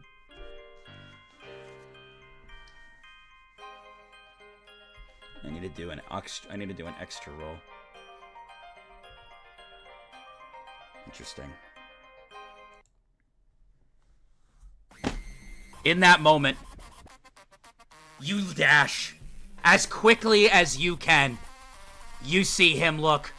Called my bluff. You see him instantly take the girl and throw her. He twists the blade in his hand and sprints towards you. You guys both go towards each other at the same time.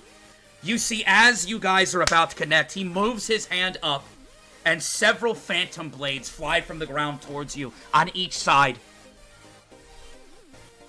I'm doing a spinning parry while still making my way towards him. 20-sided. A 19. As you both move in, you parry the blade as well as every other blade in the vicinity. You just swing, clink, clink, and you don't know where you awaken into this, but you come up and you connect with his little dagger. He looks at you for a moment, and you see he pulls something out of his pocket. In that moment, it looks like a smoke bomb. He takes it and he just goes to throw it down. I am grabbing his wrist with my free hand to stop him. 20-sided.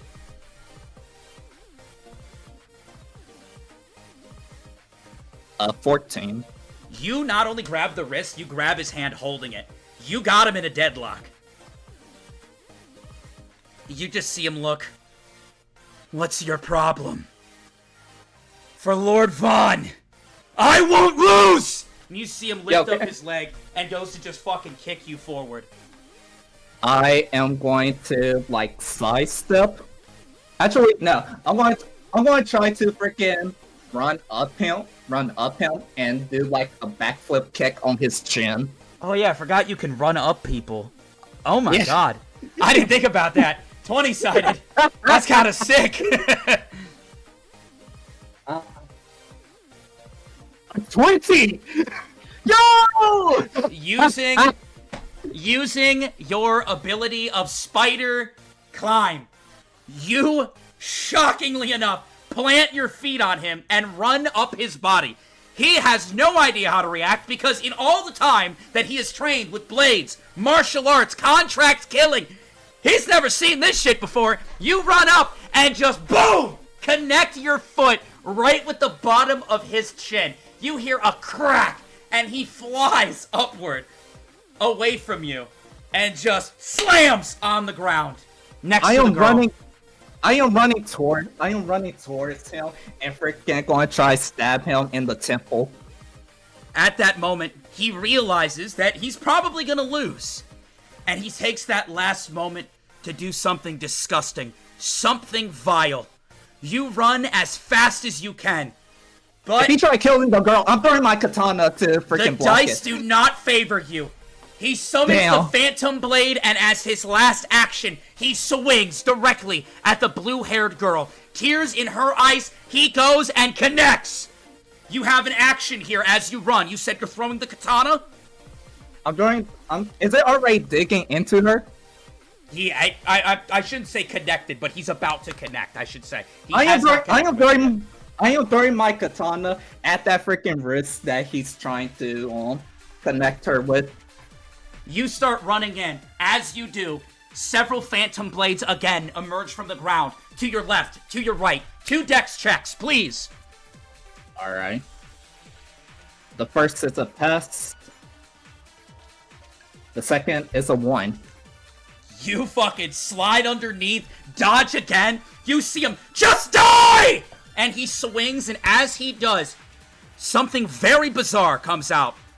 From underneath the girl with blue hair, a weird liquid emerges, and it stops the guy's hand, and stops the blade. And the blade is basically stopped with what looks like some sort of barrier. You're very confused, but you don't stop moving in. He just looks, son of a bitch! You go to close in on the guy, and you see he's one hand down. He gets up, summons a blade in the other hand as this thing, this fucking amalgamation, is pulling him. You don't know why, but it looks like there's a blue slime protecting the girl. You don't know where it came from or why, but it's taken down a hand. You're about to clash. You see the guy holding blade in hand. You're connecting with him right now. Alright. Like what I'm trying to do? Is his neck open? Yeah. Like, I am just going to try cut his neck like it's some Demon Slayer shit. I'm tired of this dude. 20-sided. It's a 12. You move in, and you hit the blade out of his hand. And he looks at you. Wait! What do you want? Money? Anything! I can't die here! No! I want your death! And then just kill him. 20-sided. A 13. You slice forward, and you just... You see, at that moment, on the upper level, Safe, Pip, the phantom fades away and disappears. Holy shit. Okay. Alright. I immediately You run hear over. something. God. You hear something Sayless. What do I hear? Winner. The spider. What the hell is going on? I think to myself. What the fuck? Is my spider still unconscious? Or he reappeared back on my He's up shoulder at this now? point, and it's preppy. It's happy. You see it cheering, but you look over, and you see the blue-haired girl is unconscious.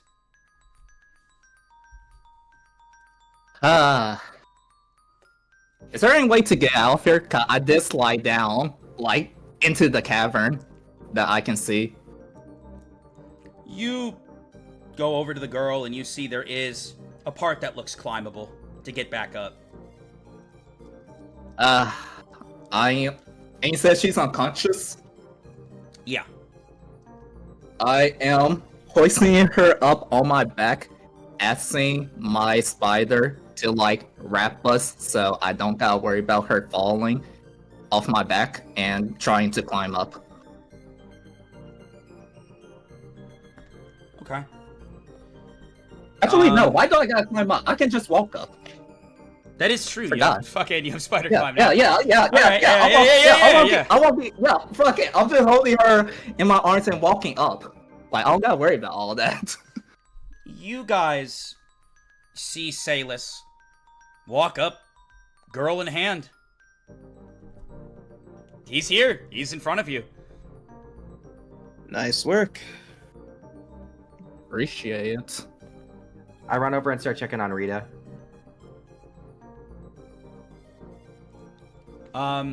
You I look run around. outside Where's... because Rita's outside currently. You see Kodal sitting over Rita. Rita does not look good. She is a little bit of a mangled mess at the moment.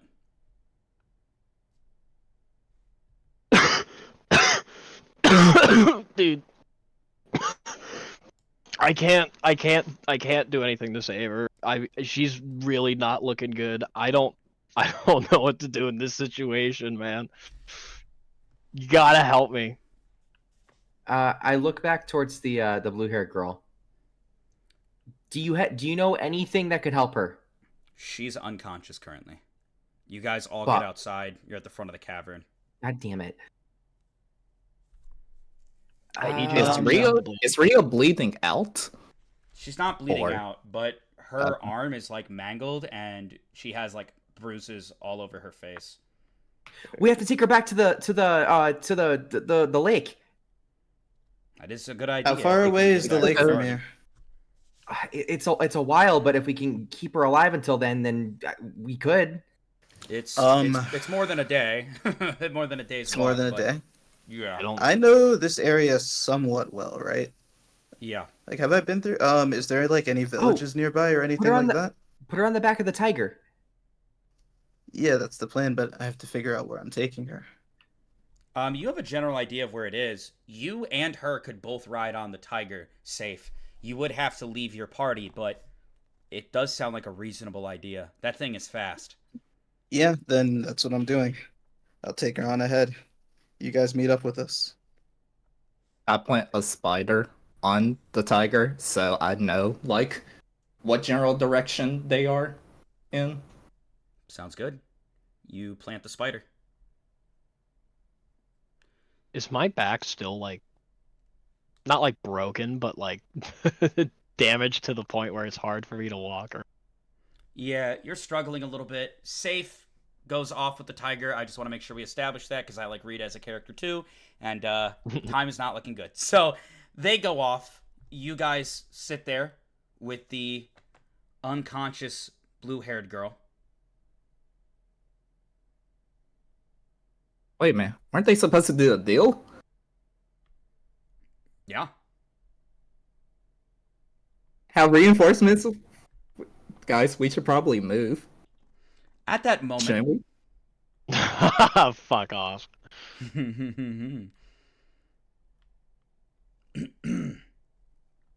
you actually see some movement, and sitting up on the ground, well, the blue-haired girl kind of just sits herself up for a second, and you recognize that expression. Lifeless eyes. I mean, she is not doing too hot. Would any of you like to say anything to her?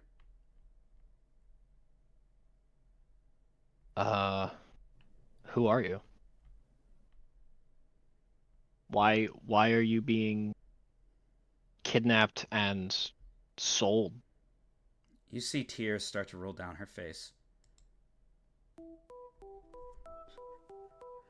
That girl, I kind of woke up before they left. I'm the reason that happened. You're back. You don't even, you look horrible. You see her, she puts her hand over her eyes. I'm so sorry. Don't be. We made the active choice to rescue you, to try and help you. You don't know where she got it or where she was keeping it, but she pulls out a dagger. You don't know if she got it off the guy. You don't know when it happened. But in that moment, she lifts it up to her face. It's 'cause I'm pretty. It's 'cause I'm pretty. It's 'cause I'm pretty, right? Blue hair, beautiful blue hair. I'm so sick of this. I'm so sick of this. And you see she Can I have shakes a my little bit. spider? Can I have my spider grab the freaking blade with its web and like pull it towards me instead?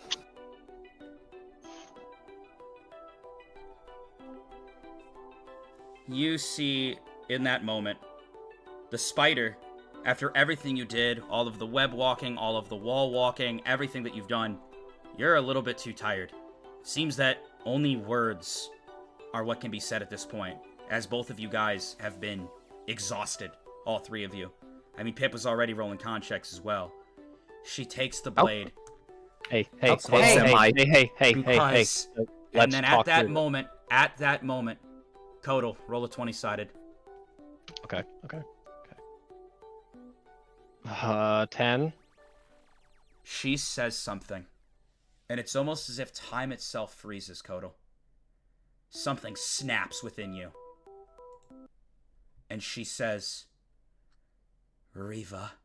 And the moment you hear that word, you feel a twist in your stomach. Riva. It's all about Riva, the vessel of Riva. You like this blue hair? You like this face? It's all Riva. Everything. That's why you think I'm worthy. Well, if I wasn't pretty, it wouldn't be a problem. You see tears rolling down her face. And at that moment, you can't speak any words, Kodal. You feel the need to vomit, scream, and hit someone. Something snaps within you. Roll a sanity check. Oh my god. Just a regular D20. Yep. I got a 5. Yeah. You see Kodal. You look over. Out of his control, he starts vomiting profusely and screaming. Just screaming and slamming the ground. You see her take the blade and just carve. And she goes from top to bottom down her face. Shaking. And blood Am I starts able to leak out grab of her wrist and stop her? 20-sided.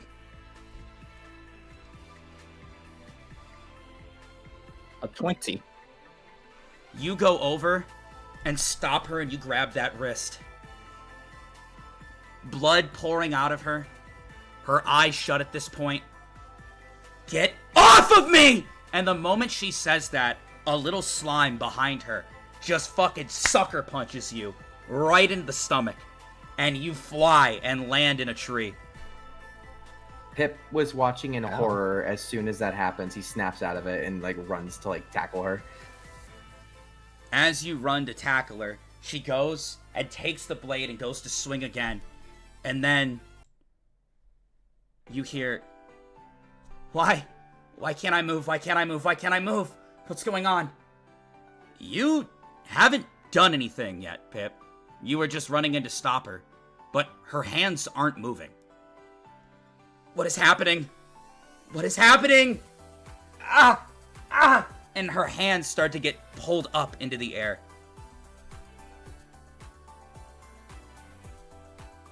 What do you do? Bro, I don't fucking know. You hear, enough of this. It makes me sick. You get a chill when you hear this voice. You see a girl with a black dress, twin tails, red hair, and she's holding her hand up like this. And you see the girl just twisting upwards. Ow, ow, ow, ow, ow, ow, ow, ow, ow. You have such pretty blue hair. It would be such a waste. You see her walk up to her. Enough of that.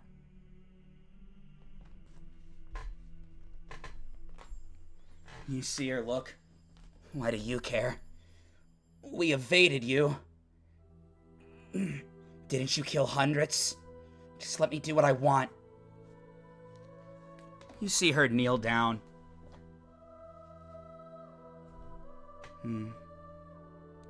Unfortunately, it is fun to break things. But I hate watching people break themselves.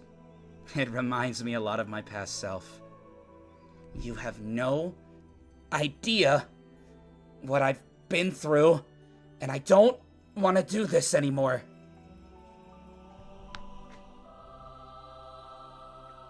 She leans in towards her. Just take a breath. Let the day pass. You're too caught up in your emotions. It happens to me a lot as well. But it would be a waste to see such a pretty face hurt herself anymore. You're good now. You're not with that sick man. Right?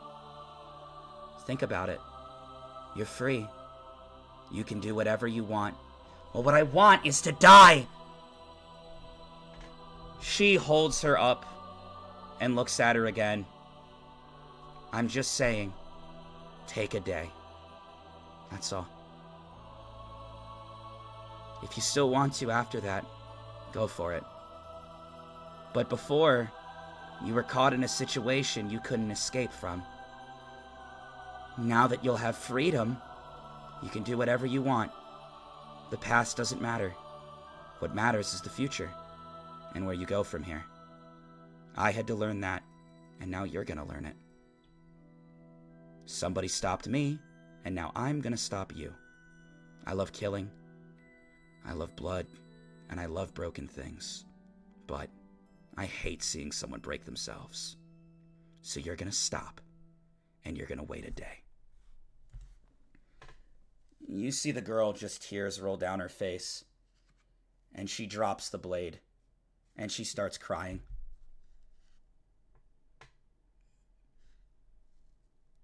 You see her look and just kind of pat her head for a second, let it out, and just kind of lets the girl cry. At that moment, something that you didn't expect to see, Salus, as you are removing yourself from the tree. What do I see? Something that makes you a little bit nervous. Oh no, the nonchalant redhead nervous? You know, and you know pretty well, that there was supposed to be a trade, a deal happening here. And you, right now, in this moment, have a bad feeling because given who you see, are they here for the deal?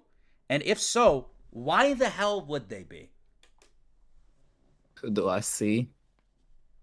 You see men under King Willow surrounding you with weird weapons in hand. Aww.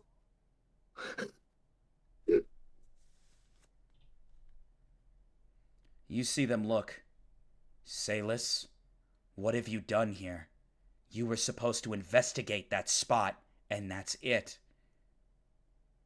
This spot was in the path of the purple haze. This is as beyond well. that.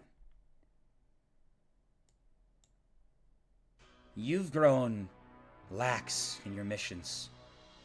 Seems you don't quite make the cut anymore, as someone who can serve under the king. I'm just gonna look at him. Like, what do you mean? You I'm guys still are doing my surrounded. mission. You're surrounded and all heavily injured. Everyone step away from the girl. This has nothing to do with you any longer, Salis. Move. Shit. I'm gonna glance at the red-haired girl. Like, You see the red-haired girl, and her eyes are glowing red. And she has a big smile. And she stands up. Is there a problem, boys? I'm just wondering if there's a problem. Because, unless you come willing to help an injured lady, I'm afraid that I can't let you near her. You're not gonna touch her. You see them kind of look and just chuckle a little bit. An unarmed woman? Yeah, okay. Step away from the girl, now. And at that moment, he takes his spear and he goes to lunge it right through her. And you see his arm go bye-bye. His arm disconnects from his body. She doesn't even move. She just looks at him and smiles. What was that? He screams, blood sprouting from him. And she looks. Now this is the kind of breaking I like. He screams out, "What the fuck was that?"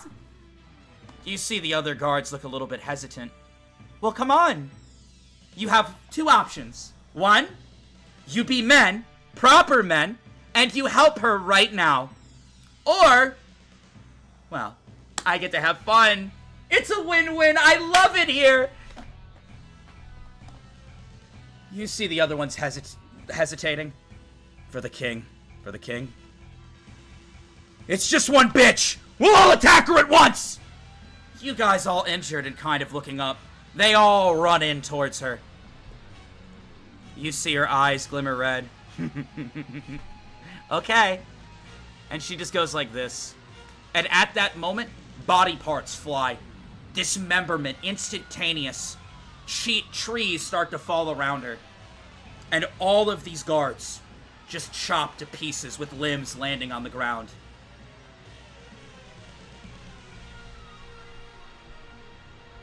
interesting. Is that all of them? Just dismembered now? Yeah. And There I is- walked over to the dismembered bodies to see if there's any like medical equipment any of them were carrying to treat the Yeah. blue-haired girl. You can. And I will do that. you see the red-haired girl turn back around. Do you see? She kneels down.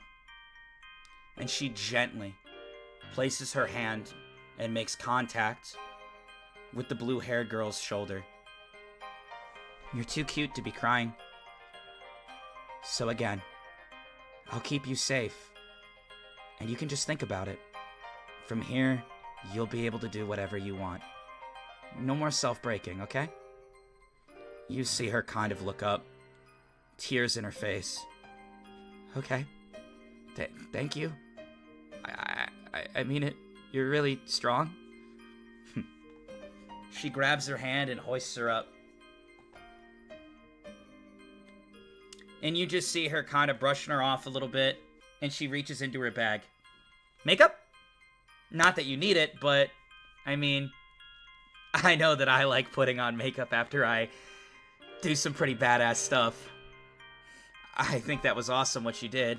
I was detecting the powers, and I mean, you really gave it to that guy in that cavern. Maybe not at first, but you still did. I'll pass on the makeup for now. But thank you. You see for the first time since looking at her, the blue-haired girl cracks a smile at this quirky, chaotic, red-haired girl. Your name's Crimson, right? You see her roll her eyes a little bit, and then looks over. Yeah? Why? How do you find such joy in a world that's so cruel?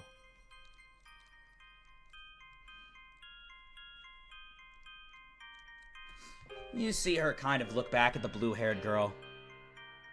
Look at that smile. I love it. I'm gonna be thinking about it all night. I do have a lot of problems. I love breaking and twisting and doing terrible things. But when all that's said and done, when we put all that aside, and we throw out the trash and remove the garbage, it's this glimmer of light in this moment that truly fills me with euphoric happiness. And you see the blue-haired girl look up and puzzled and confused. Today, I did something good. And that's why I'm gonna keep going. I'm complex. Sorry. There's like a glaze of light over Pip's eyes, and he goes, "That's the most sense anyone's made all week." That said, Baby Blue, can I call you that? Baby Blue, why? Well, your hair is blue, which I love it, by the way. Blue and red make purple, and I love purple. But you were crying a little bit, so I'm gonna call you Baby Blue. But it's okay. You can cry as much as you want. But first, should I slaughter these guys? Did they help you? Did they not? What's the say? And you see her quickly turn around and go to, like, just fucking dismember you guys instantly. She goes, whoa, wait. And she hugs the red-haired girl from behind. And you see the red-haired girl blush for a second. Whoa. None of that. Don't surprise me. No, they're fine. They help me a lot. Alright. You guys can live for now. I'll give it a day. You guys all start heading towards Safe's location. I mean, you guys need to maneuver there, but it's a bit of a breeze, honestly. With the Crimson Red with you, there are not any entities that would come near you for a mile. The presence that she's giving off is fucking crazy.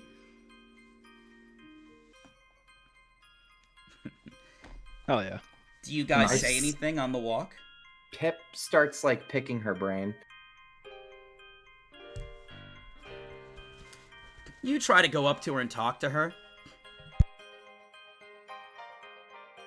But on a roll, she unfortunately is ignoring Pip.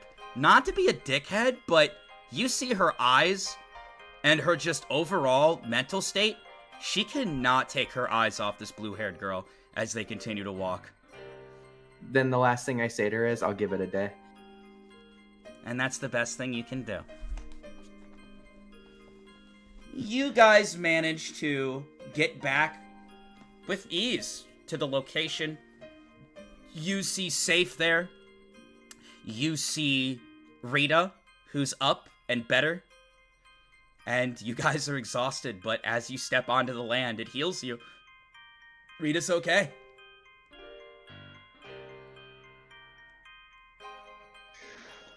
Oh, that's early. I'm just gonna, like, run forward and just hug her, like, as tightly as I can.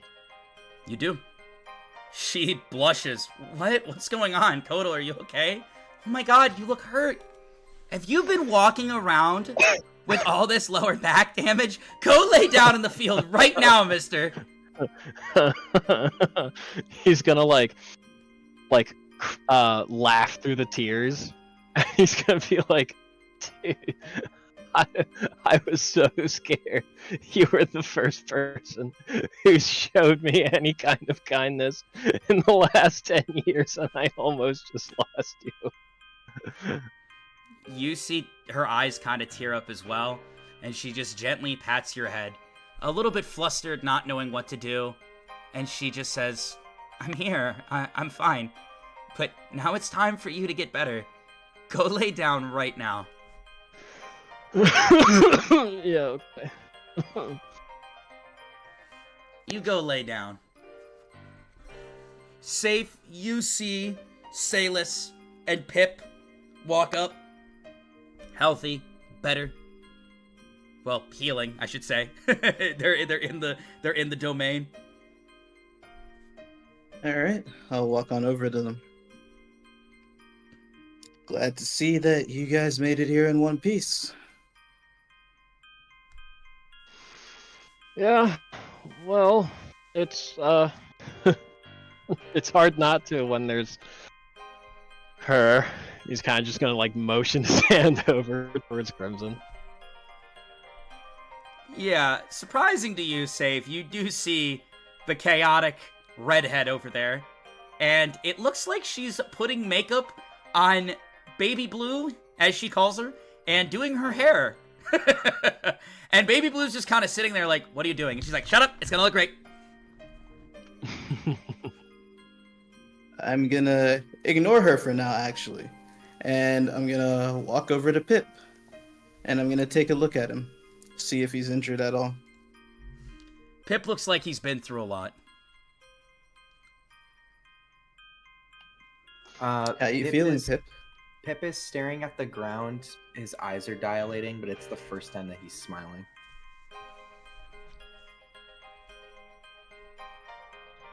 I'm gonna place a hand on Pip's head. And I'm gonna lean in close. And I'm gonna say, how you holding up? Okay. I feel enlightened. What'd you learn today?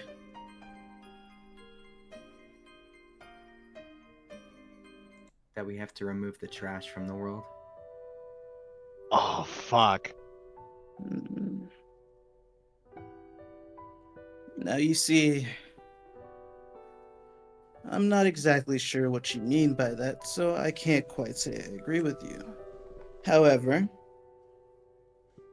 you said you wanted me to be your master, so I am willing to teach you, and I'm here to listen to you anytime you want to discuss something, so let's talk about it. I'll give it a day. Ah! The day it is, then we'll talk in the morning. Oh, dude, Pip is fucked. It's over, chat. Pip is gone. He's gone. You guys all go to bed, exhausted. You're sleeping heavy tonight, knowing that you've slept in this garden before. You can sleep confidently, comfortably, safe. Roll a 20-sided. Is that everyone? No, just I safe. rolled a 15.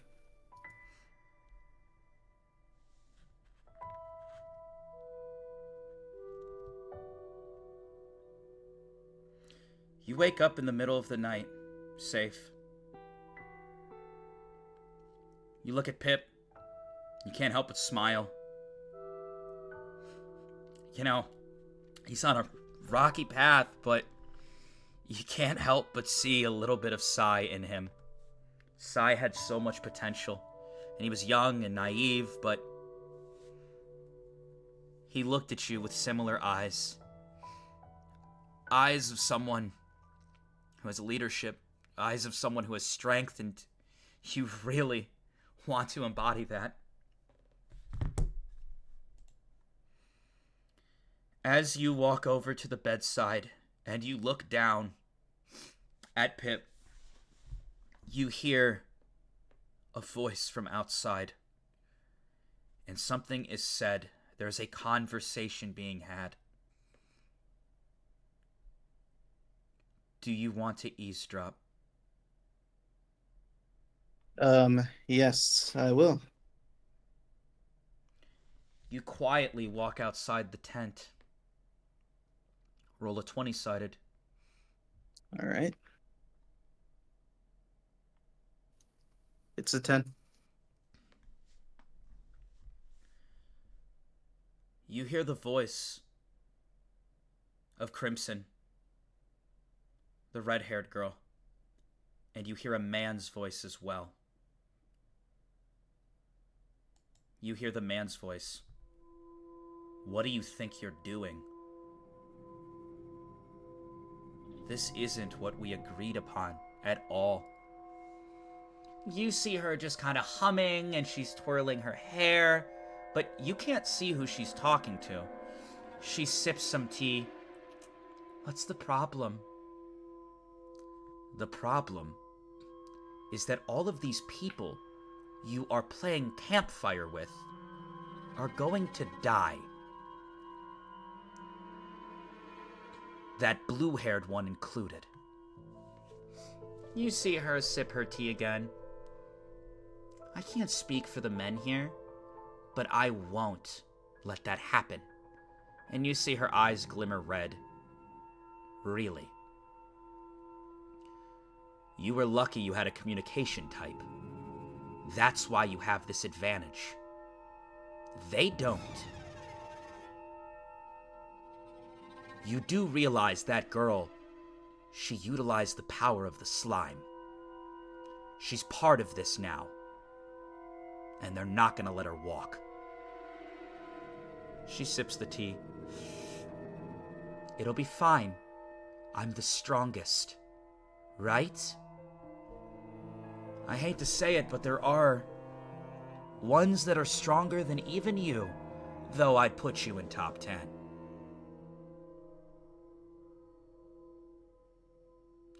But I'm gonna say this. There can only be one winner. And that blue-haired girl, you should have let her die. You see she shatters the teacup in her hand. Excuse me? No emotion, no attachments. There can only be one winner. This isn't gonna go anywhere good for you.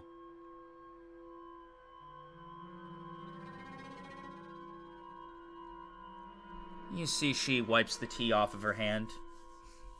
I'm the strongest. I do what I want. I break what I want. I'm not the same little girl I used to be. I will carve a path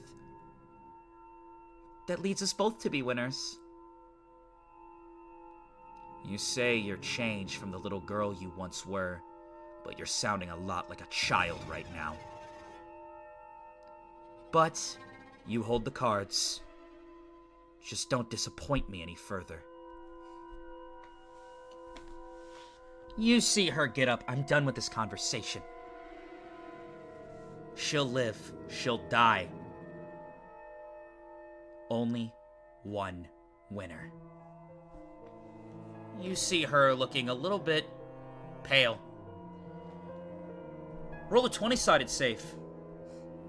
All right, let's see. A 15. You step backwards, and you go to turn around, and you see that she's standing right there on the other side of you. You see the red-haired girl, and you sense an extreme, overwhelming, irritated presence. What are you doing? I thought you were supposed to be sleeping. And she leans in and gets real close to your face. What are you doing out? I'm a light sleeper. What did you hear? I heard... Well, you said you don't like liars, so I heard everything. I see. Well, I would have killed you if you lied to me. But I think that the blue-haired one would be sad if I did that. Also, we're in a no-violence zone. Lucky you. But I have a feeling you and all your little friends will have to cross paths with my artillery eventually. For now, though, you better treat that blue-haired curl with absolute kindness. Do I make myself clear, and not a word of this to her? Yeah, fine by me. It is fine by you. Because if not, it's your funeral. Anyways, good night. Before you go. She stops. Sorry and about- turns back at you. Sorry about stabbing you back there. You just, well, tried to stab my friend, so I figured I'd return the favor. It's okay. You did what you were supposed to do. It just caught me by surprise. You're stronger than you look. It's alright. I like strong people. I gave it a day and it didn't even bother me anymore.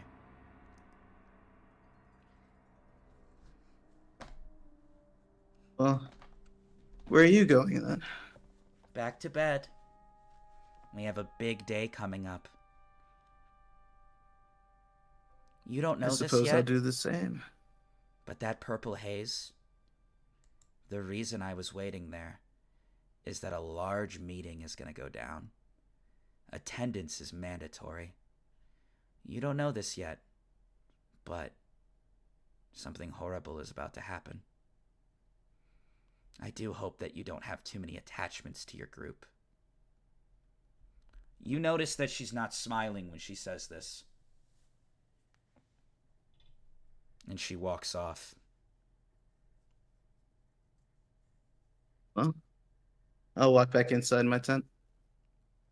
You do. And we are going to end the session there. What do we think? How are we all feeling? Let's talk. It went way, way longer. I did say that it might reach 5 hours, and it did. It did. But I hope that you guys had fun. Yeah, I had a blast. That was Yeah, that was fun. stressful. That was so stressful. You guys will have to join us for episode 2 next Saturday, same time, if you guys want to see what happens, if you want to see what Crimson Red is talking about and where things go. Yeah, a ton of work went into this, so big thank yous to the team and everybody that helped make this first session epic and awesome. And you know, I couldn't be happier. Couldn't be happier. It was amazing, an amazing session. Is Regrets in the chat right now? I don't know. I mean, No, I don't if think she so. is, I'm sure she think heard so. that message and might say something. But I do want to say, each of you guys will be leveling up. So you will all be moving to level 6. We are going to do health rolls off stream. But with each level, you guys awaken into a new power through your little buddies. Okay? Yeah. And I have the skill tree up right now. And at level 6, you guys get to choose a skill. You get between 2 choices, and chat could help you choose if you'd like. So, first, we're going to start with Salus. All right. You and your little spider buddy at level 6, you get to choose on your skill tree either 1, you can unlock Hyper Jump. It's the ability to put an incredible amount of force into your jump, and you can fucking leap. And I mean, it is the distance, and you can stick the landing, brother. It is very powerful. Or, you can now create web walls. You don't have to rely on your spider. You yourself can just hold your hand out, and a web wall will instantaneously appear. I will let you think between those 2 skills, and I will circle back to you and figure out which one you want. For your level 6 skill tree boost, safe, you get to choose between The first ability is called Time Alter. On contact with your hand, if you touch someone, you can greatly speed them up or greatly decrease their speed.